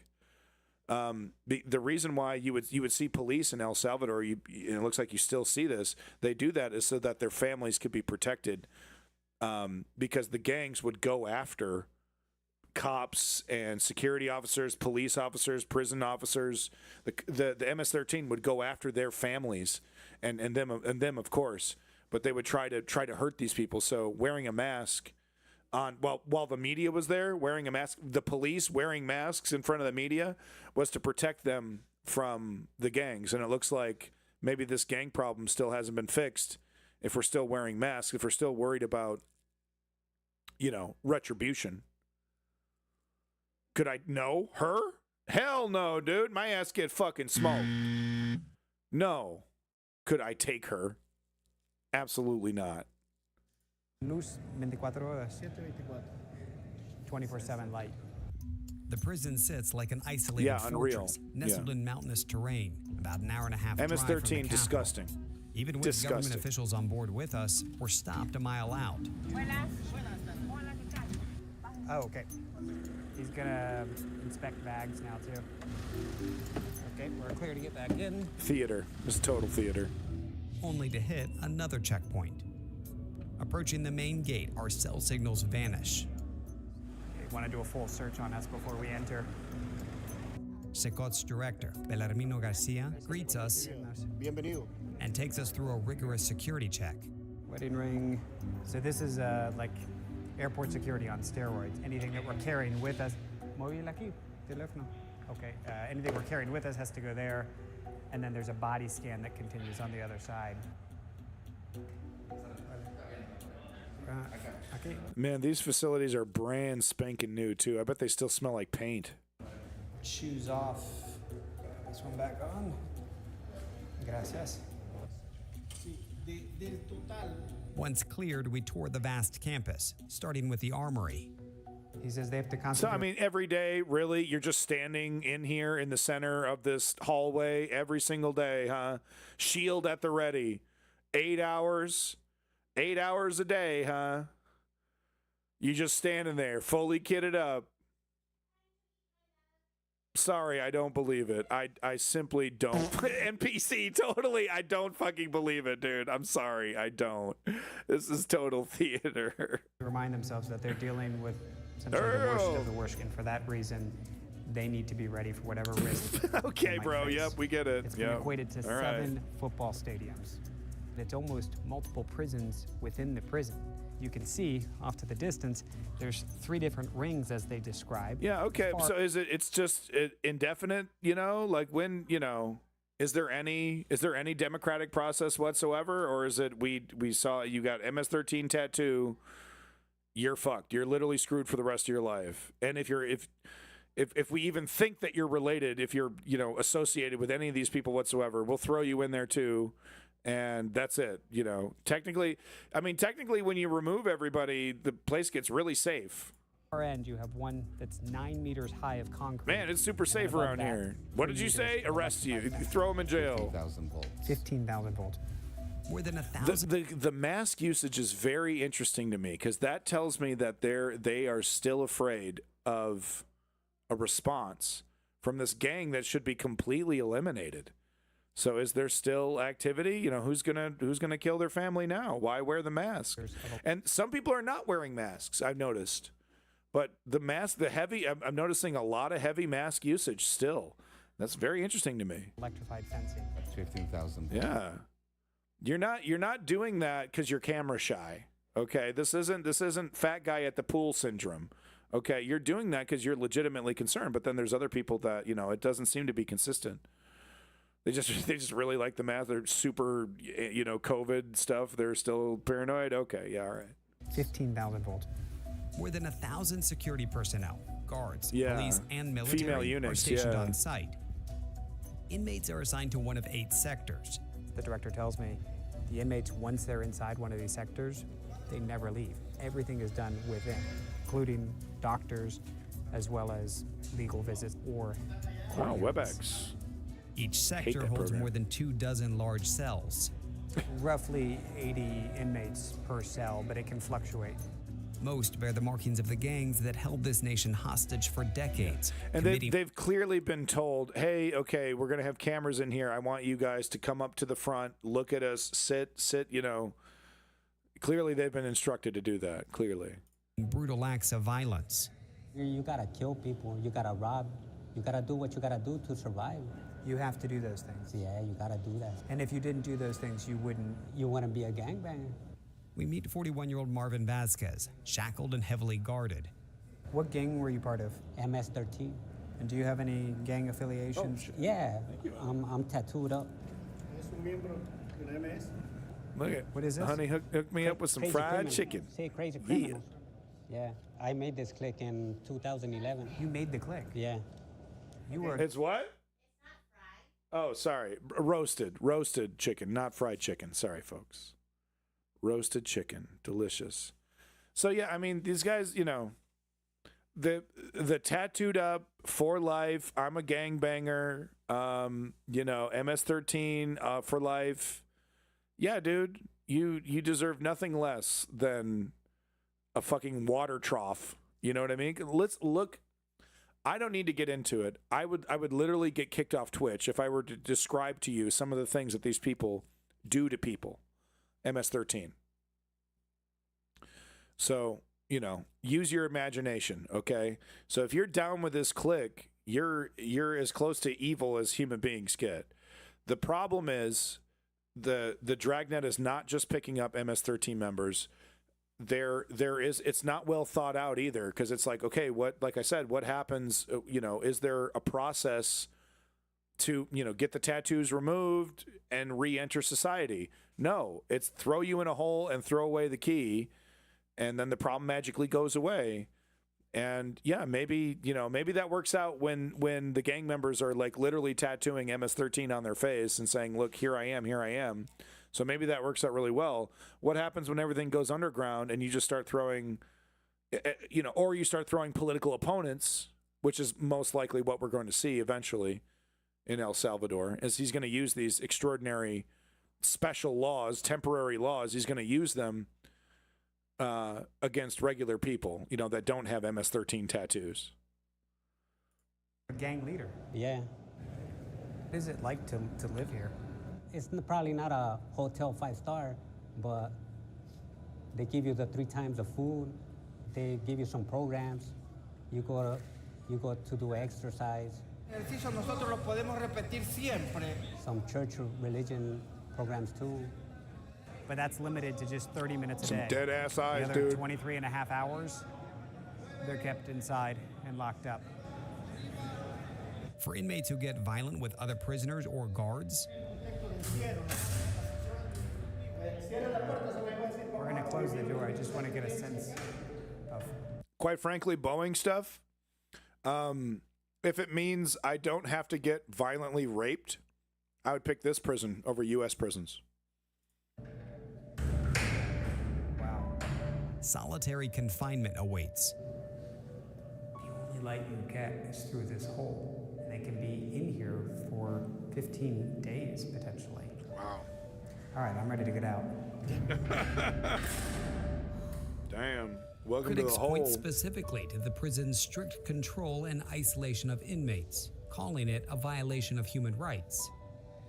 The director brought up that a lot of folks will raise concerns from a human My rights room. perspective and an abuse of human rights, that he's calm hearing that because he sees it day to day, the process they go through to maintain, as he sees it, proper punishment. Mm-hmm.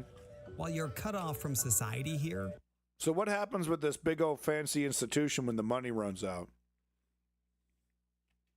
whispers of life on the outside make their way in. I've heard about it, that it's a new El Salvador, it looks different. That new El Salvador has emerged under President Nayib Bukele, who took office in 2019 and declared a controversial state of emergency more than 2 years ago. It sparked an aggressive crackdown on crime. We see that firsthand as some 2,500 police and soldiers deploy into one neighborhood. Is going to go on through the... I couldn't imagine still being a gangbanger in this environment, dude. You know what I mean? Like, there has to be fools who, after this crackdown started, got the MS-13 tats and everything. You know, it's like I couldn't even imagine still trying to do this shit. I mean, because they just scoop you up, they kidnap your ass, and then you're gone, man. You're disappeared. It's totally state-sanctioned kidnapping. They can do whatever they want. The night, for however long it takes for them to root out Okay. any suspected criminal element. See how CNN's just going right along with it? Late last week, as the Do U.S. whatever State it takes, Department huh, CNN? lowered its travel advisory for El Salvador, citing a significant reduction in crime, it also warned that Bukele's emergency measures allow authorities to arrest anyone suspected of gang activity and suspends constitutional rights. Yeah. So, any reason? Juan Carlos, yo soy David. Scooped up. Juan Carlos tells me he was wrongfully held for 5 months at a lower security prison earlier this year. Okay. He says the Thank God. So there is a process for poor schmucks. Jesus, look at the condition of that fucking leg. Yikes. So there is a process for poor schmucks to at least get out eventually. Okay. I'm sure it's not consistent, but all right. Yeah. Boy, me in charge of MSNBC, huh? We'd have some good times until our asses shut the fuck down. Welcome back, Roger, now. Poor conditions led to an infection in his leg. He said he was lumped in and assumed to be part of a gang. And he said in part because of how he looked, he had long hair. He said he had a long beard.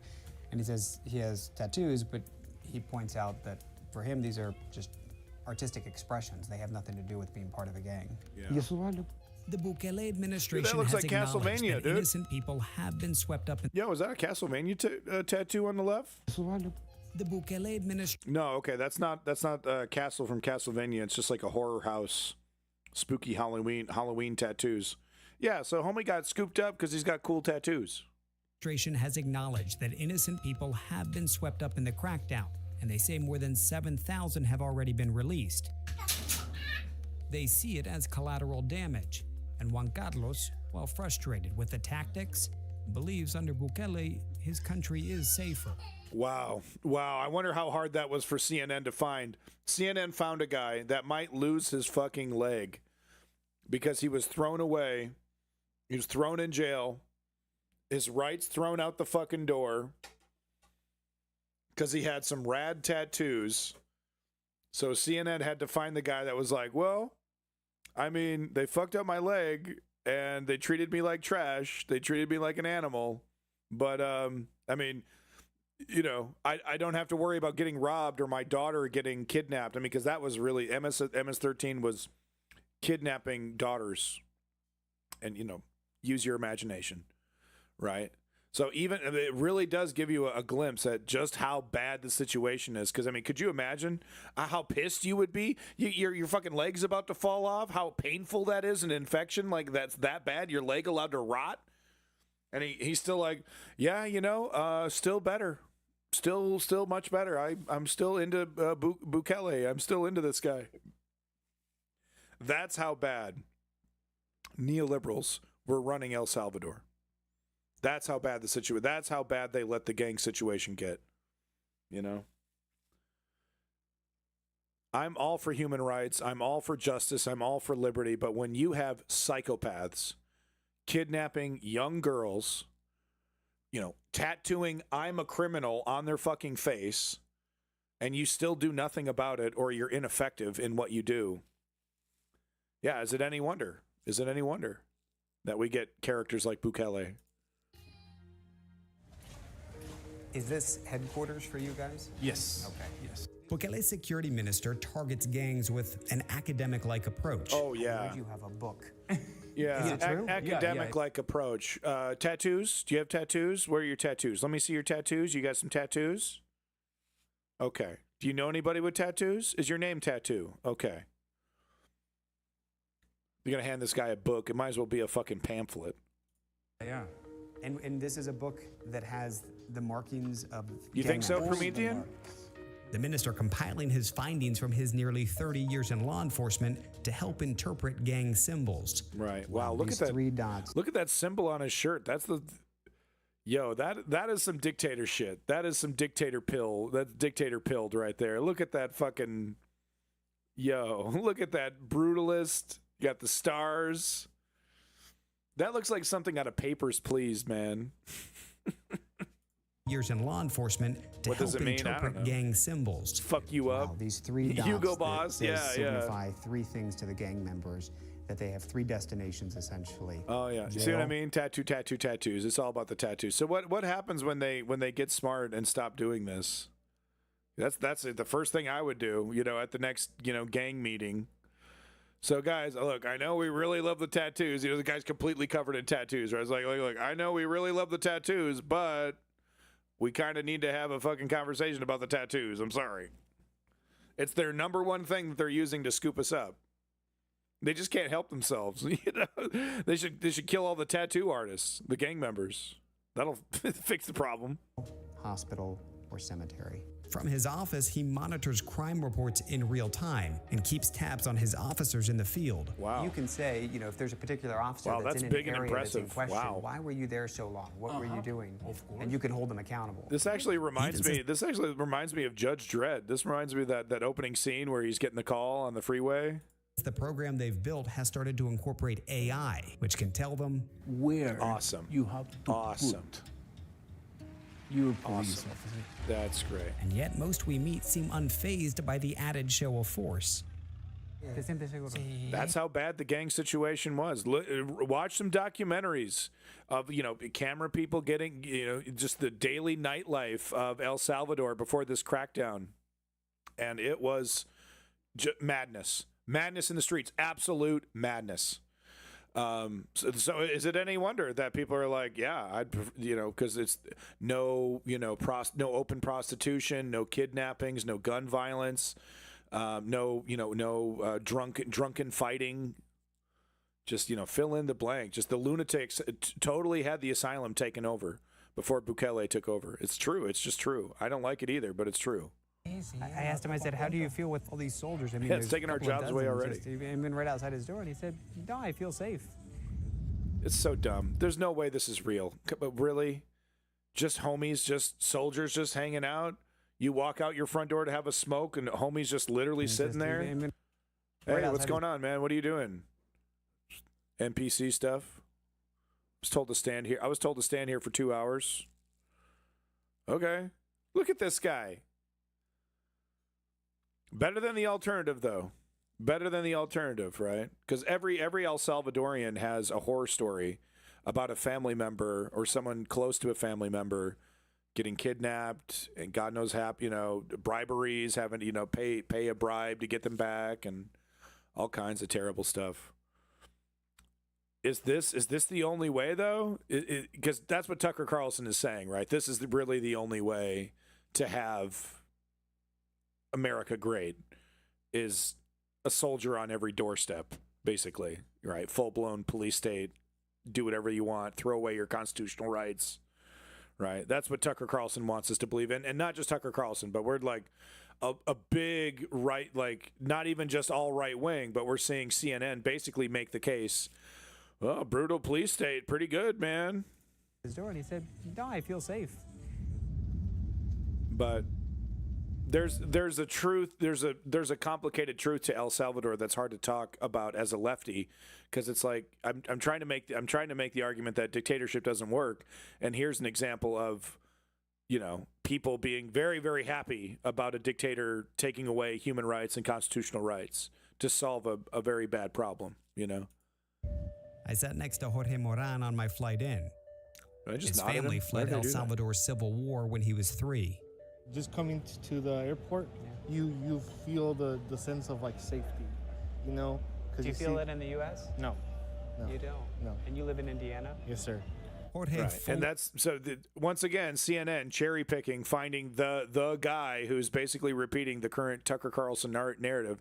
And the reason why we're seeing this is because CNN is owned by, you know, big money right-wing oligarchs, you know, not as right-wing as Trump, right? But they still like the idea of, you know, total crackdown on crime. That's their view on crime, is that there needs to be a complete and total crackdown. Fully supports President Bukele. He'll be smiling constantly, looking into the camera. Yeah. And folks are actually stopping. There was a massacre today in Los Angeles. 47 people died. Here's Tom with the weather. To get their pictures taken between President Bukele and First Lady. Under Bukele's state of emergency, law enforcement have arrested more than 81,000 people. Jesus Christ. El Salvador now has one of the world's highest incarceration rates. Most end up in facilities like these, where they can work to reduce slave labor. Get right on it. Here we go, baby. Yep. Right wingers love this too. Oh boy, they love the idea of, you know, arresting a liberal protesting for Palestine, getting him wrapped up in a system, you know, where he's like forced to work to get out earlier. And he did nothing wrong initially, right? Right wingers love that whole prospect of, you disagree with me politically, the state comes in, scoops you up, and all of a sudden you're working in the benefit of the state just so that you can get your freedom back. Reduce their sentences. Yep, they love this. The most hardened criminals, though, brought to Secot, where inside a life sentence awaits. Tesla factories, Amazon we did warehouses. We pay it the rough way, doing time. And yet for many on the outside, the prison, now a symbol of newfound freedom, the new El Salvador, as they see it. And that's a good ending. That's them, a hopeful tone. And the shining, gleaming, brand new, stadium-sized prison silhouetted by the sun, a sign of hope for the future. A prison. Huh, CNN? Wow. So inspiring. 1984, dude. I mean, come on, bro. And our sign of freedom. Clang, clang, metal bars. It is complicated, though, because, like I said before, the, austerity-focused, neoliberal, governments that were in charge before Bukele, they did not understand the problem, and they were letting it get completely out of hand, like we're seeing in Mexico. And here, and that's exactly what dictators do. That's exactly what right-wing authoritarians do. They say, look, see, they're terrible. They don't know how to fix the problem. That's the main problem. And in the case of El Salvador, the gangs were one of the main problems. It's not like in America where it's like, oh, the transgenders and all the immigrants, they're the main problem. We got to take them out. I asked a band if they had to ask to go to the toilet. Okay, Tim. Okay. Whatever. Oh, there we go. Here So I wanted to show you, it's not just Tucker Carlson that is going along with this narrative. It's not just CNN, hopeful gleaming prisons in the sky, CNN. It's kind of a universal consensus right now across supposedly left-wing, but of course right-wing mainstream media. And the message is dictatorship works, authoritarian policies work. It's their common sense, and it's really inevitable if you embrace liberal style, progressive style policies. Crime is inevitable. There's no other way. The only solution is to strip people of their human rights, treat them like animals. There's good human beings, and there's irredeemable bad human beings. There's no such thing as someone who can make a mistake and then re-enter society with a different perspective, and there's no healing, none of that. You're a monster, throw you away. Am I supposed to debate this guy, Mr. Donald Trump? 1 1 1 1 1 1 1. Donald Trump. Thank you, darling. Oh, Donald Trump.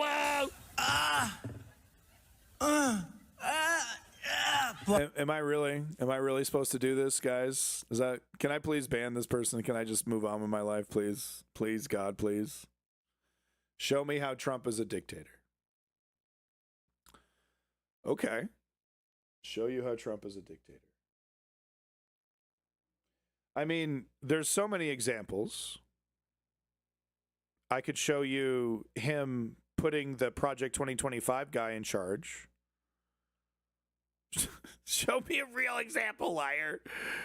Right? But I mean, here's the problem. There's actually a lot of examples of how, I could show you Trump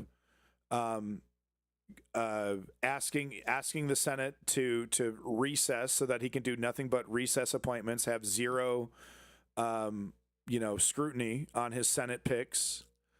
I could show you his plans to gut the military.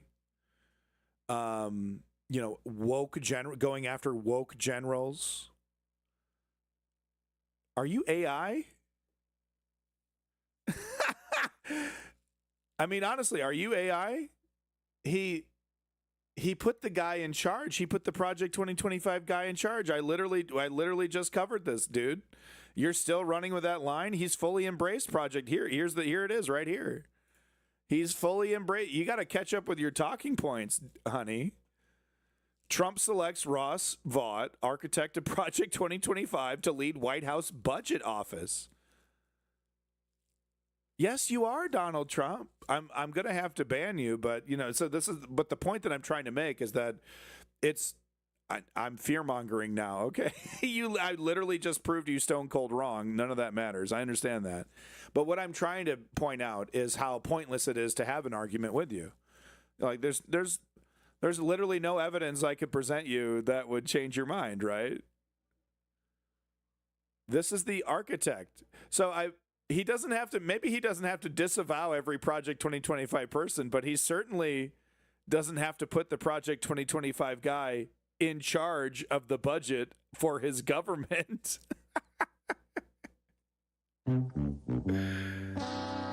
I know. I'm the stupid one. I know. I'm the stupid one. Donald Trump, Mr. Donald Trump, you are going to get exactly what you voted for. Okay? You're going to get exactly what you voted for. And there's no excuse. It's not like the first time. I'm dumb, and he was kind of funny, and it was kind of weird, and he's like new and fresh. No. Wow, it's weird. It's like you're a weird relic from the 2016 Donald Trump session. You're not up on any of the new talking points. Most articulate chud debate. People love it. People love this shit. Look at it. No one, blessed up kid hasn't chatted in a fucking hour and a half. He finally, decided to take a break from his video game to actually put something in the chat because this shit stirrer in here. Yeah, everyone, they love it. They find this so entertaining. But there's literally no, well, Trump isn't a dictator. Well, here's an example of him being a dictator. Oh, that's not true. Project 2025, he disavowed that. Oh, here's him putting Project 2025 in charge of his budget. Oh, you're a liar. So there you go. Trump will be pardoning the January. He's promised to do so. He's literally promised to do so. Will he? Won't he? I don't know. He's a liar. He's a con man. He says one thing and does another. You never know what he actually means. He disavowed it. He's got the talking point. He hasn't gotten the updated talking points, guys. This guy needs a firmware update. He needs a firmware update. All right, everybody, say it with me now. There you go. Bye-bye. Strategic ambiguity. Yes, exactly. Promethean gets it. Okay, but back to the subject here. Now that Donald Trump has wasted 5 minutes of my time, back to the subject here. Like I said, the right, but this isn't just the right. The reason why I'm highlighting the right, though, is because they're in charge now. They're in charge more than they've ever been in charge probably in our lifetimes as millennials. Never has the right been this much in charge. I don't even think during the Bush administration has the right wing been this in control of all facets of government. Since Reagan, yeah, maybe. So they see Milei, they see Bukele as a template that they want to apply to America, and they now have power. Right now the Milei government, the Argentinian government, the economy, it may very well,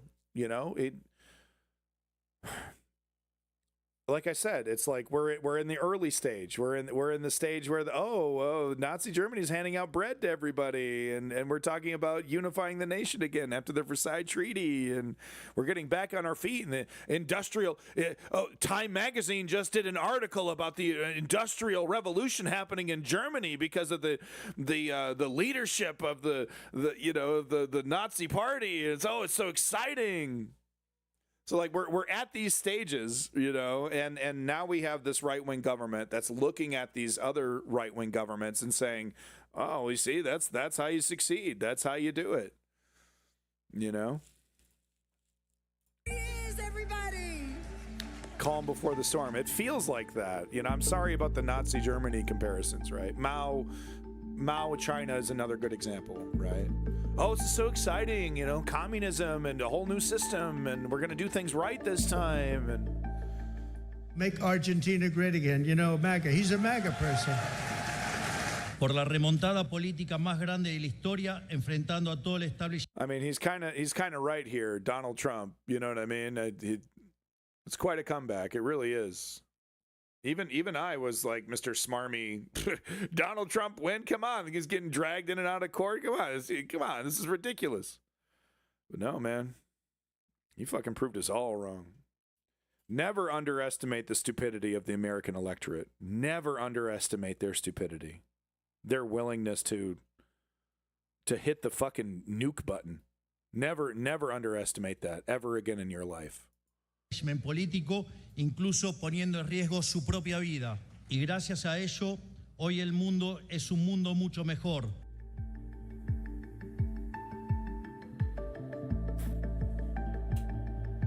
Trump's secret weapon. We have a man who has a seriously high IQ. You know, I'm a person. A super high IQ. Smartest people.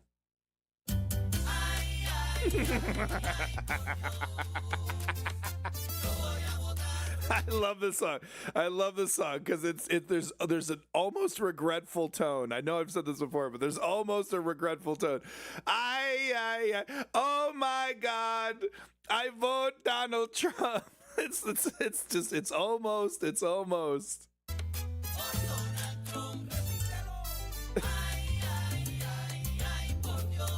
Oh no, this isn't the same song as the Oh my God Donald Trump. Very similar though. Oh man. Hey, this shit worked. You know, we make fun of it, but kind of fucking worked, didn't it? That believes in high IQs, and his is about as Ice high King, as they get. First month. He launched a rocket 3 weeks ago, and then he went to Pennsylvania to campaign. All right, you get it. Elon Musk, yada yada yada. You know, like I said, I'm just trying to reinforce that we're in the early days of some of these dictators. Right, it's not just Tucker Carlson. It's Donald Trump is looking at these guys and saying, "Look, that's great. Look, you want to solve the Palestine problem. From his perspective, it's a problem, right? The Palestinian protests are a problem. Well, there you go. Just Bukele worked out great for him. Oh, we got an economic issue. Oh, we'll just bust out the chainsaw like Malay. Fix the problem." Feels like a fake video. You see? Oh, yeah, that Donald Trump video, yeah. So we're going to dig into Malay more, into the Argentinian economy more, because once again, it's complicated. Oh, my God. I will vote. Someone stop me. Please, someone stop me. I don't know what I'm doing.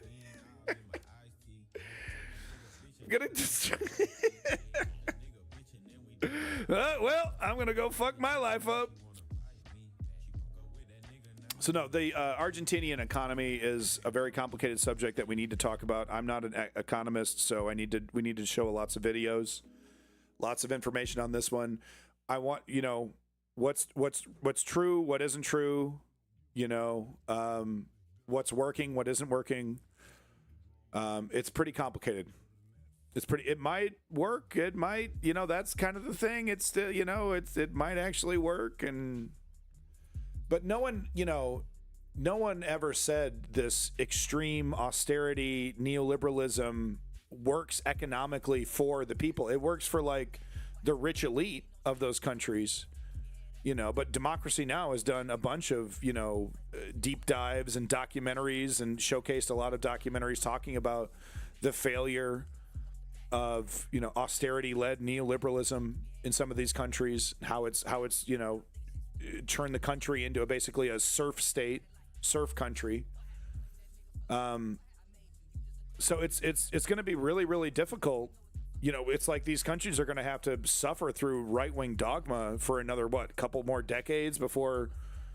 I don't believe in the pendulum cyclical theory, but it doesn't really, it's like it feels like the left has had its chance You know, neoliberalism has had its chance to make its argument that it could be successful for people, and now people are like, we want to try something different. I don't care if it's, you know, suicidal. I don't care if it's fucking, oh my God, I don't care, you know, but it's different. And it's not the same. And it's not, you know, Alan Greenspan and Hillary Clinton, you know. So we do need to talk about this, but not today. I'm done talking about this today. Canada, we will talk about Canada next stream. I know. Oh, everyone fucking falls asleep. This is actually really exciting shit. This is some real socialism happening in Canada. Justin Trudeau over here announcing a general sales tax holiday, and not just means tested on like specific things, right? Fucking no sales tax on video games, no sales tax on toys, you know, food and you know, luxuries, all kinds of stuff. A tax holiday for the people for Christmas. Who's paying for it? You know, that's, you know, okay, that's, you know, so like, but this is exactly, yeah, the opposite of tariffs, and kind of, yeah, but the exact kind of thing, because like Justin Trudeau, proud neoliberal, has been tweaking the message for years now, losing down ballot races, losing places where liberals haven't lost in decades. Everyone is expecting him to lose to Pierre Poilievre, doing some substantive things that might actually turn it around for some folks, right? Doing some of the things that we would like to see neoliberals do before they get destroyed by right-wing conservatives, right? So could be a good sign. Could be a good sign that Justin Trudeau maybe gets it a little bit, that that this Liberal Party actually maybe gets it a little bit. So we'll talk about it more later, though. Yeah, UNTV. Well, they don't exactly say that to folks, do they? They don't tell folks that you're going to suffer. They tell folks that you're going to be very prosperous, that you're going to, you know, things are going to get dramatically better. You know, Trudeau stole the idea from the actual social NDP party, which pitched it earlier this week. I mean, that's just how it is, right? The NDP is, you know, the reason why the Justin Trudeau Liberal Party passed any of its promised priorities, dental care, eye care. That was because the NDP forced them to do it, right? So that's just how things are. The NDP, I think, is making a smart move, though. You know, distancing itself from the Liberal Party. Earlier, a couple. I think it was last month. You know, when the coalition was broken up. But you know, of course, they're going to work with Trudeau on this. You know, of course, that's what they always said. You know, of course, we're going to work with Trudeau. It's not a guarantee for the conservative, not a rubber stamp for the conservatives now on there, because they want to early vote. They want to collapse the government. So the NDP is like, no, we're not going to help Pierre Poilievre here, and this is going to help Canadian citizens. This is a bailout for the Canadian citizens. They desperately need it, right? So the NDP supports this, and good for them. Good for them. China has built a $1.3 billion port in Peru, Bulatarde, to trade direct avoiding Panama. Well, that could be huge, actually. That could actually be huge. How much longer does it take? How many hours does that, going around the Panama Canal? How many, my man Jagmeet Singh is dynamite. I mean, Jagmeet, he's all right, but I think, one of the big criticisms that the NDP has is that Jagmeet sometimes doesn't really meet the moment. And really what we need is somebody more, like Pierre Poilievre, who's more willing to criticize the neoliberal Justin Trudeau government, right? They're still trying Jagmeet. They need to swap him out. I think they should try some new leadership. I think they should. And keep him close. Keep Jagmeet super close. Second, third in government. You know what I mean?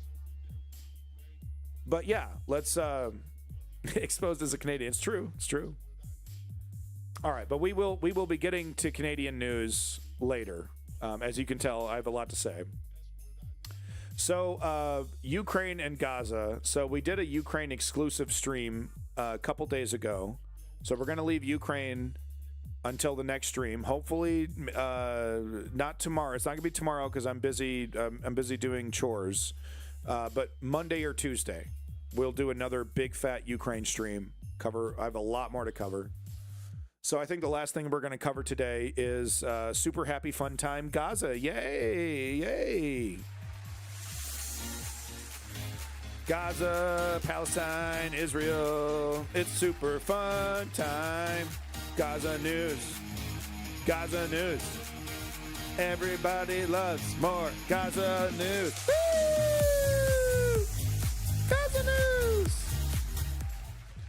All right, let's find out how many corpses have been pulled out of a rubble of a destroyed building today.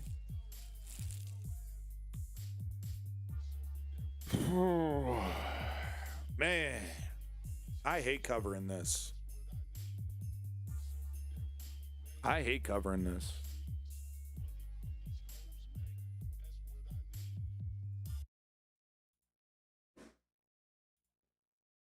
What are you supposed to say about an organization like Hezbollah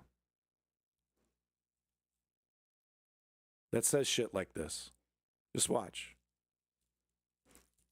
كده فراخ نعام واللي بده اياه بصير وعندي ولد عمره 7 اشهر اذا بده نفخخه ونبعته على تل ابيب جاهز لنبعته. All right, so he said it really quick. So I'll sacrifice for Sheikah name or whatever he wants happen. So I guess that's his version of God, whatever. I have a son who is 7 months old. If he wants to strap him with explosives and send him to Tel Aviv, I'm ready to send him. So when an Irish person says this about resisting, when they're talking about resisting the British Empire, do we judge that person, that white Irish person, that red-haired, freckle-faced Irish person? Would we judge him in the same way if he was standing in front of a destroyed building that the British government just blew up? The British government just launched a fucking cruise missile, blew up some apartment in Ireland, Southern Ireland, obviously. He's an Irish guy, and he's standing there and he says, I'm going to resist you so hard. I have a 7-month-old son, and I'm going to, if I need to, if I'm told to, I'll strap him up with explosives and I'll send him straight to the king. Would we think what would we think? Would it be any different? Because it's disgusting to say that. But in the context of resistance, Hezbollah is no treat. Hamas is no treat. With that said, Palestinians and Lebanese, they do have the right to pick up a gun and resist, don't they? Right? That's why I'm bringing up this Irish comparison, right? Because it's like, if the context were different, if this was Texas who demanded independence, and the White House is blowing up a Texas apartment building, and a Texan is like,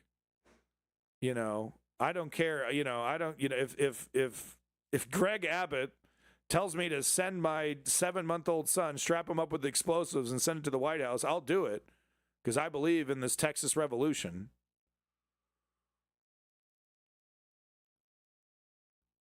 Right? So BD, I agree with you, BD. So how in the hell, in this environment of... Cool it with the anti-Semitic remarks. How in the hell in this environment, when you're dealing with Hamas that is wildly incompetent, when you're dealing with Hezbollah, wildly incompetent, got the wrong idea, supported through Iran, a bunch of nonsense, about firing rockets and tagging, basically playing right into Bibi Netanyahu's strategy, totally counterproductive. right? But all the same, still resistance. That's all they got. The Lebanese military, it's basically acknowledged that Hezbollah is the primary military in Lebanon, even though there does exist a small army.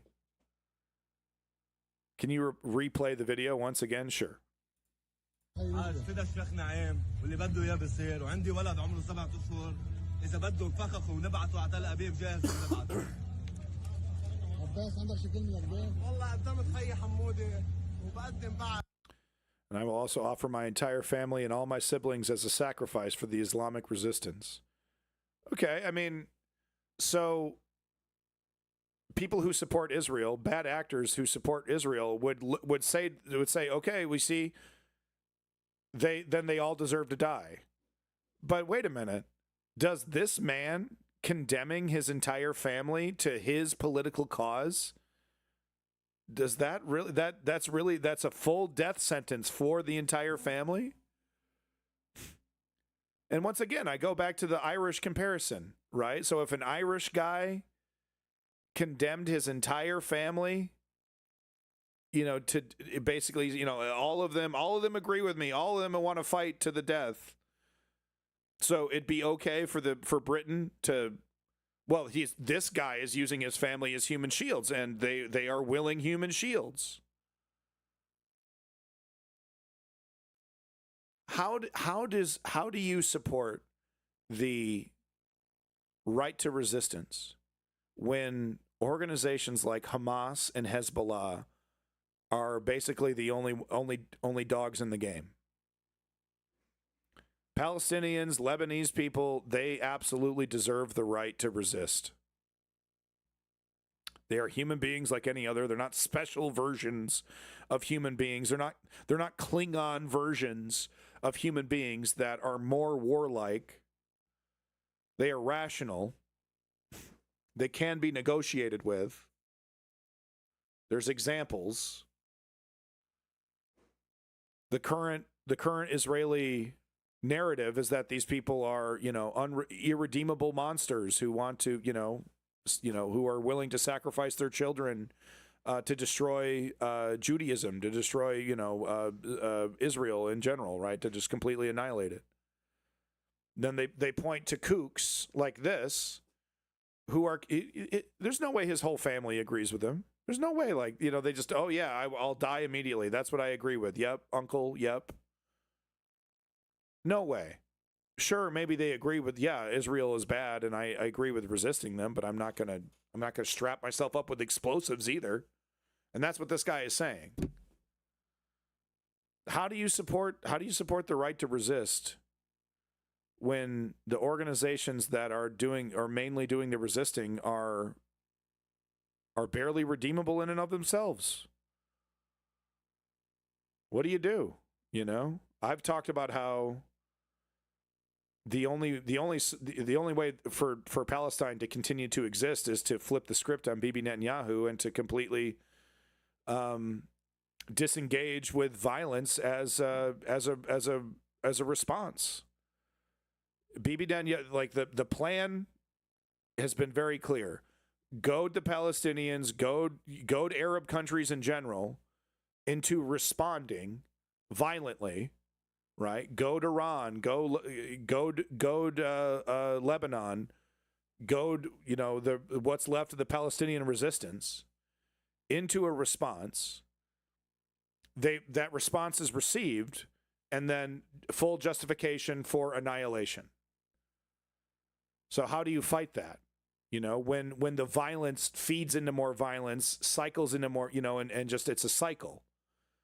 The only way to break that is with a Gandhi-style resistance, a Gandhi-style nonviolent resistance. But how do you tell that? How do you tell that to people, who they deserve the right to resist violently? If this was happening in America, we'd be like, yep, this is totally justified. Americans have a right to defend themselves from an invading army, from an invading force. And that's exactly what's happening here. Israel is, encroaching on these territories. acting, using settler colonialism and advanced propaganda and geopolitical positioning to get away with what is, basically colonialism. If the shoe were on the other foot, if this were happening to any other country, especially American, especially Western, we'd have all kinds of problems with it.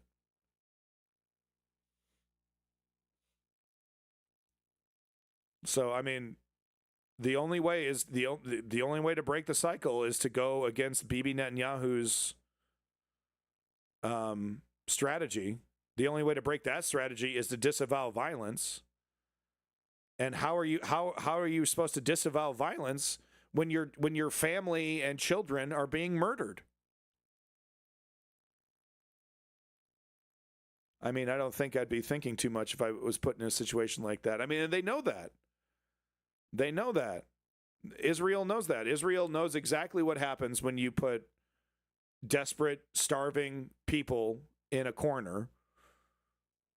Bibi Netanyahu worked with Hamas, helped create Hamas to help divide and conquer the Palestinian government.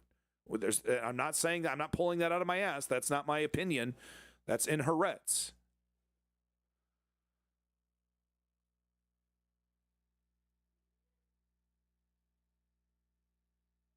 So what do you do? I mean, that's what's so depressing about it, is that there's a strategy. There's a viable strategy on the table that no Arab nation, no Arab resistance movement would even fathom. Gandhi-style nonviolent resistance. Responding to the missiles with, calls for peace instead of shitty, handmade, funded by Iran with whatever scraps they could, scrape together. Kills nobody, and just it's more fear-mongering propaganda for Bibi. If you think about all those rockets that they spend all these time moving around and making and constructing and firing, benefits Bibi, benefits Israel. It doesn't even kill anybody. Doesn't even blow up a single tank. Doesn't blow up a single IDF person. Right? Doesn't blow up a single soldier. Doesn't do anything for the resistance, and feeds into Bibi's annihilation narrative of if we give Palestinians peace, if we give Arab countries in general peace, they will eventually plot to destroy Israel.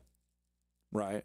That's the linchpin narrative that holds all of this together.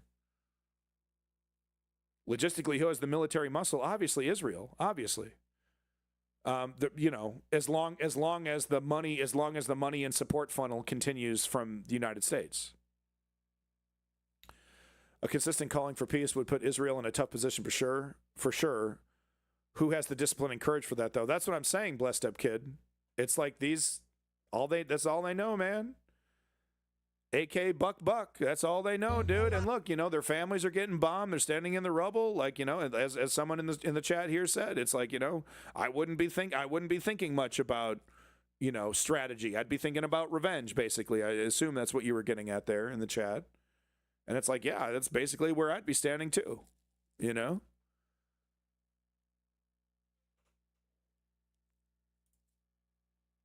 And because Bibi Netanyahu and the Likud party in general, they've set up this perfect machine that creates violence, then feeds off the violence to create more violence.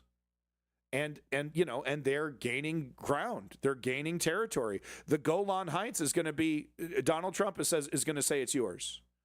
Donald Trump, you're gone. Golan Heights, you're gone. I mean, he already did. He already let them, occupy it. But he's going to say, no, you can take it. Same thing with the West Bank. You can take it.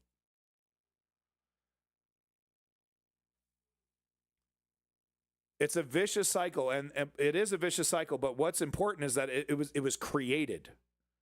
It was very, very carefully constructed over the course of decades, planned and implemented. Fully, every step of the way, fully supported by the United States government and the British government. So in your thoughts, U.S. will leave America and give it back to the natives? Give me one good reason why I shouldn't fucking annihilate you from my chat right now. Give me, say you got one more chance. You got one more comment. Say anything.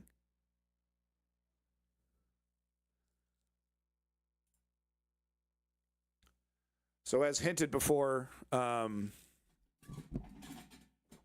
was, talking about other things, but, this was brought up. So here's that evidence I was talking about. Right. Thank you. Thank you. Thank you so much.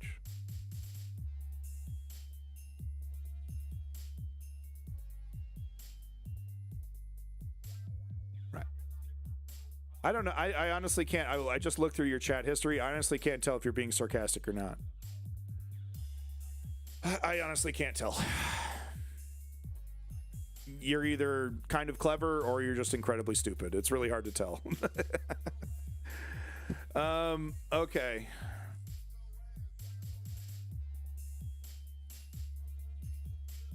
So I've made my point about, it's a fine line. It is.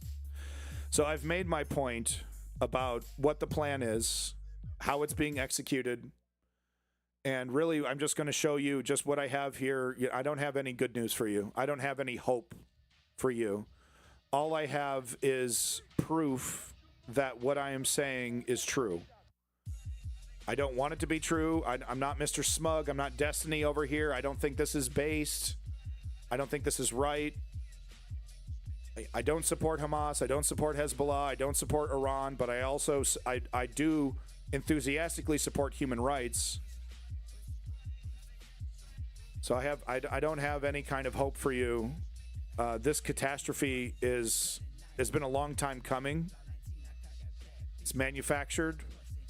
The most powerful entities, that are pushing this forward have shown no interest in stopping. In fact, the incoming administration has shown interest of finishing the job, as Donald Trump said, cranking this up to 11.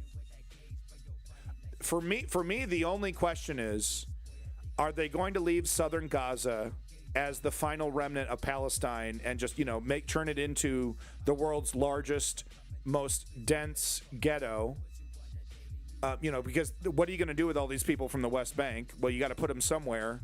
You can't dump them in a neighboring Arab country right away. You can't do it right away. So you kind of need like a concentration camp, right? You kind of need like an area to put all these people in. Really, all you have left, you're not going to put them in the Golan Heights. Obviously, you're not going to let them, go there. All you have left is southern Gaza, because the goal, as we see here, the goal is to occupy northern Gaza. Completely, it's Israel's now. No, there's 2 million Gazans in the West Bank. I'm sorry, 2 million Gazans in the Gaza Strip.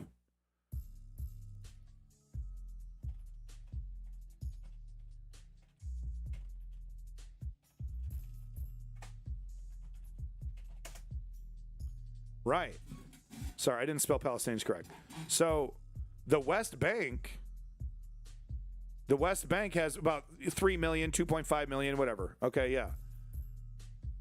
So, and so Israel has killed about 500,000 people, roughly, little over 500,000 people. So, and they're cramming all the Gazans into southern Gaza right now. They're talking about annexing the West Bank. I think what they're going to do is open up a corridor from the bottom of the West Bank, the final little portion of the West Bank, open up that corridor to southern Gaza and dump those West Bank Palestinians into southern Gaza. Because, there's no... Egypt isn't going to take them. Jordan isn't going to take them. No one's going to take them. Not in those numbers. Certainly not in those numbers. But anyway, like I said, I don't have hope for you. Just more evidence that this is happening.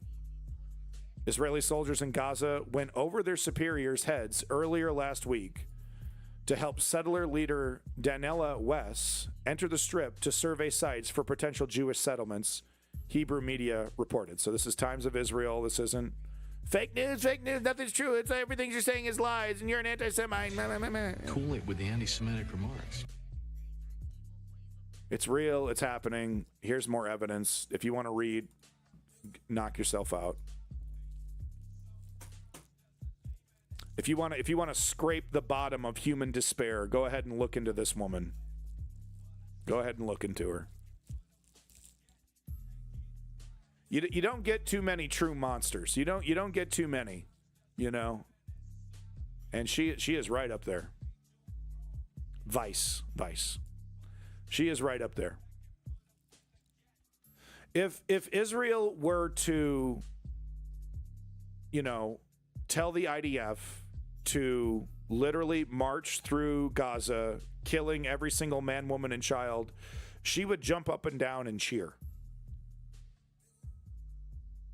You know, if Israel asked her and her followers, her settlers, to help, you know, start digging mass graves for all the dead Palestinians that they're about to kill, she would be like, okay, where's my shovel? And she just start enthusiastic. Oh, no, not, you don't have to dig right here. We got a place. We got to, you know, you're a little too excited. And I'm not even remotely close to exaggerating. I mean, I'm not even, you know, like, I'm not even being hateful. I'm probably downplaying, actually. Welcome back. Never forget, brother. What the hell are we listening to?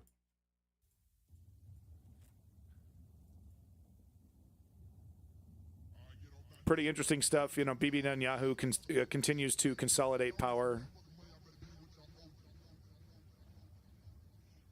Okay, can't speak. You know, I wasn't sure if you're being ironic or you're a moron. I think you're just a moron now. So there we go. Mystery solved.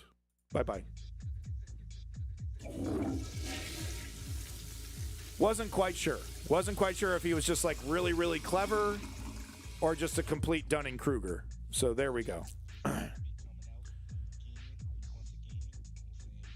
So yeah, interesting. Just, you know, another sign of the, you know, consolidation of power. You know, this idea that Israel is a democracy. It's a complete farce. Israeli MP calls Netanyahu serial killer of peace over Gaza atrocities during Knesset speech. An Israeli parliament member was abruptly removed from the microphone on Monday, 18th of November, after accusing Prime Minister Benjamin Netanyahu of being a serial killer during a heated speech in the Knesset.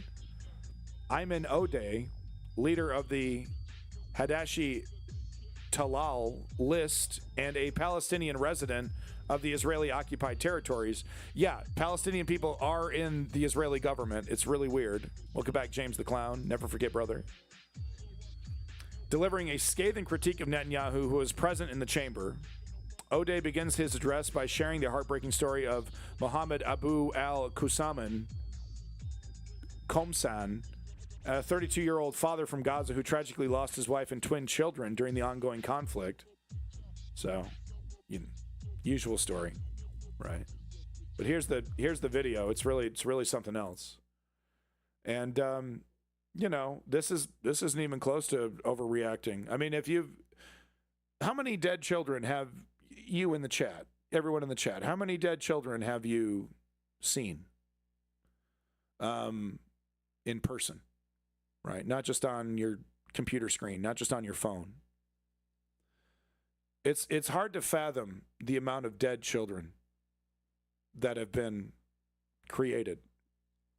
So, well, I've seen hundreds of dead kids on my screen since the start of this. 3, 1, Jesus, it's terrible.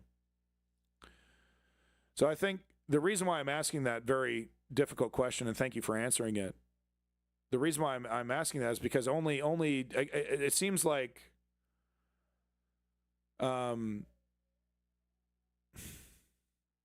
it really does. It just seems like there are too many people who have never seen or experienced death.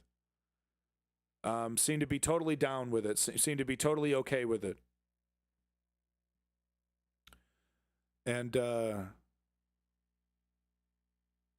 yeah, I don't know. Ever since I saw that the child's brain pan, I haven't been able to take that image out of my head. They pulled a corpse up out of the rubble, So the reason why I'm saying that, though, is because this man is very angry.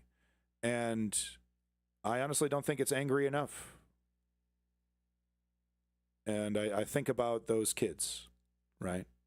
As to the reason why all I have left is anger. בנימין נתניהו, אני רוצה לספר לך את סיפורו של מוחמד אבו אל-קומסאן, בן 32 מעזה. ניסיתי חודשיים לפני המלחמה ולאחר מכן חווינו את מסע הגירוש. חברת הכנסת גוטליב. עברנו ממקום למקום החל מהצפון ועד שהגענו לדיר אל-בלח. בשבת ה10 באוגוסט נולדו לי תאומים, בן ובת, אסר ואייסל. וזאת לאחר ניתוח קיסרי קשה שעברה אשתי, דוקטור ג'ומאנה ערפי. שמחה מילאה את ליבנו בבואם של ילדינו הראשונים, ההתרגשות הייתה בלתי ניתנת לתיאור. בבוקר יום שלישי ה13 באוגוסט יצאתי בשמחה לבית החולים, הוצאתי את תעודת הלידה לתינוקות שלי. מתוך שמחה שלחתי לאשתי תמונות ותעודות הלידה בוואטסאפ, אך היא לא ענתה. באותו הזמן קיבלתי שיחה מאחד השכנים ששאל אם אני בסדר. עניתי, אני בסדר. והוא אמר לי, הדירה שאתה שוכר הופצצה. מהרתי וליבי פועם מפחד ודאגה לגורל משפחתי, עד שהגעתי לדלפק הקבלה של בית החולים, וחלק מהשכנים אמרו לי ברעד, הם בתוך מקפיאי המתים. לא עברו 10 דקות מאז הוצאתי תעודת הלידה, ופתאום אני מוציא להם תעודות פטירה. התמוטטתי. בעזה יש 17,035 תינוקות שהמערכת שלך הרגה. ביניהם 825 תינוקות מתחת לגיל שנה. בעזה היום 35,055 תינוקות יתומים. הדם של כולם ירדוף אותך, ואתה בעזות מצח תוהה על כך שאתה מואשם בבית הדין בהאג. בנימין נתניהו, חברי הכנסת, מהו החזון שלך? מה החזון שלך, תגיד לי? מזה 30 שנה אתה רוצח סדרתי של השלום. לא, עצור. רד מהדוכן מיד. רד מהדוכן מיד. להוריד אותו עכשיו. מה החזון שלך? רוצח סדרתי בקפלן, לא פה. רוצח סדרתי של השלום זה אתה. רד מהדוכן. רוצח סדרתי, רד מפה. נתניהו, מזה... So there you go.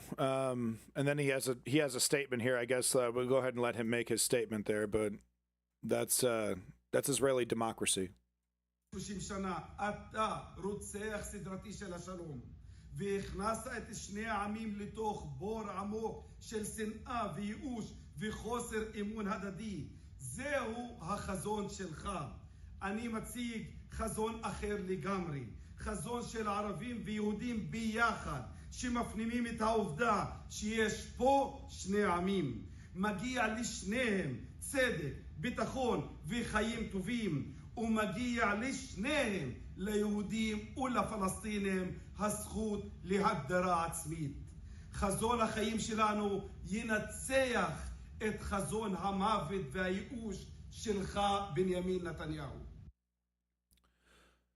Heroic words, absolutely heroic words. Yeah, I basically, I'm pretty sure I agree with what he's saying here. Certainly about the Benjamin Netanyahu stuff, and it's like, a lot of these guys, they're not even, they're a lot of these guys are just arguing for a more fair apartheid state.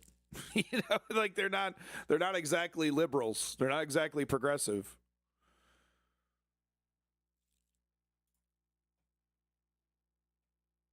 So like I said, I don't have a lot of hope for you. I don't have a lot of happiness for you. I just have reinforcement, proof of what I'm talking about. Because look, what I am saying is, heavy shit.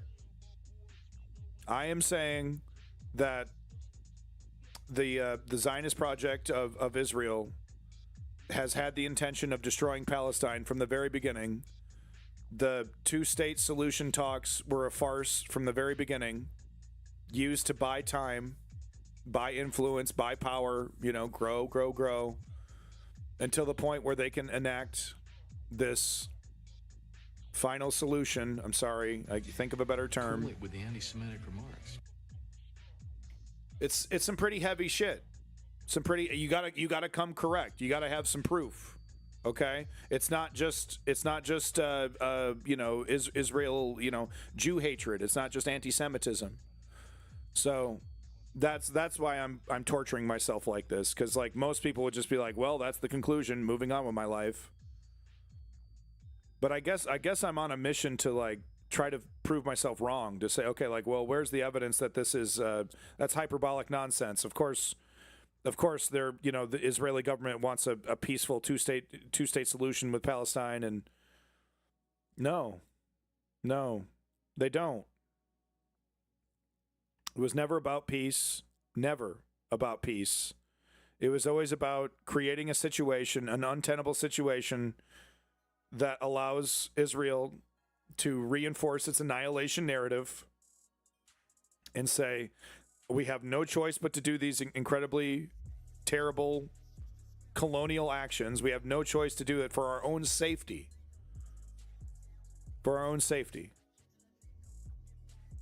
Bibi Netanyahu getting Hamas involved, separating the government of the PLO, not just separating the government, physically by having separation between the West Bank and the Gaza Strip, but by further separating, right, dividing and conquering, allowing this Hamas entity power, helping them into power, working with them, because like what Bibi Netanyahu was doing was working with Hamas instead of working with the PLO.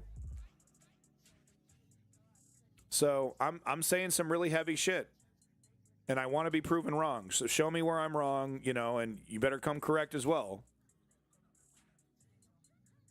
But I guess that's what I'm trying to do here. But here's more evidence that the current strategy, what's currently happening on the game board is Israel is emptying out northern Gaza using starvation tactics, and of course, murdering people on site. But starvation is the big one. Cramming everybody into southern Gaza. So there's your Gaza Strip situation taken care of. And like I said, I think the plan is to then use that final chunk of land as the kind of a camp where Palestinians are concentrated for the annexation of the West Bank. It's a lot of people to cram into a very, very tight space. So if you're going to... But I've talked about this before, where I've talked about how, okay, if the goal is to force these people into Egypt, you need to create a humanitarian crisis. So, well, wouldn't that be great if you cram, what, 5 million, 5.5 million, just say 5 million people into, how big is southern Gaza?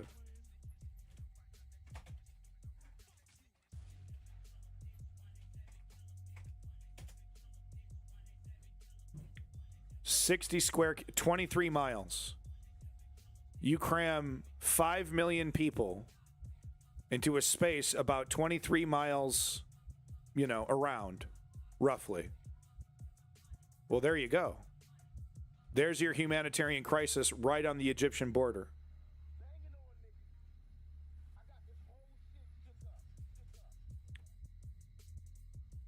Tell me I'm wrong. Show me where I'm wrong. Show me where I'm wrong. That this is not a manufactured humanitarian disaster. Because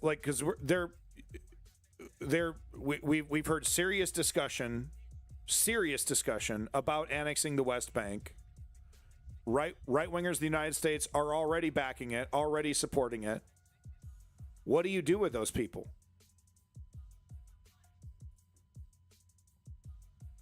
North Gaza is off the. No, they're never giving it back. They've got it. They've secured it. They just need to, scare out the couple hundred people remaining, right, in the rubble, right? And you do that, you starve them out. There's no medical care, there's no food, there's no water, right? And you're shot on sight. It's a no man's land, northern Gaza City. It's a no man's land. You can't live there right now. Right? So that's off. That's off the board. All you have left is southern Gaza and the Golan Heights. And they're not going to dump them there in the Golan Heights. They want to occupy the Golan Heights. They want to take it. They want to build homes and stuff there. So that's the strategy. And it's been this way from the very beginning. Right? So here's the UN General Assembly approved by a vote of 170 in favor to 6 against, including the United States, with 9 abstentions. The draft, the right of the Palestinian people to self-determination. So, there it is right there. The United States, no, Palestinian people are special human beings. They're especially savage. They don't deserve human rights like us, prized Westerners do. And they've been consistent since the creation of Israel. They've been super consistent, super duper consistent.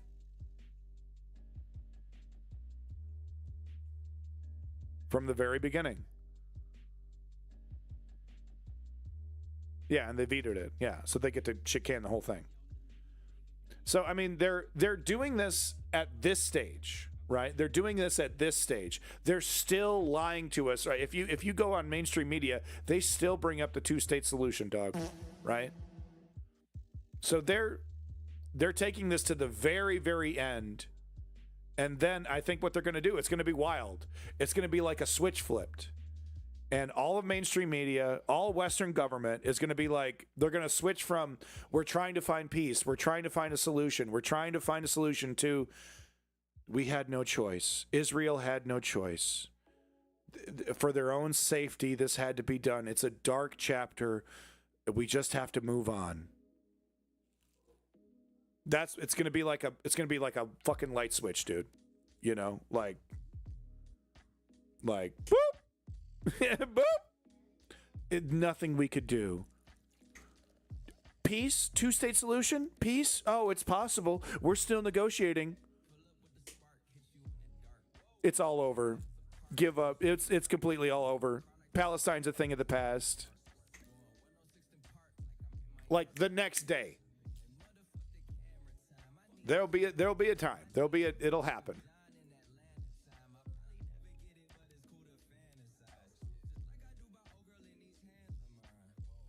What this doctor has to say is very important, but 5 minutes of this I just simply can't take today.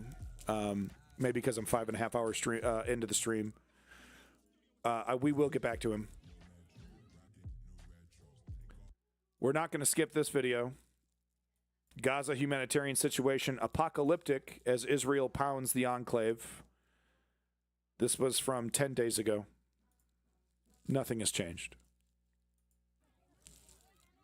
Shoulder to shoulder, these Gazans crowd shops to gather the few supplies they have left.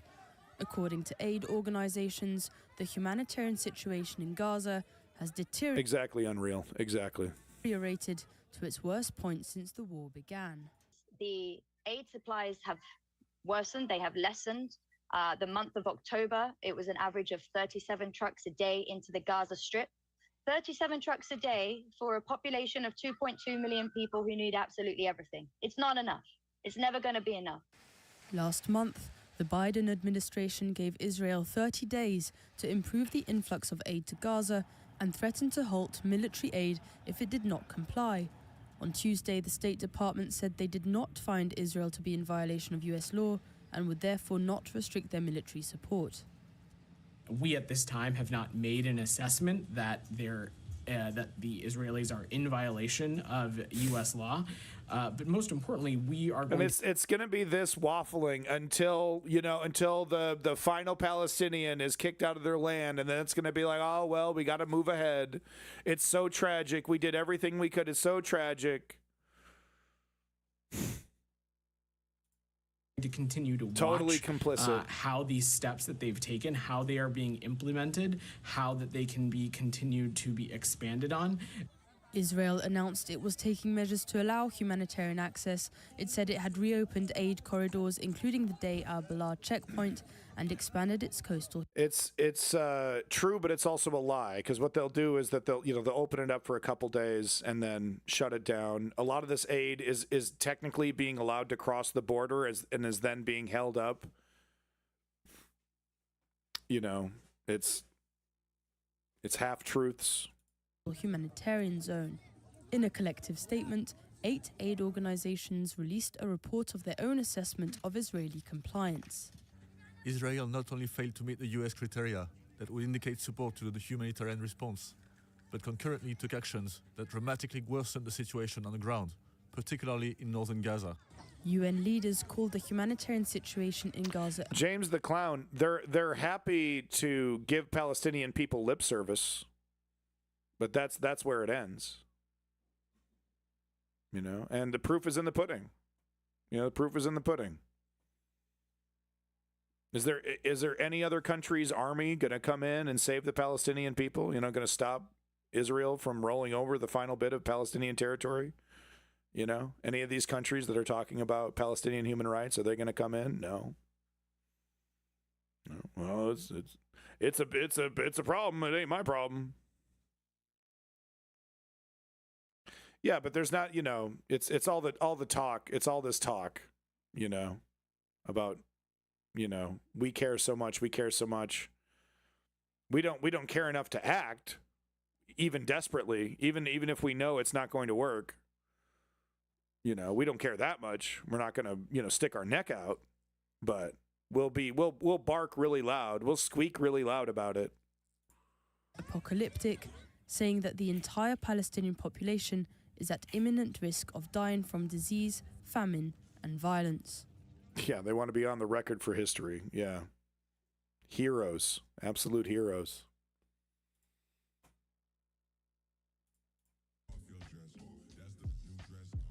Israeli minister says Palestinians should have no land or voting rights.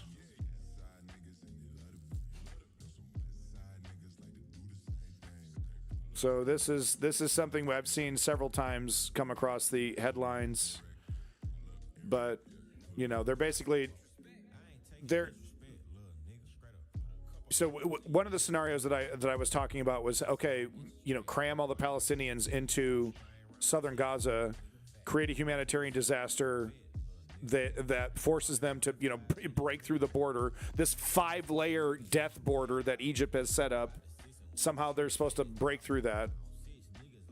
So that's one scenario. But another scenario that I've heard floated is, okay, we take over all of the West Bank, we take over all the Gaza Strip, we officially declare it, annex it, declare it Israel. And instead of kicking out all the Palestinians, we just, strengthen the apartheid state, strengthen the rules on the apartheid state, make sure that Palestinians have even less rights. And then, but we get, that's how we fix the problem is, of course we cram all the Palestinians into some kind of ghetto, but then we make them officially, we make them Israeli citizens, no longer under occupation, but, conquered citizens. But of course they have less rights. So that could be a solution. Technically better than killing everybody. Yeah, BD Unreal, but those demographic concerns seem to melt away when Israeli business owners take advantage of cheap Palestinian labor.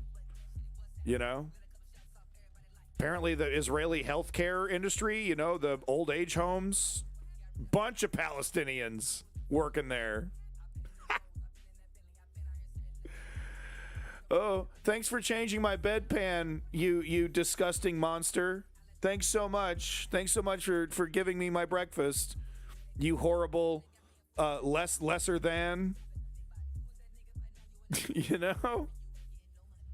So yeah, there's demographic concerns, but are there enough demographic concerns to, because you know, oh yeah, we'll just treat them like scum. We'll just treat them like second-class citizens and, work them like slaves.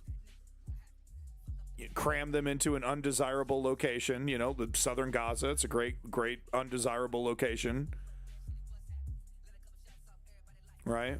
So yeah, I mean, there's a lot of racist Israelis that would be like, no, you can't give them citizenship. How dare you? You can't dare you, kick them all out. But it's a great way to avoid a humanitarian disaster. It's a great, the West would be much happier with Israel's absorption of Palestine if Israel could find a way to, find something to do with these 6 million people that doesn't involve death camps and, and humanitarian disasters. If Israel annexed all the territory and gave pseudo citizenship to all the Palestinians, oh yeah, people would bitch for a little while, but everyone would calm down if the deaths would stop, and like buildings were being reconstructed and, but it's like a brutal apartheid state where the Palestinians are kept in basically human cages that we already saw, like we saw with Gaza already, right? But the killing stopped, the bombing stopped, the starvation stops. Yeah, the West would be down with that. The West would be okay with that. Would Israeli society be okay with it? It'd eventually be okay with it, right? If all the chaos stops, if that ends the war, right? Okay, well, we get to treat them like slaves, right? We get to treat them like second-class citizens, and we can commit crimes against them, and we'll get favorable treatment in Israeli courts and everything, right? Oh yeah, don't worry. You could, yeah, they're less than human. Don't worry. But we can't just kill them all. It looks bad. It's not like the 50s where no one has cameras, and you could just waste entire towns and build a fucking mass grave and. You only hear about it, 50 years later. No, it's not like that. Because if Israel were to start killing tens of thousands of Palestinians, that shit would be on the news. Even Morning Joe would talk about it. Ever help rebuild Palestine and return the West Bank? No, they're never going to return they'll rebuild for Israelis. They might assist in the rebuilding of southern Gaza if that's the solution that they've come up with, is turn southern Gaza into a tight concentration of people.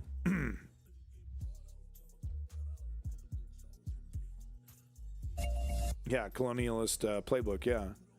That's why we have to help Palestine take it back. I mean, that's the thing. What do you want to donate money to Hamas? Fuck no. Counterproductive, theocratic, anti-democratic, ignorant, hateful. Same thing with Hezbollah. A little less extreme than Hamas, but basically they're in the same, right? So that's out the book. So I was asking this question earlier, how do we support Palestinian resistance without inherently supporting Hamas or Hezbollah, which are clearly not the right solution for Palestine?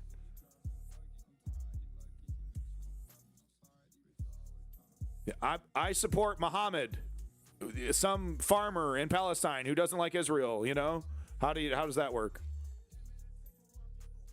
Donate to UNICEF. UNICEF is, they're not allowed in there. UNRWA not allowed in there. UNICEF has to wait on the sidelines.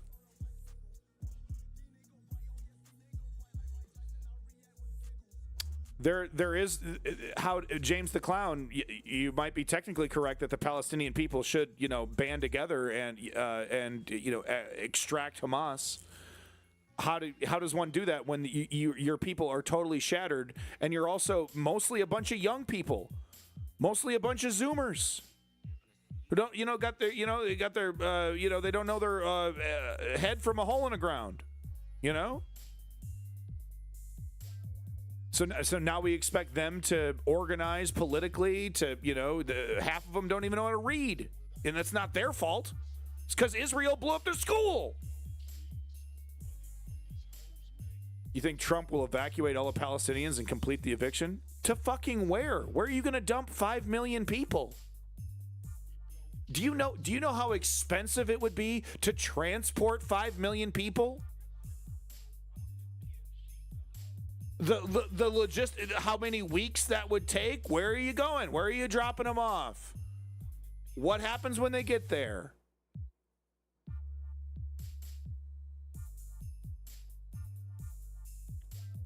So here's a historian that, he's got a degree. He's read way more books than I have, who basically agrees with what I'm fucking saying, which is so depressing. What can't I just be a crackpot, just pulling shit out of my ass, making wild guesses and being completely fucking wrong? Can't we just do that, please? I'd probably make more money doing that.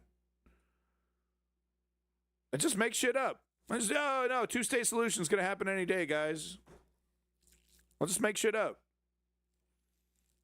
That's less depressing than smart people who know what they're talking about basically fully agreeing with what I'm saying. I could be the next Jordan Peterson, folks. Arab and Muslim leaders... We're not going to watch this whole video, by the way, but we're going to get a little taste of it. ...are demanding that Israel withdraw from occupied Palestinian territories as a precondition for regional peace.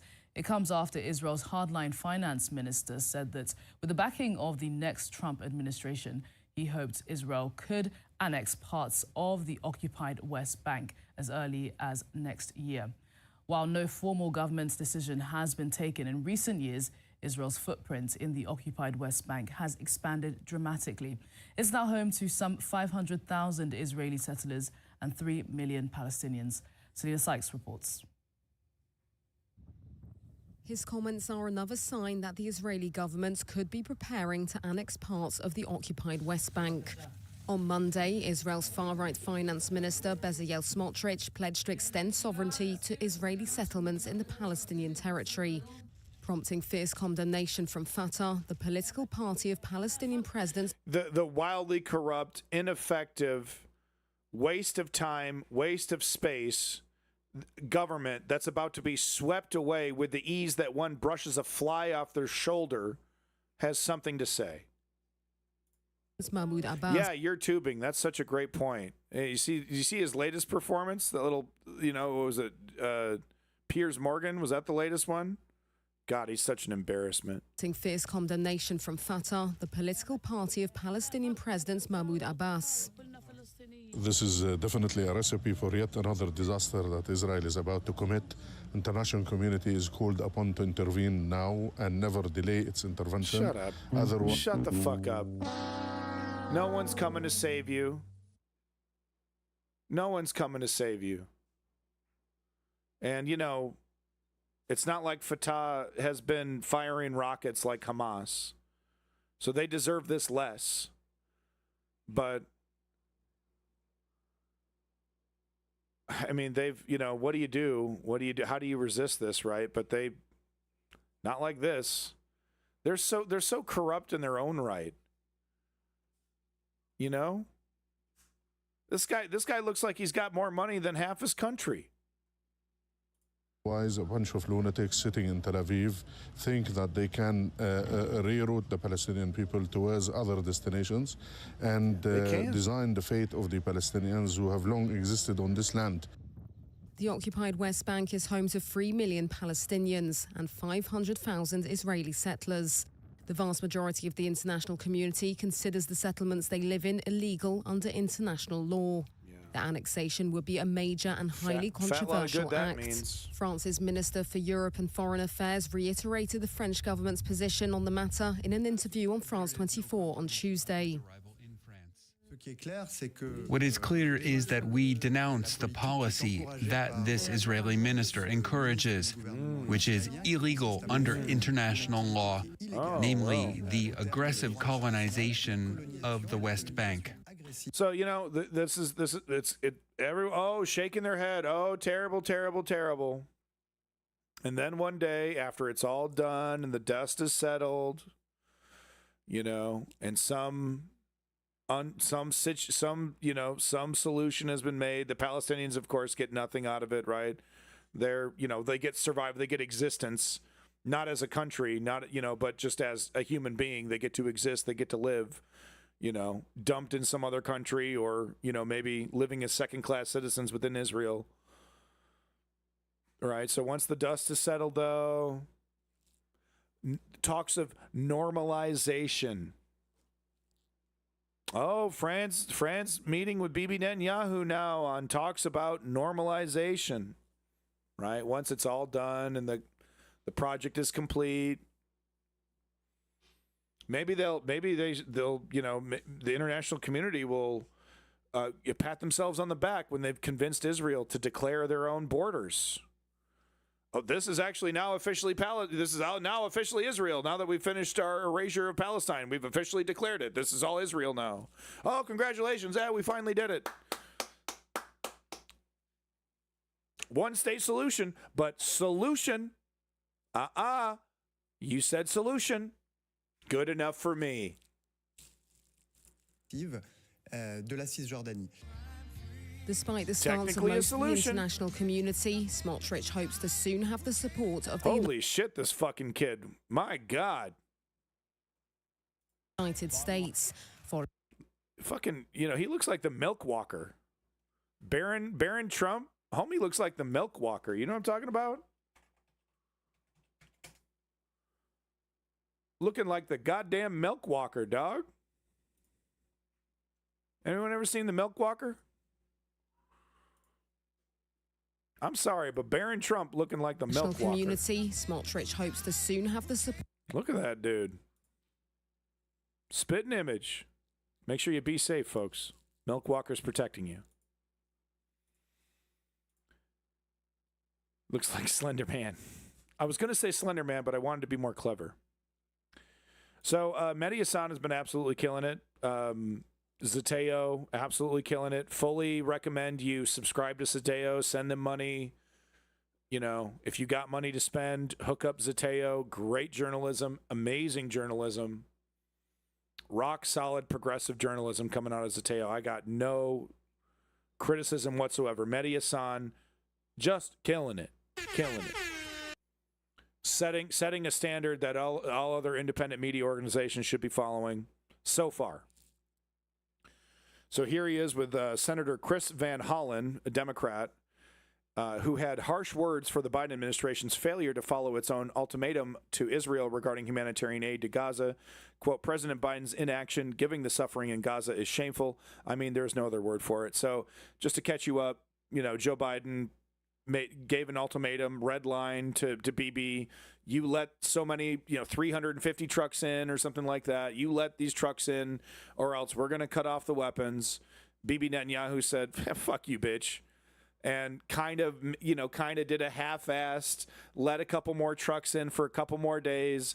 Didn't really change a lot. And Joe Biden, okay, well, we didn't really mean it. Okay, no real red line, no ultimatum. I wasn't trying to win an election. That had nothing to do with an election, but I'm taking it all back, and I didn't really mean it, and I'm sorry, and please return my calls. Didn't Hassan take apart Jill Stein so Harris would get elected? Jill Stein is a Russian shill. And she is not a very good leader. And she, her political ability is subpar.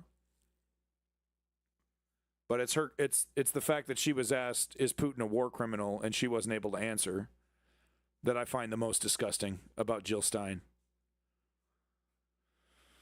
So anyway, Zateo absolutely killing it. Here's a statement from a Democrat from the United States, a sitting politician. So it's nice words. The United States, Biden and Blinken told Israel 30 days ago to Biden's boost aid into Gaza. Yeah. Otherwise, we won't give you the same amount of bombs as we have before. Today is the 30th day, the day we are speaking on. The UN says Israel has missed that deadline. Every humanitarian aid group says Israel has missed that deadline. I think they wanted something like 350 trucks. Promethean, it's been an average of 50 or 60 trucks, if that, in the month of October.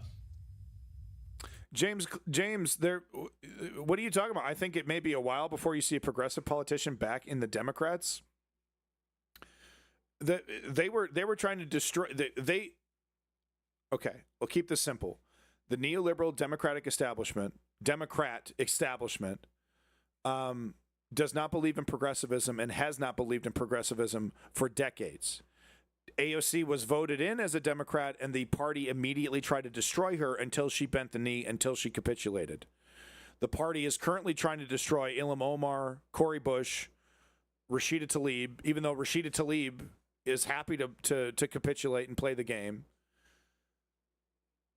No. James the Clown, no. Democrats are not progressive. Neoliberal Democrats. There is a couple progressive people that are, like Bernie Sanders is officially an independent. I would consider him progressive. AOC, I would consider her she once was progressive. She is no longer progressive. Cori Bush, Ilham Omar, and Rashida Tlaib,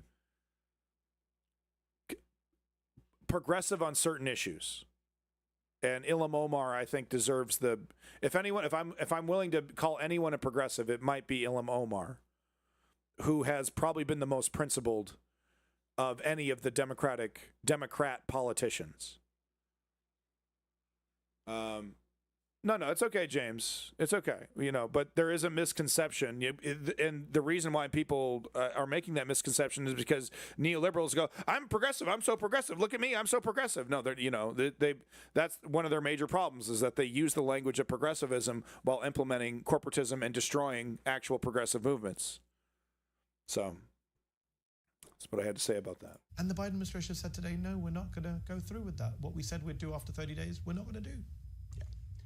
So all I can say is that President Biden's inaction, given the suffering in Gaza, is shameful. I mean, there's no other word for it. And if you look at the letter that Secretaries Austin and Blinken sent on October 13th, not exactly unreal. They lay out all the criteria against which they're going to I'm not comfortable with the both sides, the neoliberals and the Republicans. I'm not comfortable with that both sides argument, because it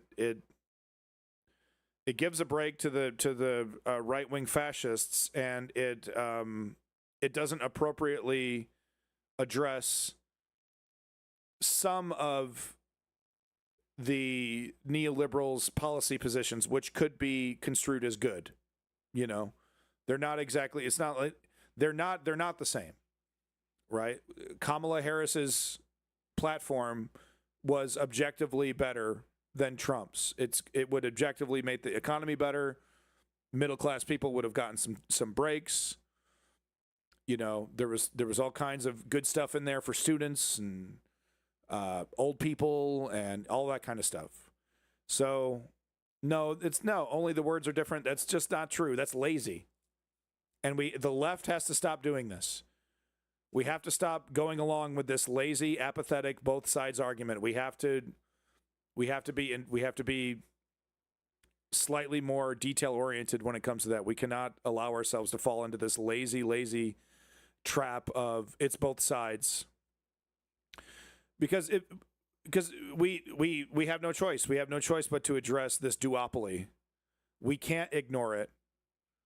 And the both sides is the perfect argument for uneducated people, apathetic people who want to give up on politics. It helps. It's like an off-ramp for politics, right? Both sides. Okay, I don't have to pay attention. Both sides.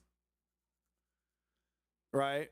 It's an off-ramp for discussing actual politics, and we got to focus on politics, right? We got to talk about these elephants in the room. Not from the U.S., so I don't follow domestic policy. I see. Okay, you're coming from a different angle. Yeah, I mean, from the outside looking in, it looks very similar. Very, very similar. So that's understandable. From the outside looking in, it does look very similar. Measure whether there's more humanitarian aid getting in. None of those, almost none of them have been met. Maybe a teeny little thing that they're pointing to now. They also say, by the way, Knesset, don't pass the two bills banning UNRWA. Don't do it. They also say in this letter, ICRC should get access to prisoners. So what happens after the letter goes out? Israel passes the two bills, effectively shutting down UNRWA, and they have still taken no action on the ICRC. Yeah, and still the Joe administration Biden's says, "Oh, it's okay." Yeah, spit in Joe Biden's face. If the president, if he, it's like a kink. I mean, Joe Biden is like, he's a disgusting, disgusting little kinky boy. He loves to be degraded, and BB's happy to do it. Doesn't mean what he says, then he should stop saying it, because he looks so weak. Yeah, it's so true. The whole administration that's looks so weak true. when they say to Netanyahu, don't do this, don't do that. That's less of a concern, because the reason why he was doing it was because of the presidential election. He had no intention from the very beginning. He was lying from the very, very beginning. Minute one, second one, the announcement was made. The formulation of it, it was perfectly understood. We were not going to hold Israel, to this ultimatum. This is simply rhetoric for the election. Joe Biden doesn't care about looking weak. Are you kidding me? Oh boy. This is against our values. This is against our interests. And then when they do Absolute it, Zero, welcome back. Does nothing. Yeah, I mean, I don't know what Biden's up to, but yeah. I hope I never see that motherfucker again in my life. I hope that, 30 seconds after the inauguration, he fucking poofs into dust and I literally never have to hear his name ever again. I am utterly disgusted with Joe Biden's leadership. Disgusted. It's one thing to be evil, or it's one thing to be a bad actor. It's one thing to be corrupt and, to be upfront about it. Hey, I make deals, hey, I'm an asshole. It's one thing to be upfront. It's a whole other thing to use the language of progressivism, to use the language of human rights, and to have all the power in the world to make these things happen, and then you don't. I think that's even worse. I think it's even worse than being overtly bad up front. I think that's even worse. To have power, to know and acknowledge that there are major issues, and then to do nothing with it. You got the power, there's an issue, you've told other people, the reason why you're in power is because you've told people that there are issues, and then you do nothing with that power. To me, that's even worse, than being just like, hey, I'm going to fuck your life up. Hey, chainsaw. So real quick, wanted to talk about these changes that's related to Gaza, talking about anti-Semitism and the word Zionism. I talked about this earlier. I agree. I don't agree with the ADL. No. But, the ADL, Destiny, Asmongold, pulling out all the stops to try to get Twitch to ban Hassan, because Hassan is a goofy, useful idiot, and he doesn't know how to speak carefully, and he's very easily manipulated into saying things that make him look really stupid, because that's just, he's not a very smart cat. What can I say? So Twitch has implemented a new policy that says you're not allowed to use the term Zionist as derogatory, right? So you're not allowed to say, I don't like you because you are a, fill in the blank. I'm okay with this. I'm against, hate speech and using derogatory terms. I think it's silly, the whole,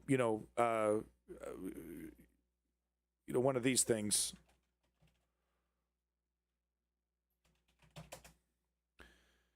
It's one of these things. So I do think it's a little silly that we have to avoid this term, right? Comparing this term to the N-word, to, all the other really nasty words. A little silly to me. But at the same time, technically, this term is a derogatory term used against white people. So let's try. I do get it. Let's be fair. Let's avoid this. So a lot of people are like, "Oh, Twitch hates free speech, and Twitch is protecting anti-Semites," and it's like, no, Twitch is. I think this change is fair. And I think the ADL patting itself on its back over here. Ha ha ha. We did it. I think this is, I think Twitch made the, good compromise. It's like, because they said specifically, you can talk about Zionism, you can criticize Zionism, you can talk about the history of Zionism. You just can't use Zionist as a derogatory term, like one would use the word Jew, right? You can say, hey, he's my friend and he's a Jew, nice guy. Or you could say, he's my friend and he's a, you can just, it really does depend on the context there. So I'm okay with this. I think this is fine. I don't agree with hate speech and I don't agree with derogatory terms, even though I'm an asshole and I, shit on people all day.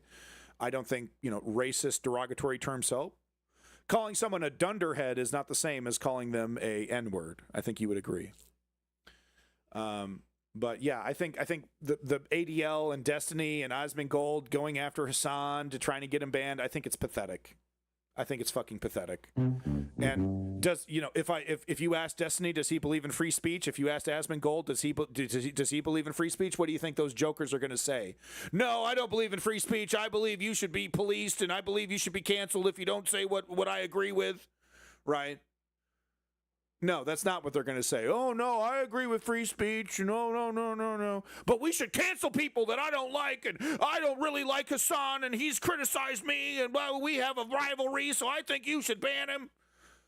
Wild hypocrisy. And Destiny is supposed to be a principled political commentator, meanwhile being comically hypocritical, because there's someone he doesn't like, because he's a fucking child.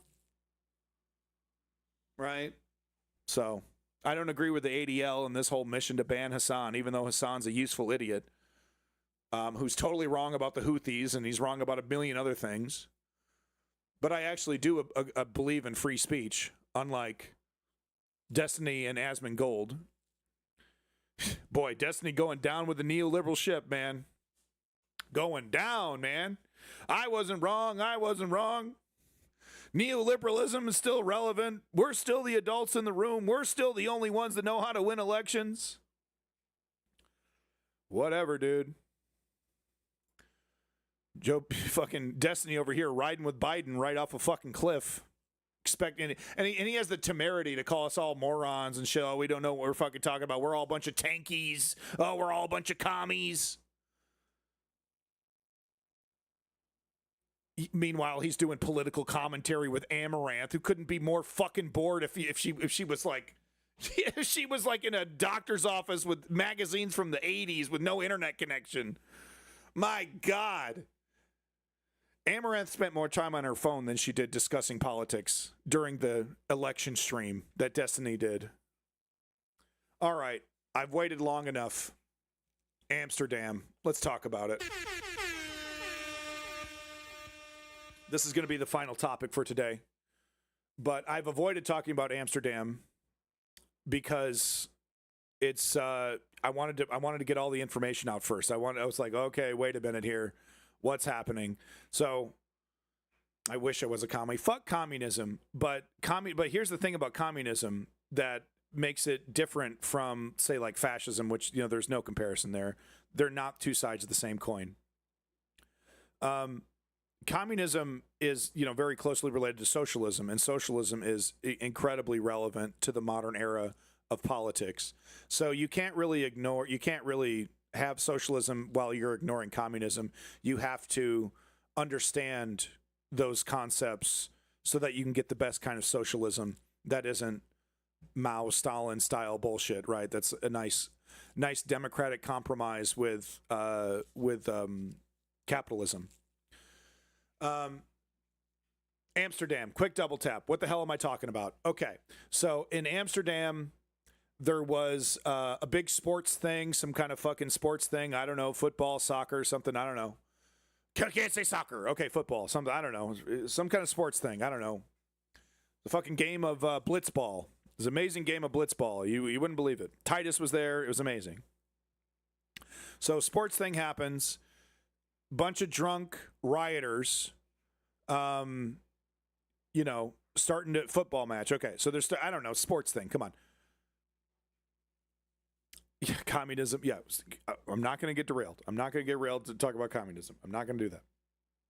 So anyway, sports things happen. Sports thing is over. All these drunk assholes around, getting drunk in the streets, crazy, hooliganism.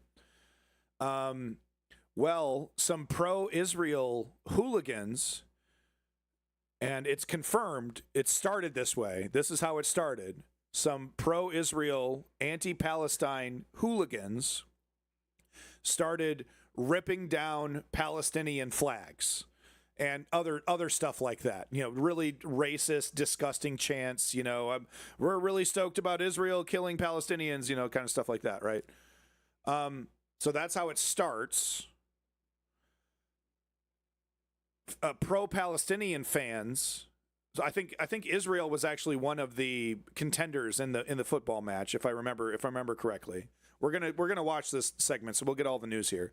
But so it starts with anti-Palestinian violence or anti-Palestinian symbolism, like I said, ripping down flags. So then the drunk hooligans that are pro-Palestine start fucking up pro-Israeli protesters. Or sports fan hooligans, we'll just say pro-Israeli hooligans, and they take it way too far. So there's footage of pro-Palestinian people, like there's like a pro-Israeli guy in a river, and they're like, say free Palestine, or we're not going to throw you a life preserver. So there's like pro-Palestinian guys kicking the shit out of, what they think is a pro-Israeli dude. They don't even know. They don't know if he's a pro-Israeli guy. They're just, oh, that's a pro-Israeli guy. And they just start kicking the shit out of him. So they take it way too fucking far. So then the final layer on this shit Sunday, the opportunist Israeli government, Bibi Netanyahu, comes out and says, this incident is just like Kristallnacht. Right, the famous incident where Nazi Germany went into the Jewish ghettos and started breaking the glass of all the Jewish businesses, right, in an overt sign of racism against, and it happened, it was a massive on scale. So Bibi Netanyahu comes out opportunistically calling it Kristallnacht, and the real scandal, big chunks of the mainstream media, they were either telling the truth initially and then totally 180'd and changed it and said, okay, well, this is a hooligan riot that, both sides, Palestine, pro-Palestine and pro-Israel people are fighting against each other, completely changes the narrative to Israel, under attack. Israel is pro-Israeli, supporters being ruthlessly, mindlessly attacked by demonic Palestinians, who are coming out of the woodwork to attack Israel, right? Zero, they go from reporting honestly on like, what the pro-Israeli crowd was doing, ripping down Palestinian flags, to editing out, in some cases, editing out previously reported information that made Israel look bad, to shift it so that the narrative is 100% pro-Israel, instead of a bunch of dumbasses got together and kicked the shit out of each other. And they did it, under the guise of nationalism. So that's Amsterdam. That was Amsterdam. And you can see why I wanted to wait a little bit, let this breathe a little bit before I talked about it. My conclusion? Nobody's cool here. The only entities that I guess are not assholes in this are the media entities that apologized about misreporting, because there were some entities, and this France 24 guy is going to say, like, even France 24 reported the narrative that it was Israel's, that this was Kristallnacht and that this was Israel under attack. So even we falsely reported it because we were following the reporting of all these other established news organizations. So we just went along with it, and we made a big mistake. Everyone else, yeah, Zateo did an interview. Yeah, I think I saw that. It's pretty good. Everyone else, total assholes. Sports, asshole. Pro-Palestinian, protesters kicking, or hooligans kicking the shit out of Israelis, assholes. Pro-Israeli hooligans kicking the shit out of Palestinians, ripping down Palestinian flags and doing racist chants, assholes. Media organization happily going along with an opportunistic narrative coming from the Israeli government about this is the Kristall Knock 2.0, assholes. There you go. That's why you come to the fucking News Underground, right? That's the kind of reporting you're looking for. All right, so this story is really juicy. It's really good. It's the last one we're going to do today. So let's jump into it. You've heard what I think. Let's get into it. Time now for our media show Scoop. All right, time now for our media show Scoop. 2 pillars of any news outlet: credibility and accountability. The former built on a history of accuracy and impartiality. The latter from admitting when you make a mistake. Yeah, Unreal is correct. I didn't cover every single different facet there. I was just generalizing in a bit. So let's get more details here. State's not foreknown by Toronto Star and CBS. They both joke half the time. I mean, look, media in general, you gotta be a media whore. You gotta really take it from all sides to really, get a grip on the world.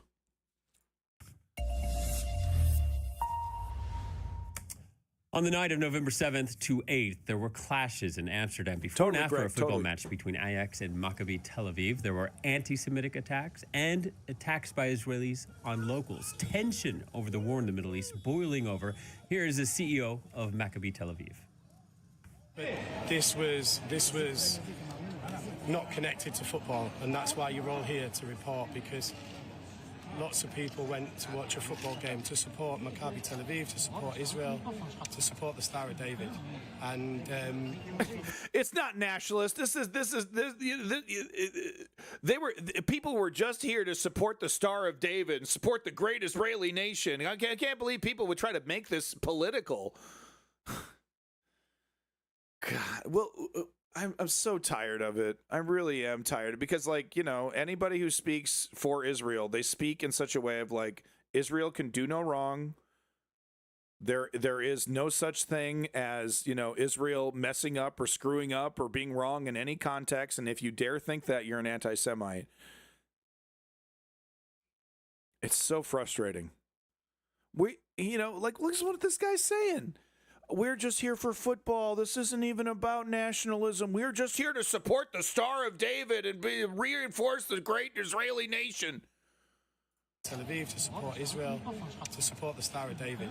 And for them to be running into rivers, to be kicked while defenseless on the floor, to be trying to suggest and beg people to believe that they're not Jewish, that's very, very sad times for us all, given the last year that we've had to experience. Yeah, because that's some international. That's the whole picture, right? And that's, if you're an anti-Semite, if you don't believe, that's the whole picture right there. That's the end of the story, right? According to some media, the entire right-wing sphere of it, but even chunks of the left-wing, MSNBC, Morning Joe, right? This is the narrative, right? Well, we kind of got it wrong, but it was basically anti-Israeli hate, right? It was basically anti-Semitism, right? Yeah, basically, yeah. Okay, moving on. Media were heavily criticized, accused of telling a one-sided version of events. Here's Teo's Mehdi Hassan. Erupted in Amsterdam this weekend when what started as a soccer match between Maccabi Tel Aviv and Ajax devolved into violent chaos across the city. Headlines poured in about anti-Semitic attacks in Amsterdam, but these stories largely overlooked on-camera, blatant anti-Arab racism from Maccabi supporters well beforehand. Blatant. And yet it was barely a footnote in the coverage. It was blatant. And Britain Sky News made a curious blunder. It managed to file a correct report. First, this is wild. Listen to this. Filed it correctly, edited out to make it more biased for Israel. Boy, I mean, that is something else. Like I said, 100 years from now, people are going to be studying how did Israel do this? The math, the manipulation, the decades and decades of manipulation, the framing, so important, the framing of annihilation, right, of defense. How that was manipulated, how, encouraging, dividing and conquering and creating creating a powder keg situation where the inevitability of violence benefits your geopolitical strategy, your colonialist strategy. It's definitely not the first time in history that we've seen similar actions, but I think it's the first time in history that we've seen all these advanced techniques utilized over decades and utilized so successfully. Here we have a news agency reporting on a story properly, getting their mind right, editing the story like it's the Soviet fucking Union to change it so that it's more positive for Israel. It's the Israeli project and the perception of Israel, the perception of Zionism, that project, that propaganda, project, for lack of a better word, has been so successful, so incredibly successful. If you think about it, look at what we have here. I know it's Sky News, right? They're shitty already, but a major media organization having to edit itself, right, to get its mind correct for the paradigm. We got to change reality. We have, this reality isn't good enough for Israel. We have to bend reality around Israel. We have to. Like, that's the mentality, right? And Sky News made a curious blunder. It managed to file a correct report first. It's not exactly taboo, is it, James? Inaccurately. Take a look. Maccabi fans were seen attacking locals as a police car can be seen driving by. A video posted on social media shows a large group of hooded men dressed in black running down the street and striking people at random. So pretty subtle, but very important, right? The initial report, before it was edited, correctly pointing out that these were pro-Israeli supporters committing this violence. The edited version still showing the footage because it's still good TV. It's still juicy shit, right? So it's an angry mob fucking some shit up. So that's we got to show the good footage. But let's leave it a little bit more ambiguous. I mean, come on. Grand majority of people aren't going to be following up on this. They're not going to confirm who's there. They're just going to confirm their bias. See, that's the after edit helps you confirm your bias. It either confirms your bias as a pro-Palestinian or confirms your bias as a pro-Israeli. They're fully aware of what they are doing, these media organizations. The language that they use, the framing that they use in support of governments and nations and political agendas. They know exactly what they're doing. We have to, one thing that we have to do is stop being so naive about journalism, about what is journalism right now, right? We have to be less, not you guys in the chat. You've already sought out one of the most badass, reliable fucking news sources on Twitch, right? You were sick of the mainstream, so you sought out some real shit, and that's why you ended up here, right? So it's not exactly you, but in general, there is a legitimacy crisis that I think people are unaware of when it comes to a lot of mainstream media. Anyway. Fans were seen attacking locals as a police car can be seen driving by. A video posted on social media shows a large group of hooded men dressed in black. Just ambiguous enough. They know what they're doing. They know what they're doing. And here, the footage you're looking at on your screen was used and misused by international media, including us here at France 24, and we apologize for that. One partial explanation is that Reuters distributed the clip, which was filmed by Dutch photographer Annette de Graaf. Here's a correction from the New York Times explaining that with the video, the news agency had included script about Israeli fans being attacked. Reuters has since issued a correction saying it is unclear who was depicted in that footage. De Graaf, I like to hear that you're tubing. People she filmed that were doing the attacking were Maccabi supporters and provided this context to international media, but she said that many outlets were ignoring it. Here's Owen Jones. Conservatives can suck my dick. So what they did in the second version is completely erase what the hell was actually happening. They just said, so it makes it look ambiguous, so it could be local residents attacking Maccabi fans. I mean, what do you think about that? When you saw this, what are you thinking? I was shocked. I was really shocked. Okay, James.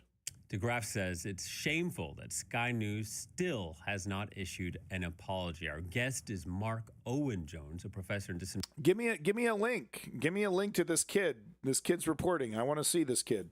Information expert at Northwestern University. Yeah, Owen Jones, solid. He's, I don't know. There's something off-putting about Owen Jones that I can't put my finger on. But with that said, hard worker, very dedicated, very principled. Comes correct with sources, stands his ground in debates against, greasy-ass motherfuckers like Piers Morgan. So it's just a personal thing, I think, with me and Owen Jones, because honestly, I think he's doing great work, and I hope he's a wild success in what he does, because he's really principled. Hello to you, Mark. At the top, I just want to say we condemn anti-Semitic violence, all racial, ethnic violence, even hooliganism. This is an analysis of the challenges and errors of reporting on a topic that is highly sensitive. Mark, last I saw your breakdown of the Sky reports was closing in on 3 million views. Can you take us through it? Give me that link to this kid. I want to close out with this kid. Yeah. So as you mentioned in your package, Sky. Yeah, I mean, it's easy. It's super easy to report on something and make a mistake. Make corrections. That's and. When's the last time you've seen MSNBC, CNN, any of these major organizations, take journalism seriously enough to even issue a correction? Only in the worst and worst of times. Most of the time, they would just rather be quiet. Hopefully, you'll forget. And most time, they do. People do. Problem is that they're often not generally wrong, or they do corrections. When they do, it's usually shoddy. Yeah. Basically put out a decent, accurate report. They took it down, and then they put up another one that... Yeah, so these are the different headlines. Israeli football fans attacked in Amsterdam, what we know. Changed to what we know about anti-Semitic violence in Amsterdam. Wow. Because that's what it was, right? It was just, oh man, a bunch of pro-Palestinian people just hanging out, eating a shawarma, being like, let's go mess them up. Let's go get them. There was no provocation whatsoever, guys. Sky basically put out a decent, accurate report. They took it down, and then they put up another one and they said that the former report didn't adhere to appropriate standards of impartiality.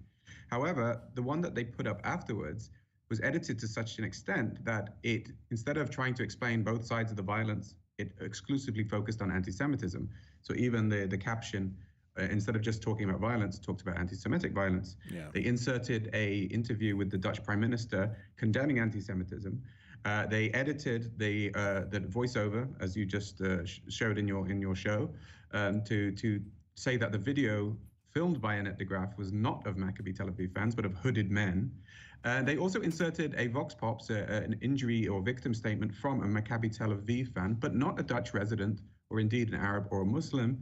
In the end of the original Sky News package, the Sky News reporter mentioned that media had not actually focused on much of the anti-Arab race. Okay, so I assume this is the kid you guys are talking about right here. This is the kid.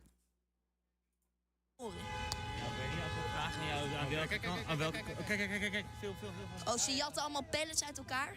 Ze lopen nu met houten planken. Hey bro. Ze lopen gewoon met wapens.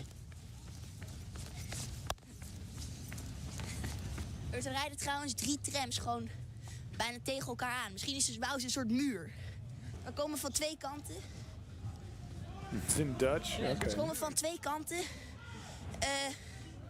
De conflicten komen nu. Zo dan. Oh man, this is hooliganism, 100% hooliganism. This is exactly how they get really excited about doing this kind of stuff, right? And it's just sprinkle a little political justification on top of this. Zo dan. For your safety, yeah. Stop recording. Zo hé. I saw a sword. Zijn zeg maar die 2 groepen. 1 groep kwam vanaf daar. Zijn ze met z'n allen daarheen gelopen. Met stokken gegooid. Nu wordt ze met vuurwerk gegooid.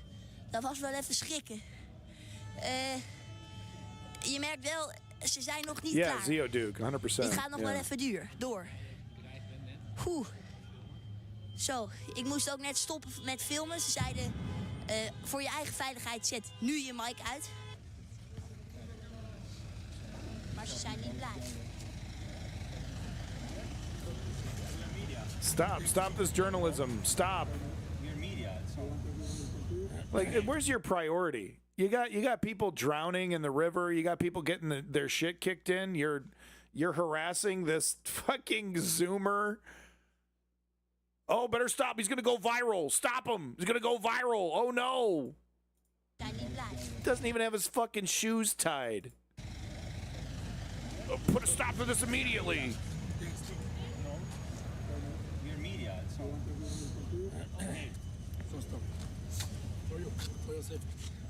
For your safety. All right, real quick. Let's see if we can find this sword. I'm curious now. Let's do a slow-mo here. See if we can find some sword action.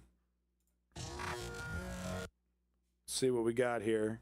Back it up a bit. Yeah, all right. So here's the group. It looks like a pipe. I don't think it's a sword. I think it's a pipe.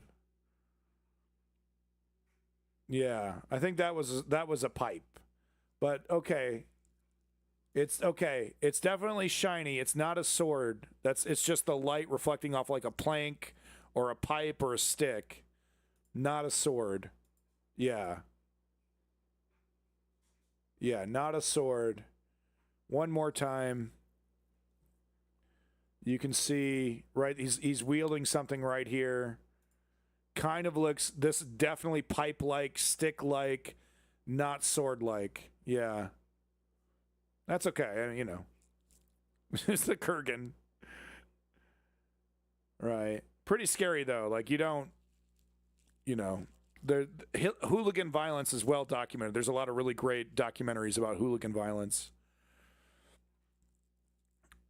Yeah, it doesn't help the bigger message. Well, no, but these people weren't there. You know, the people that were like, you know, say free Palestine and, you know, all that. They don't really support anything. You know, they're sports fans, you know. No offense to sports fans. But, you know, a lot of sports people, it's like their work, their family, and sports. And then everything else is just white noise.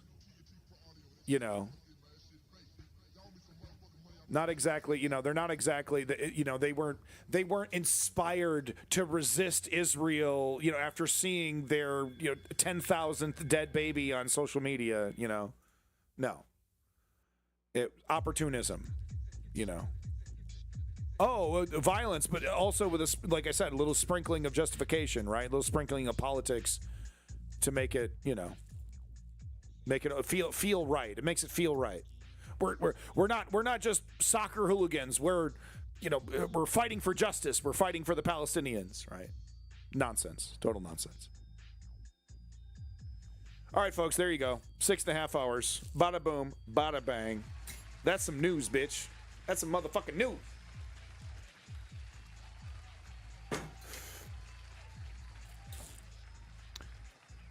If you're new to the stream, thank you for coming in. I appreciate it.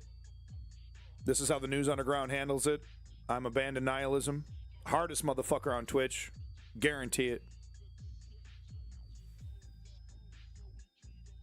You know, I'm sorry I didn't have a lot of good news about Gaza. There is a silver lining in Gaza. You know, take it for what this is worth, you know. But so far, even the most extreme elements of Israeli government, not Israeli society, because there's extreme elements inside Israeli society that is willing to say this, but even the most extreme elements inside Israeli government are not considering Holocaust. They're not considering death factories. Obviously, they're killing lots of Palestinians, hundreds of thousands of Palestinians, right? We're basically at 500,000 Palestinians now, I believe. Unless I'm getting my numbers wrong. I might be thinking of Russia. There's over 100,000 Palestinians dead, not 500,000. There's over 100,000, maybe close to 200,000. So that's not Holocaust. That's not Nazi levels. I'm not saying, I'm not justifying it. I'm not comparing atrocities here by any means. I'm just simply saying that even within the Israeli government, even within the most extreme elements of the Israeli government, and there's some extreme ones, right, with Ben-Gvir, Smotrich, even they are not considering mass, wholesale, Nazi-style death. Positive? Hope, right? They either want to make Palestinians second-class citizens, or they want to kick all the Palestinians out of the country, or, cram all the Palestinians into a 25-mile radius ghetto that used to be called the Gaza Strip. But they don't want to just, death camps. They don't want to do the death camps. Hope? Positivity? Maybe? Huh? He did it. He did it, folks. He's so great. I'm kidding, of course. Yeah, they never declared it, but they actively did it. And yeah. But we're not seeing that with Israel either. They're not building death camps. They're not, they're keeping it pretty ambiguous, but mass death is not on the table. Mass death is not on the table right now, folks.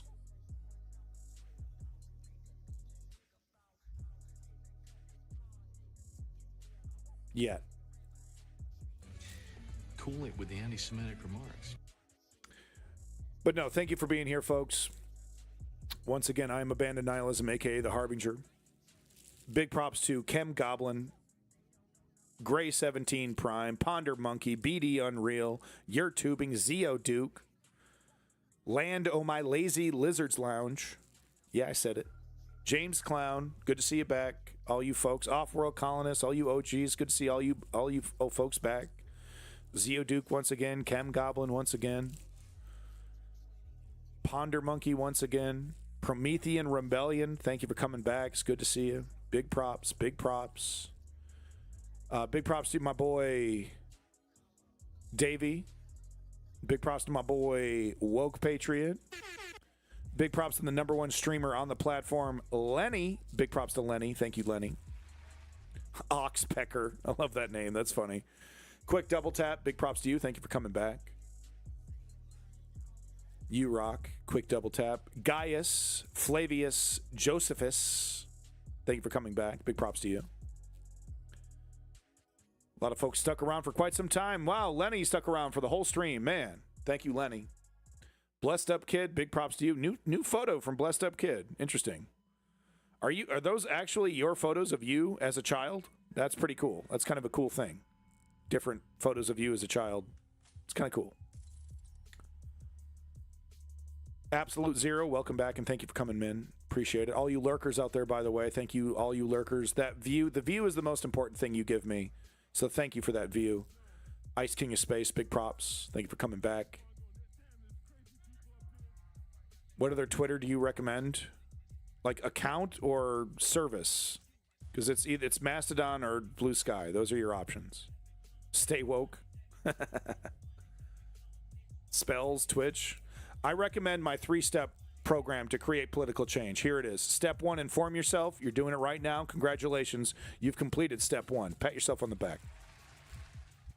Step 2, put your name down. Use this massive, important, history-changing tool called the internet to type into Google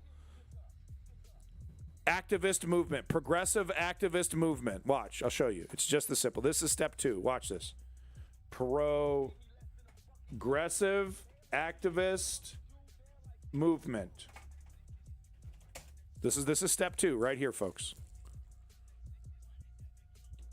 Here we go.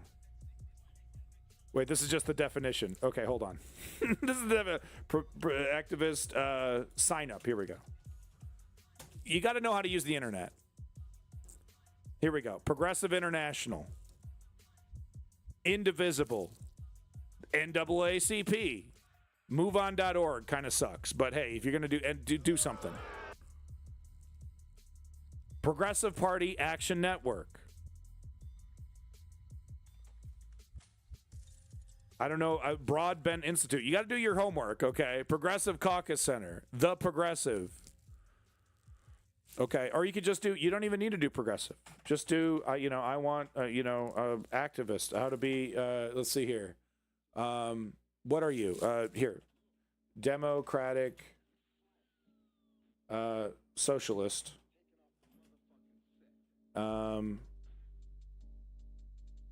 Join. Yeah, sign up. So here we go. Get involved with the DSA. Democratic Socialists of Canada.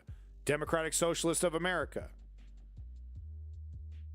Metro DC, Democratic Socialists of America. Silicon Valley, DSA. This is step 2. How was that, 60 seconds? 90 seconds? 90 seconds. Okay? You got to start somewhere. You don't have to do all your I don't know if they're the right organization for me. Bitch, just put your name down. Figure it out once you get there. And then if it doesn't work out, donate your time to another one. Because step 3, you got to put in the fucking work. If motherfuckers that come up to me, a grand majority of motherfuckers come up to me, if those motherfuckers put the same amount of effort into step 3 as they do coming up with excuses why they can't act, we would be a motherfucking socialist utopia by now. Everyone's got an excuse why they can't put in the work. Why TPUSA and Charlie Kirk is running circles around us. Everyone's got an excuse why they can't get out in the streets, why they can't donate some money, why they can't put in the fucking time. Everyone's got an excuse. And look at this stupid bastard right here, right? They're winning. They're running circles around us, these fat fucking doughboys. These MAGA gravy seals. They're winning. Are we going to let that happen? Or are we going to follow the 3-step program to create political change? Get the fuck out of my chat, you piece of fucking trash. Trying to close my stream. I don't have time to listen to your nonsense. But are we going to let those bastards win? Are we going to let those fucking people win? Or are we going to follow the 3-step program? The only thing that's ever worked. Nonviolent, direct political action.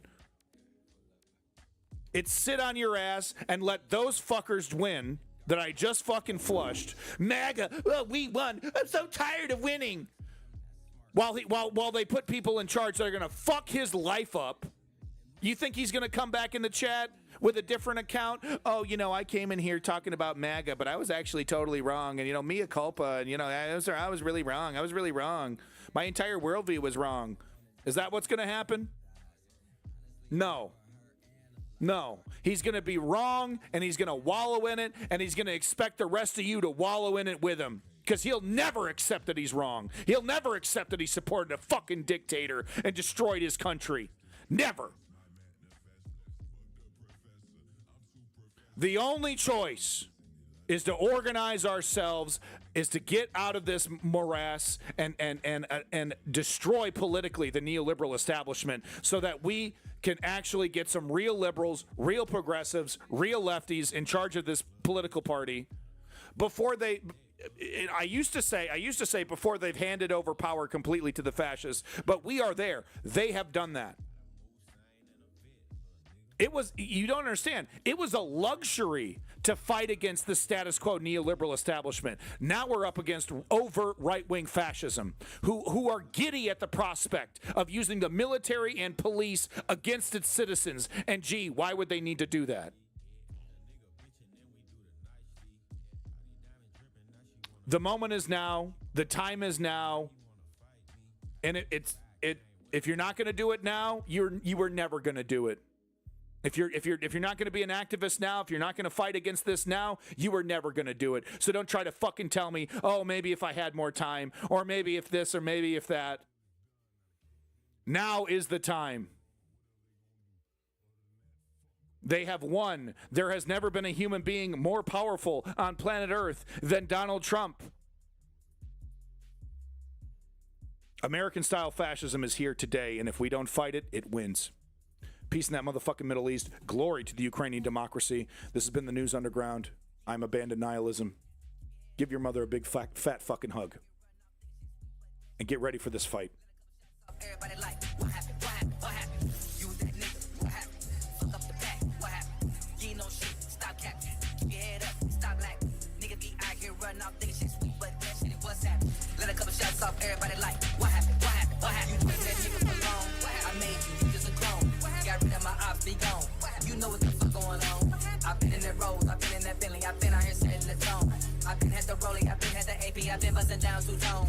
No talk, pull up on niggas, no like it. I let them catch it off, they don't know what happened. Pull up and take your bitch, they wanna know that. Don't give a fuck what you hit it, don't get it. I went and got me a phone to drop out it, made the whole give me some profit, a big body. Who's that nigga, but now you a nobody. Nigga, what happened? You ain't getting no money.